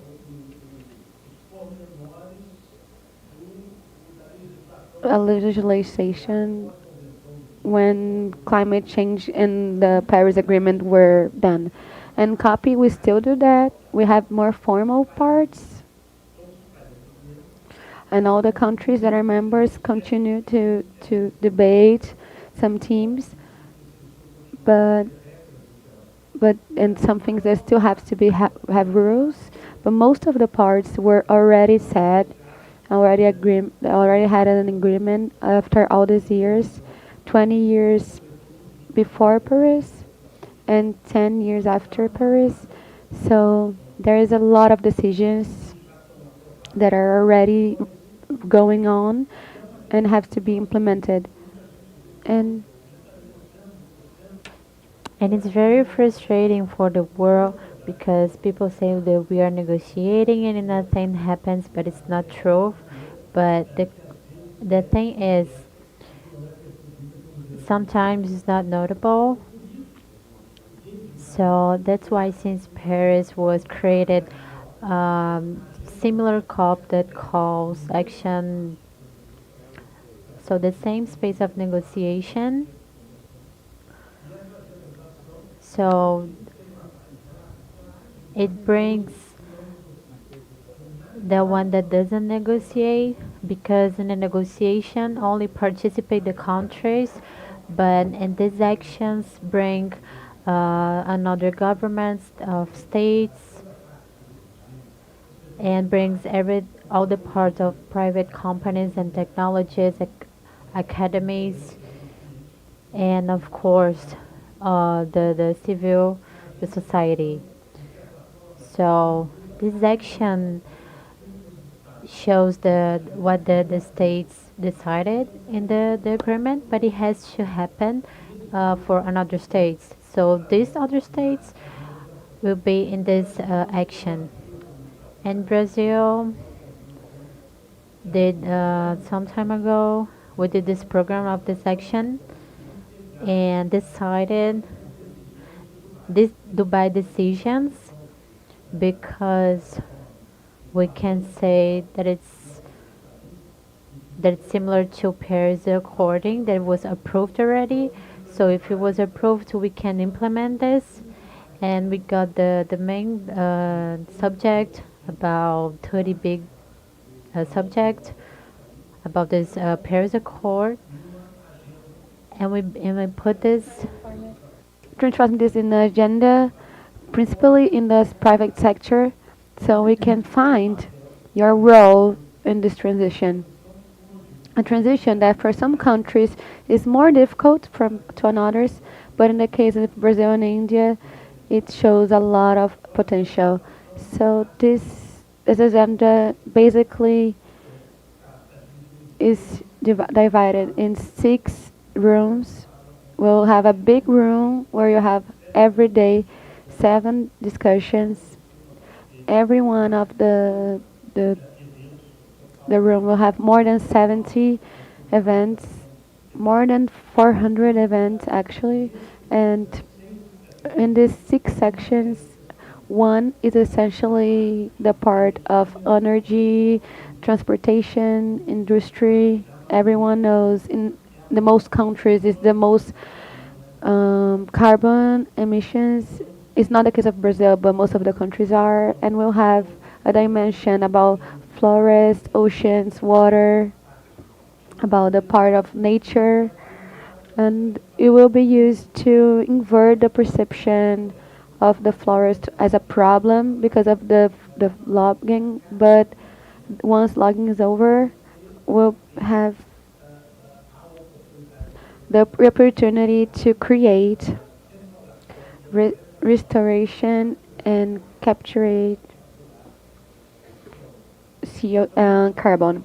So we'll have the third column about agro, about food, and we'll have one more column about cities and infrastructure, and finally one about social formation, related to social transformation. And the sixth room will be about transversal meanings, financial, technology, government. So these teams have to go to this sixth room. So in this infrastructure, each one of the countries that will be participating of the COPs will have a room, and they will organize events and keep the agenda. The role of the private sector is essential because we want implementation, not only papers but implementations. We want a COP about solutions and actions. So a lot of countries in the world have the answers to doubts and things that are happening that of this transition in this world. The wish of the government is to have a big impact internationally about climate, but also we want a big impact in Brazil about realization of opportunities in COP30. So this is an invite to you to come to Belém. I know it has a thing to hotel, but this will be solved. In the moment, we really don't have it, but we'll solve it. The city will have the infrastructure. We will have international compensation of the importation of this happening in Amazonia, and I believe the copy will be very interesting. And in relation of India is a very good thing to us to happen to BRICS. And India and Brazil, it's always really aligned in BRICS. And the Prime Minister is going to do the trip tomorrow. So I'm going to Brasilia tomorrow to be there to the reunion.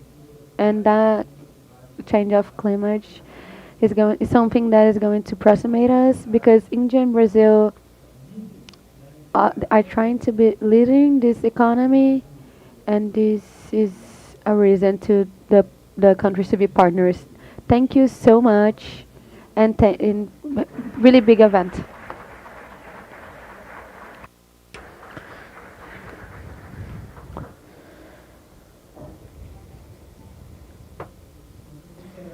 Our sincere thank you for André Corrêa do Lago. He's the 30th Director of the Climate Changing. So now we talk about the energy to a shared future, strategies between Brazil and India to this transition of climate changes. Now we're going to talk about it. We call Magda Chandran. Francisco Lefrut.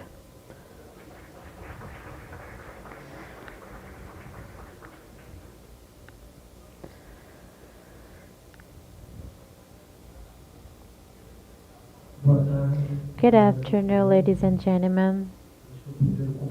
Let me first talk to you and Jorge Viana, ApexBrasil, my friend of Petrobras, the co-president André Corrêa do Lago, that is my partner too. I compliment all the authorities that are here, Brazilian and Indians, and Petrobras is very proud of being here in this important event. Magda president has an issue and couldn't be here, so I'm gonna represent her to bring the Petrobras word about the subject between Brazil and India to this energy transition and for the security of energy in this country and the whole world. So with big honor, I represent Petrobras here, Brasil-India. As founders with BRICS, we share friendship, strategy. Our nature face different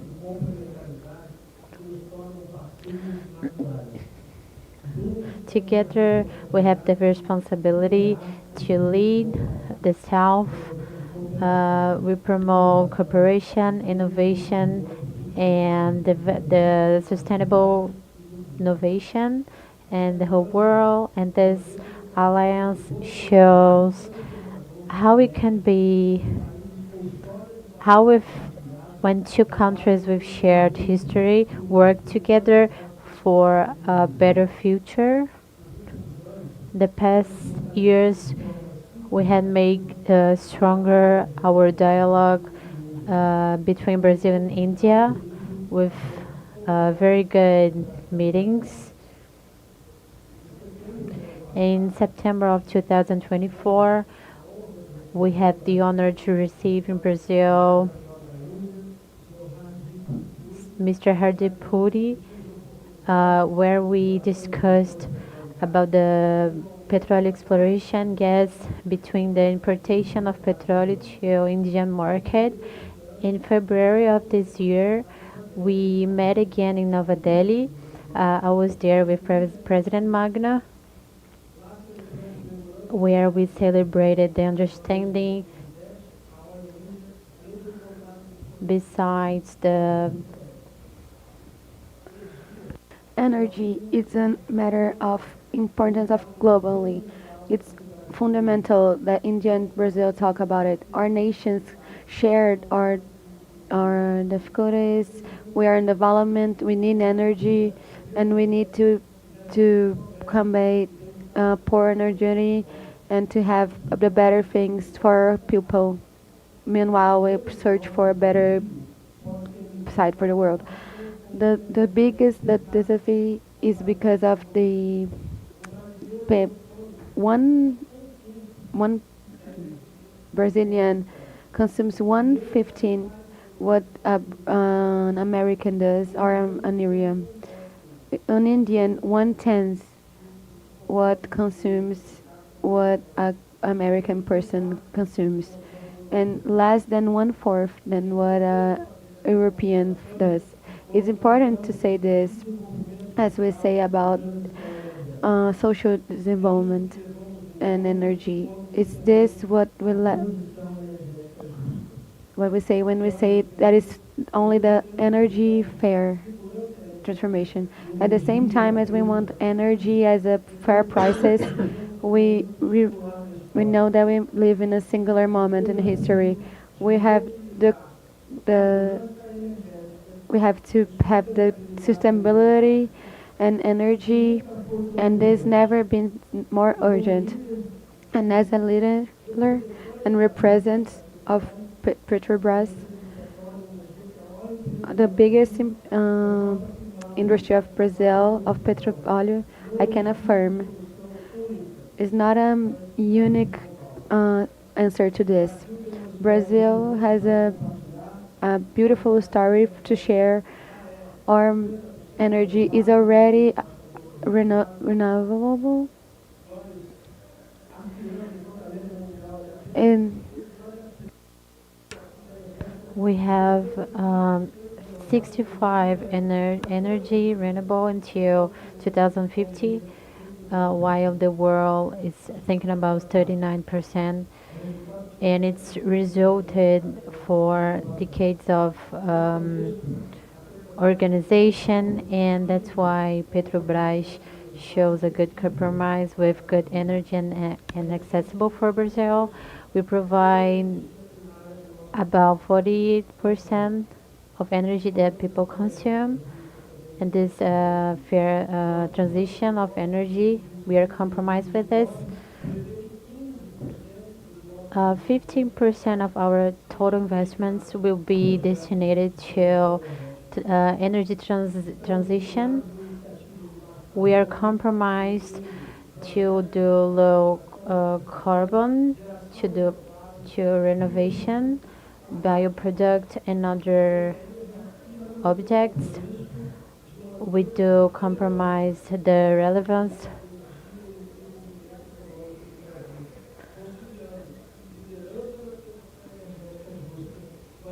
with the responsibility of oil and gas.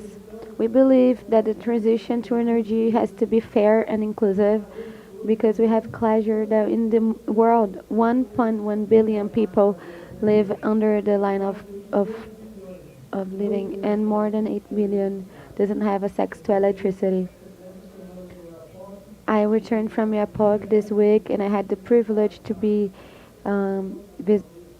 to go to an indigenous, to Indian, to see people that live with poor energy, and this have to be taken in consideration. And we have a lot of disparity as India, and the energy is the base of it. We believe in the addition of energy to not have it fuel more petroleum, and will be essential to the economy. In 2050, this consume will be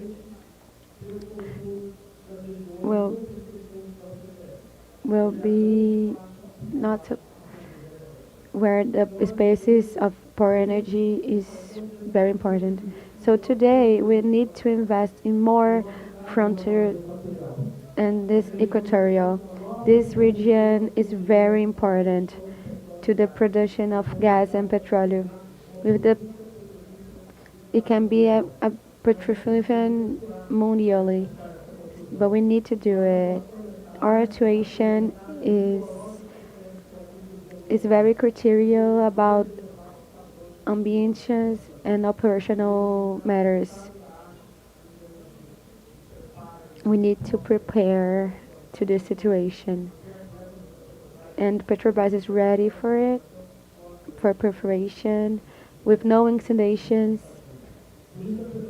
That's why Petrobras wants to affect in the exterior, and it will accompany the public fundings of the Indian government. This initiative of areas operatives is an opportunity to reinforce the partnership between Brazil and India in energy, and a long value to Petrobras in a long term. That's why we say we are very important EPD to transition energetic, accessible for our society. That's why we insist in refineries, in new centers of innovation and green energy. That's why we did invest in diesel fuel to 2% of vegan oil, and they have the patent Petrobras. Gas with carbon free. It's already in Singapore of renewable oils. Our expertise in biofuel made unique. Good. We are the only country that has the gas with 22% of ethanol, total flex, ethanol or gasoline in the gas station, and diesel 14% of biodiesel. And in ethanol and biodiesel, we need to talk more about it. That in the 70s, Brazil, with the protagonism of Petrobras, did a step of security of fuel.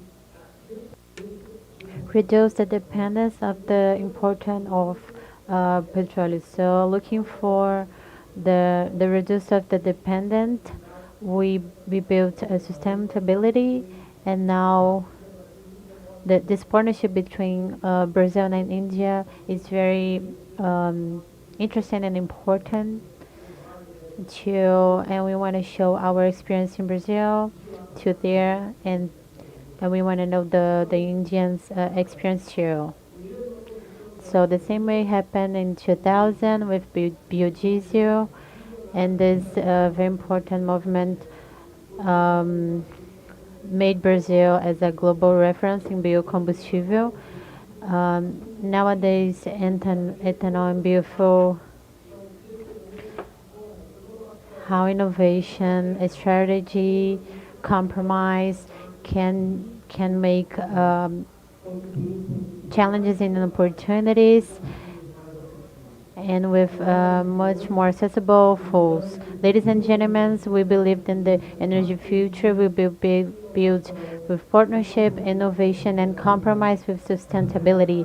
Petrobras is ready to make it work with collaboration with our global partnership, and India is one of them.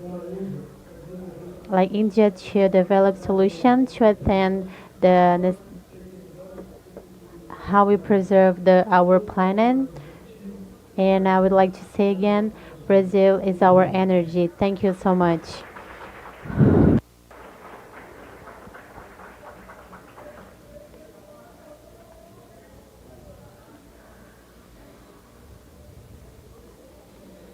Thank you so much to Francisco.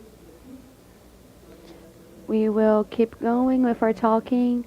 Now we'll have another panel in our forum. The theme is New Industries, Technology and Innovation. It's the last conversation we're going to have today in this panel of Brazil-India. Now let's call to the stage her that's going to moderate, the director Ana Paula Rebeza.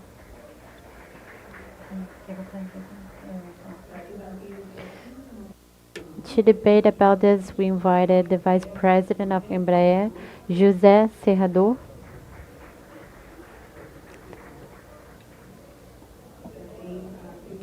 And we like to invite the President of Feminine and leader of the innovation of science of women in the BRICS commercial.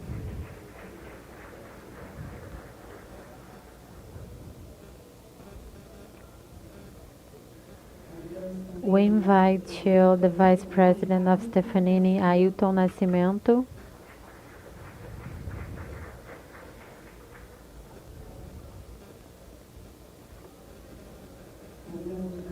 We invite the Director of VEG, Daniel Godinho.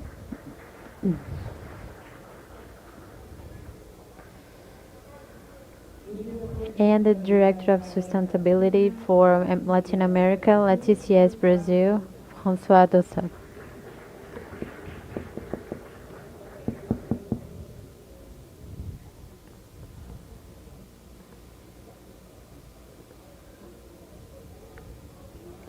Well,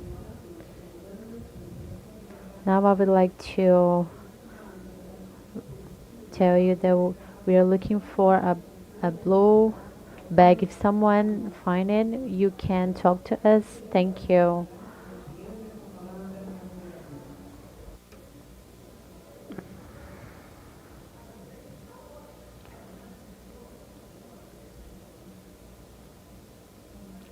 So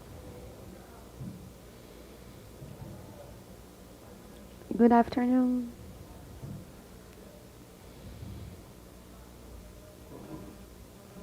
Good afternoon to everyone.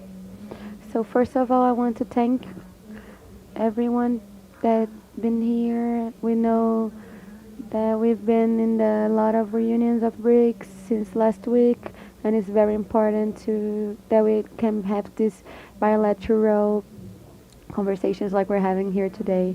Thank you yesterday to everyone who talked today, that shared your experience with India and your vision of future about the bilateral partnership.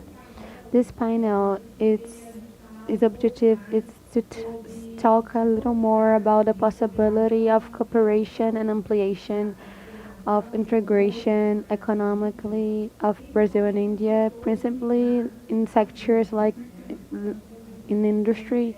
We had some talks about pharmaceutical industry that has a lot of innovation and demonstrate the bilateral in India, as India is input and Brazil consumes a lot of medicines, so we have a partnership very good, and the diversification of the talking for the marketing, the pharmaceutical must show as an example as others, and we'll talk more about it.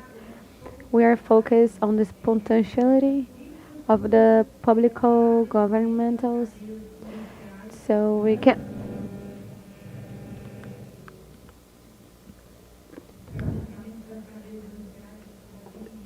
between Brazil and India, and we have here some representative persons, MRE, about connection, mobility.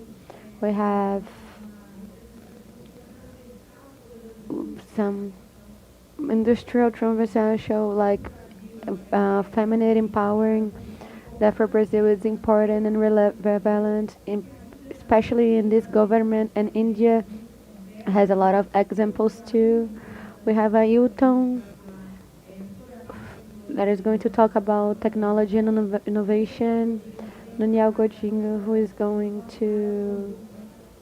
Don't be jealous, please, but Godinho is mineiro, so I have to to say we are mineiros. AWEG, it's our industry who's all over the world, and it's in India too. And in the end, Francois, who's representing Francois, who's a partnership from Brazil and India, and a very good friend. And TCS does that development of Brazil and India, and has a really good agenda to all of us. So, how we are a little okay in the hour.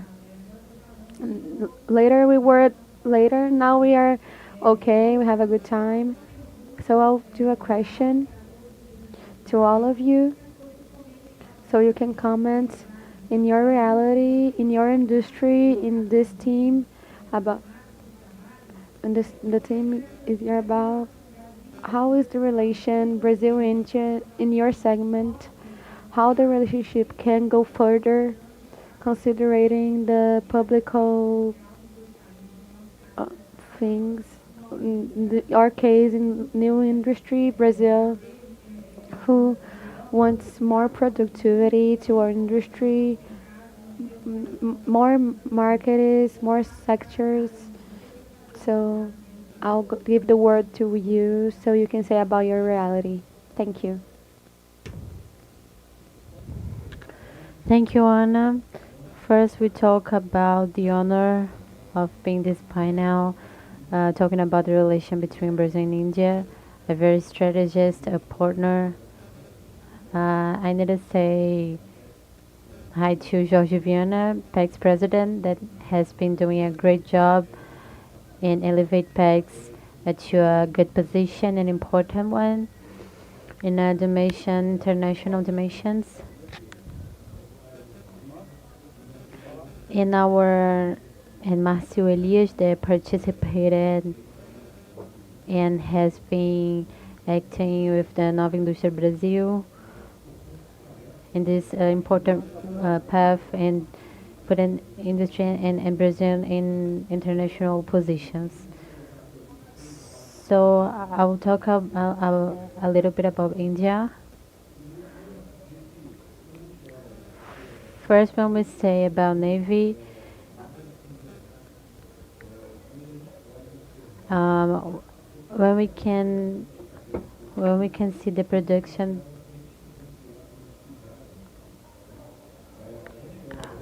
We see Embraer, and it's the third most in the plane area, and as a executive plane or commercial. And when we see India, it's the third most biggest aviation market in the world, to defense in the world, and the country that presents a lot of connective with Brazil. India has an industry aeronautica very good. François is here, and Embraer has local partners too, and this complementary. It's further than potential. It's very good. So when we talk about Embraer in India, I would say that we have two big points. The first one is the connectivity. When we look the market from India, Embraer has 1,000 planes in the world, principally in India. So we see the opportunities that we have in India, and when we see and analyze the planes from India, it's very similar to Brazil. It's median, and we have a lot of small ports and biggest points. We have more than 180 places, and in this region, the planes are not making presence in, and the governments are making investments in airports. In the case of airports, they have these public laws that every citizen has the right to fly, and the scheme has been very representative and stimulated to flying. And Embraer could have this big client which is already using Embraer in India market. And the second thing is that defense and security. Embraer, inside that, in technology and local investment, choose Mahindra is a big group, Indian group, to act in defense and security, and it can participate in this project of innovation in cargo. It's a big opportunity, and we want to share. We recently opened a similar industry of Embraer in India, and will be a point of the industry in Brazil to technology, university,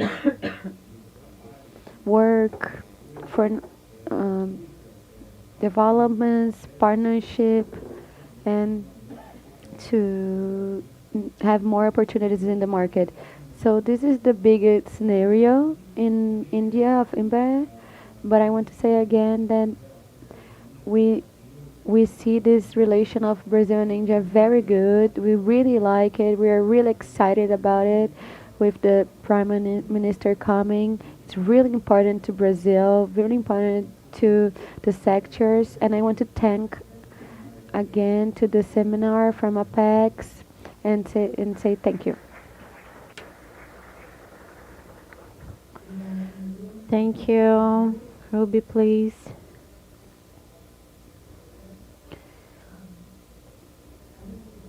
Good afternoon to you, and namaste. Thank you for inviting me here, and it's been a wonderful experience visiting your country and your city for the first time. I have a lot of industry leaders over here from the technology space, from the aero industry, and they are giants themselves. So what I would like to focus on right now is as an woman who's working in this field of women empowerment and across the BRICS Plus countries, what is it that I have my impressions on?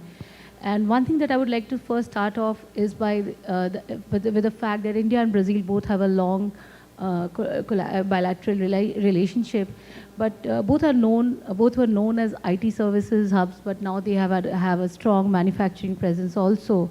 But one thing that I've always noticed, and you've also noticed, is the Global Innovation Index parameters. And if you look at the 2025 GI Index, India ranks at number 14 out of 133 countries, and Brazil ranks at number 50 out of 133 countries. So this actually shows that we've really gone up in terms of innovation. India in the last 10 years, from 2015, where we were in the rank of 80 or something, we moved up to the rank of 40. But out of this entire thing, what comes across is that the private sector investment in R&D, and I have a lot of private sector giants sitting here, and my query to you is, if you look at the private sector investment in R&D in both our countries, in India it's roughly around just 0.6% of our GDP, whereas in Brazil it's slightly over 1%. So a lot of it is coming from government incentives, public support, public sector enterprises, etc. So maybe there's something that for the future, because as our Honorable Prime Minister Modi ji has also said that innovation is no longer a choice, it's an imperative for everybody. So how do we move to the next level, unless until we get stronger private sector investment? So maybe even in manufacturing technologies, because the future now is manufacturing across all sectors, how is it that we create bridges between both the countries so that tax incentives for companies to invest in R&D, tax rebates, support, something like that, the ecosystem has to be created, because that's the future. And in India, we've already started to focus a lot on innovation in terms of government support by initiatives like Startup India. There's the Atal Innovation Labs, where Atal Tinkering Labs actually focus on school students also. So all that is happening, but personally I feel that the private sector's support is more needed. One in this aspect, and the second in academia-industry collaboration. If we are looking at a future where the jobs that exist now will actually change, which is a future which is very technology-driven, then that's one area where there has to be global collaboration. Since the time I've been here, I've been meeting a lot of organizations, and when I was in Moscow recently, I met a lot of similar organizations. I saw there's so much of research happening, like the Indian Institutes of Science, etc. in India. But maybe industries should invest not just in an ecosystem of a community ecosystem, which is more geographically oriented, but more into structure and process oriented ecosystem, which is more into technology focus, and that's what will help the future. And the third thing that I would like to really focus on is inclusivity. This is what the declaration yesterday also talked about, inclusivity. And when I'm talking about inclusivity as a woman, I'm saying that just around 20% of women are involved in manufacturing globally. If you're looking at growing, and according to the World Economic Forum, there are around 170 million new jobs to be created in the next 5 years or so. Of course, there will be around 92 million jobs which will become redundant also. But still, there's a balance of 78 million jobs. Where will you get the people for that from if you don't include half the population, which is women more? So maybe investing more in cross-border linkages through organizations, investing in more in women-related startups, is something that, especially in the manufacturing field, is something that I would request the industry to look at and grow. Thank you very much, Ruby. Thank you. Ailton, por favor. Ailton, please.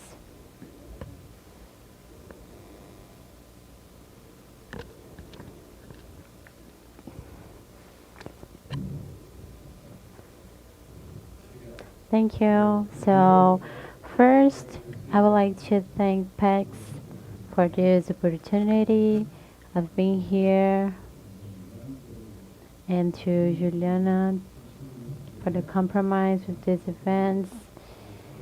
and putting Brazil in a good position, in an important movement in this industry, this technology and information industry. So for those who doesn't know, the Stefanini Group, we are a group, the company group, national one, 100% national.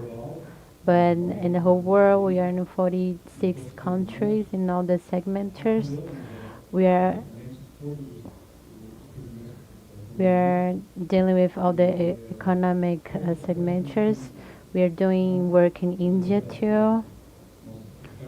Our offices are in India too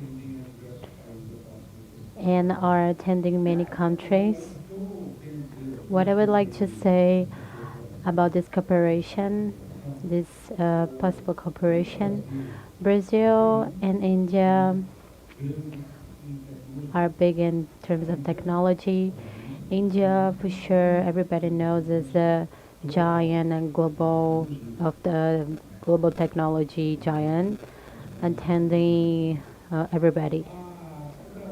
Brazil focus a lot in attending Latin countries, as we said, about exportation of product, and the European continental. And India is very present in tectonic countries, but it's attending many other countries too. We have a good example here is PCS, that is in Brazil for many years, and with a good presence and strong presence here. And at this moment of the world development in terms of technology, Brazil has a plan with the new industry and another plans too. For example, Digital Brazil 2030. We have many opportunities, so what we have in terms of possibility and cooperation is what we just said. We have an intense work of modernization, and Brazil is very competent because of the business knowledge, and it's able to apply this AI and is doing this very well. Everybody can see this financial success development, and some big project developed that use AI when we made our national product better in many ways. Now recently in BRICS, we are doing a digital laboratory in block that can collaborate for the technology exchange, the solution and project they can be able to another countries. So I can see that one of the biggest collaboration is India. So how I said, is a giant global as an exchange with solutions and idea. It will be wonderful for us.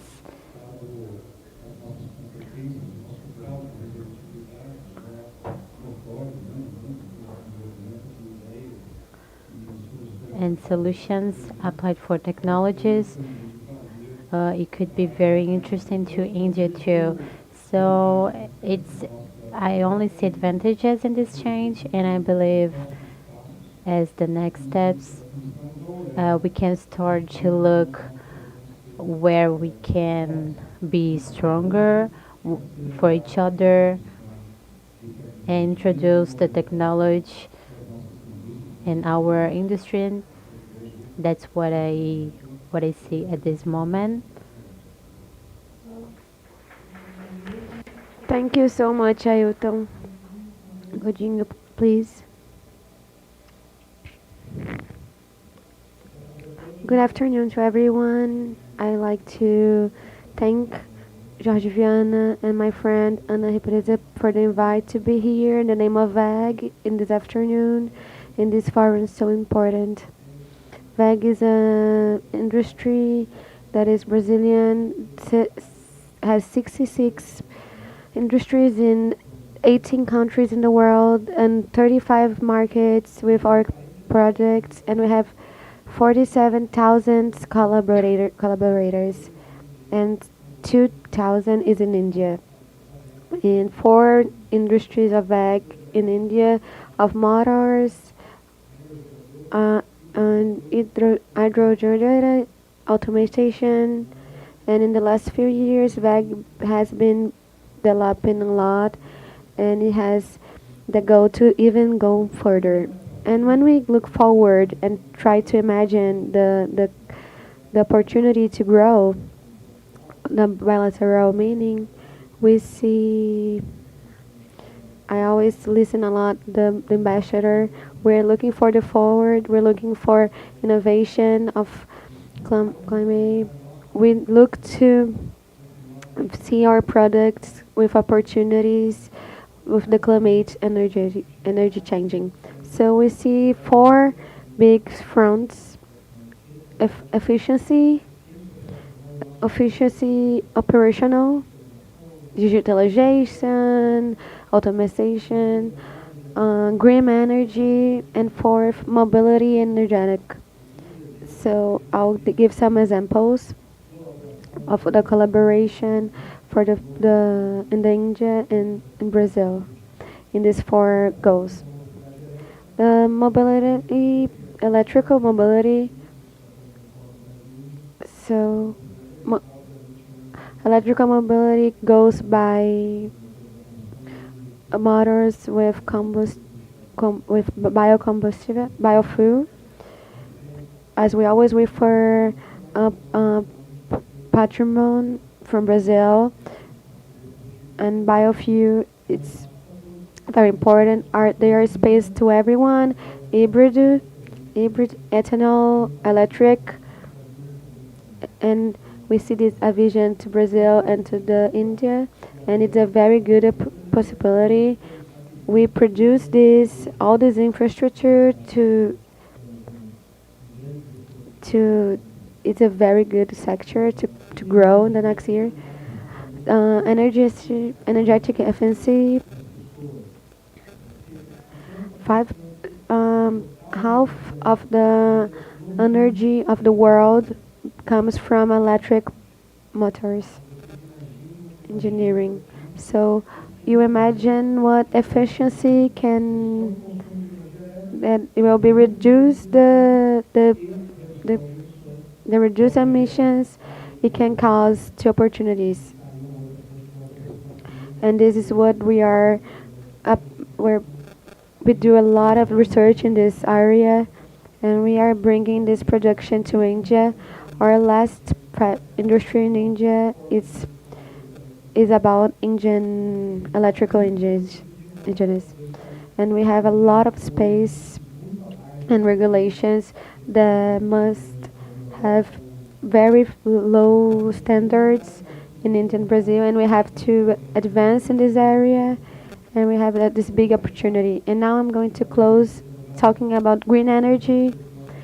I told that we have air generators with engineers in Brazil and engineers in Brazil, and we produce there and here air generators 4.2, and WEG is producing the new generation 7.0 with a partnership with Petrobras, and we'll bring this to India because we see the market and the big market of to new energy.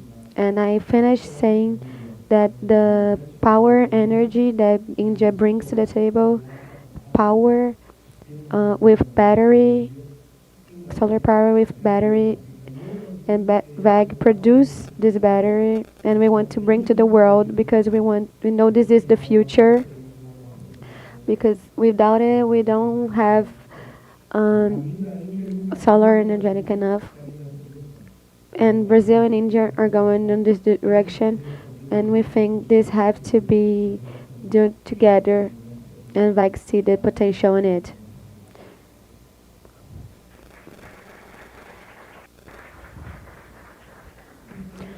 Thank you, Godinho, Francois. Well, thank you so much. Good afternoon, all. I would like to thank my brother, President Jorge Viana Leonardo, that was invited today. It's always a pleasure to be together. We were in Paris a few time ago. Now we are here in Rio, this wonderful city. I have the honor to represent the Tata group in Brazil, and this group, I think many Brazilians doesn't know it very well. It's a group that has a market value of $400 billion, and a few people here know it. And I work in one of these companies of this group that is called TTS, and it's half of the Tata group. It would be like 2 times Petrobras in terms of value. A company of 600,000 people.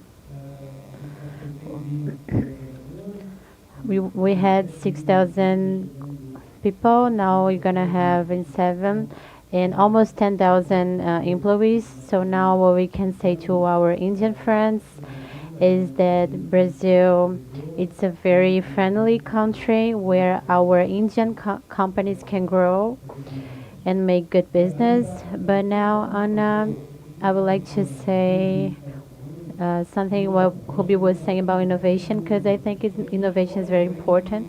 When we see the global ranking, I think there's a challenge that the two countries can try to work together. And I'll give you a very simple example that the TCS is doing to show how is this collaboration existing between these two countries. We're gonna open in September 22nd, what we call Plate Sport. So what is this? It's a physical place, about 1,200 meters of technology, where we're gonna create an ecosystem inside Easter. That it's a university in Brazil with teachers and students, many startups, many companies that are our customers. You can think about Petrobras, Itaú, Bradesco, and TCS. And together we're gonna create and develop innovation to elevate Brazil and to the customers about in terms of negotiation. So it's a good example about what would the both countries can be together, more innovation and thinking about what Ruby said in this global that is actually what TCS is looking for and doing in Brazil. We work with social project. We do this with poor people in communities, and we try to change and have an impact in these people's life. They live in communities. 6,000 people in these companies. Our dream is hire only people for these communities and favelas. Mainly in Londrina, where we have an important unity, and it's a challenge. Bruno, the president here in Brazil, he said that we are trying to employ these people of favelas to this innovation subject, and I think it's wonderful about cooperation between these two countries. Thank you. Thank you, Francois. I'm sorry, but our panel has to end. But for this talking we had here, we can understand that the opportunities that exist between these two countries, the diversity of sectors, and the diversity of the point of view of inclusion. How Francois, Ruby, and it's not enough to say diversity, difference is good to creativity. So while we're talking about a country that territorially has a different culture than ours, but this different from culture are indicators of creativity or and more inclusion of women, of LGBTQIA+, of people from favelas. So we talked about a big agenda, and we will have even more talks and more discussions. Now my friends sing a mission for India, and I want to thank all of you, and I invite Marcelias and President George. I'm sorry. Oh, and Giacomelli. All this construction to invite them to the stage to finish the event. Thank you so much.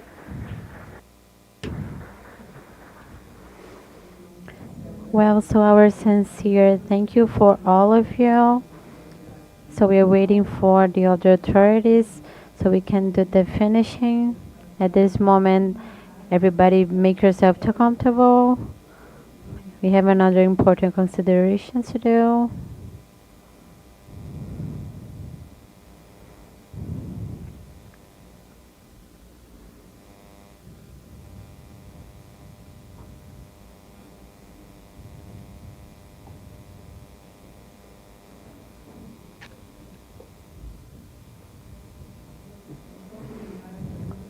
Let's enjoy this moment and take another official photo of all the participants.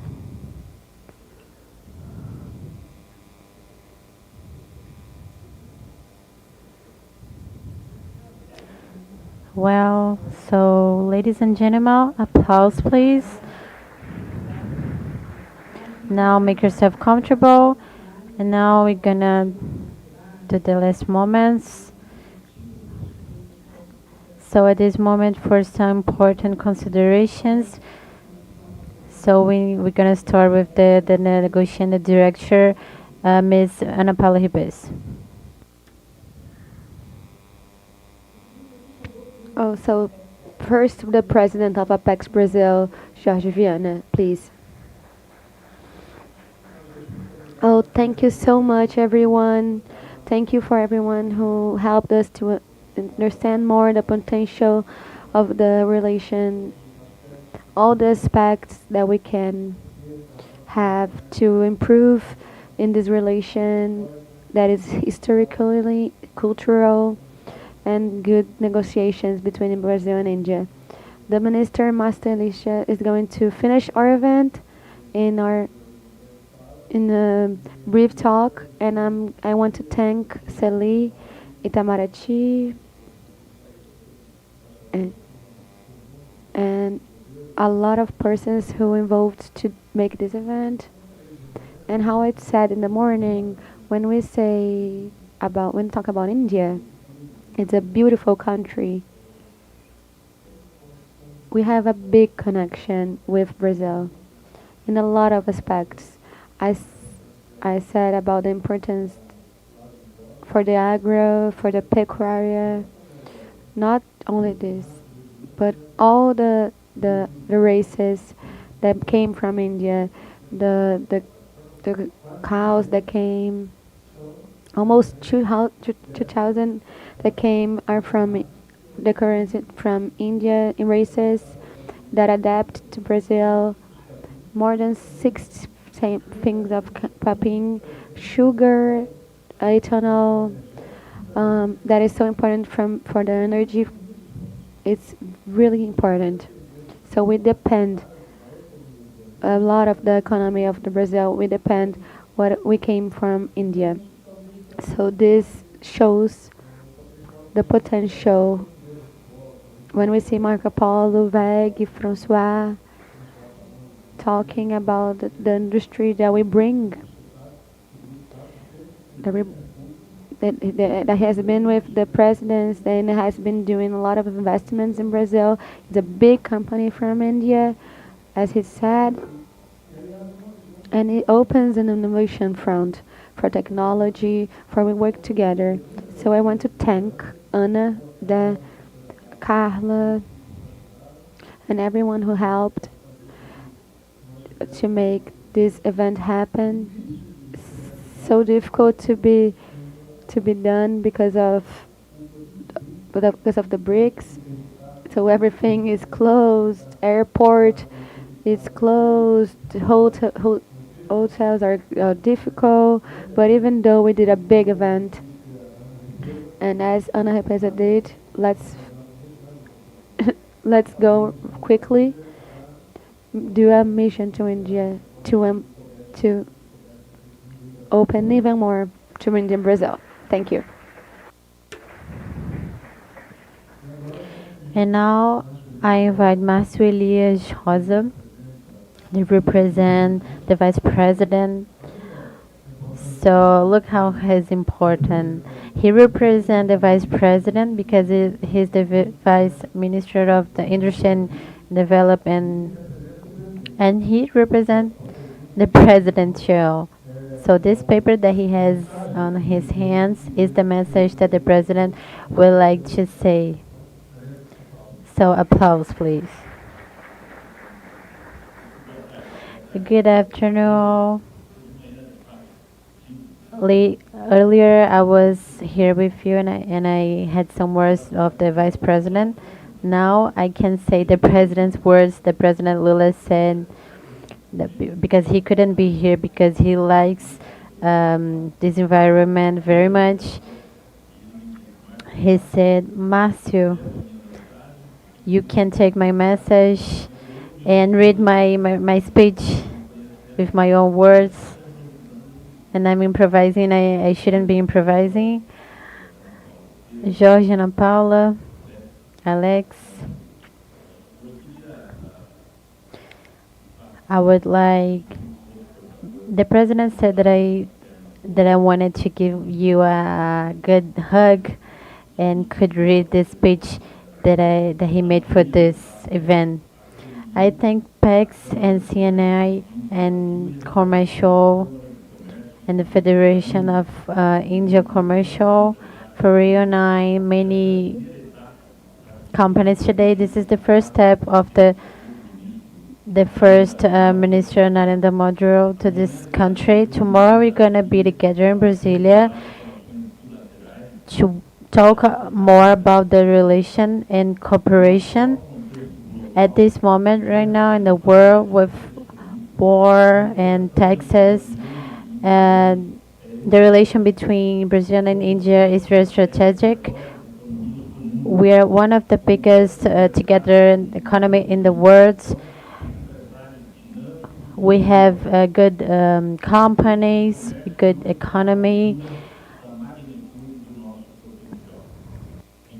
In 2024, we had $12 billion of exchange commercially.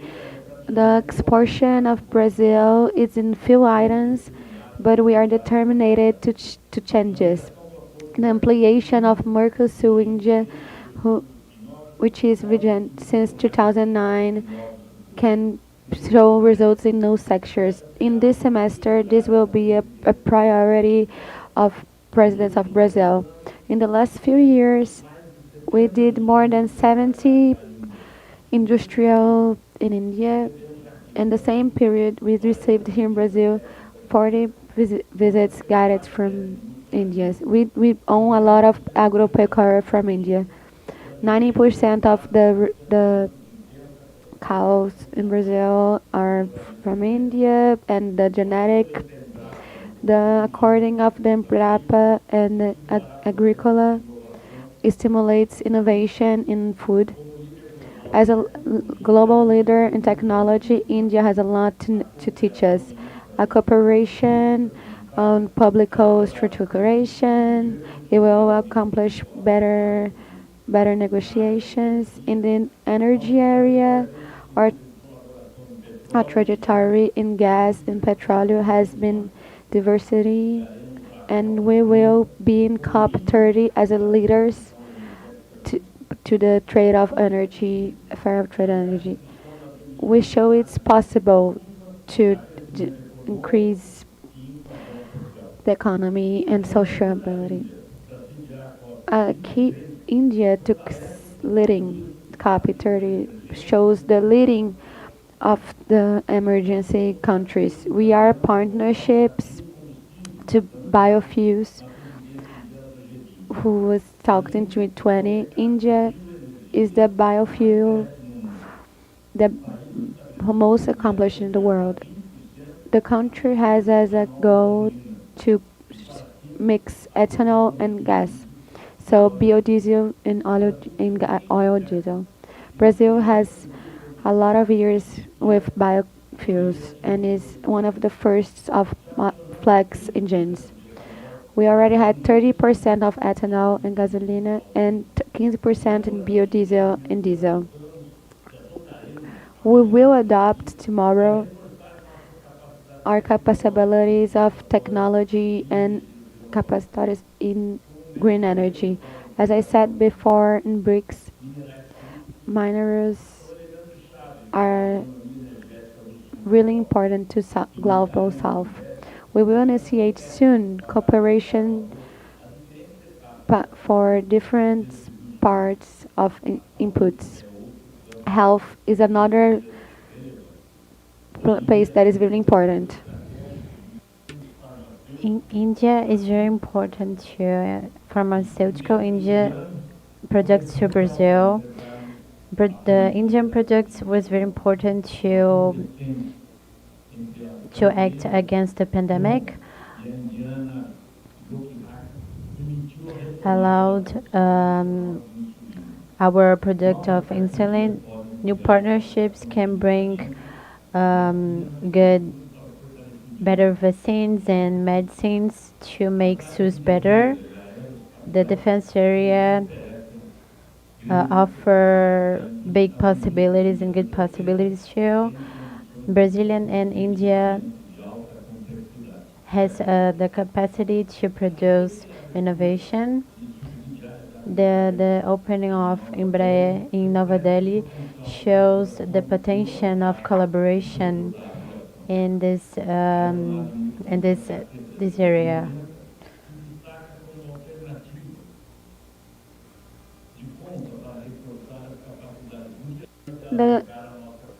Our cooperation industrial and others can be accomplished by that between the cooperation from India and Brazil. The council that we do is that to multiplicate the canal between the business persons and the industry. Ladies and gentlemen, in a month it will be commemorate the Hakisha Pandan, which translates the brothers, and this to inspire us to have more partnership that we already have, and we are building even more today. Thank you so much, Luiz Inácio Lula da Silva.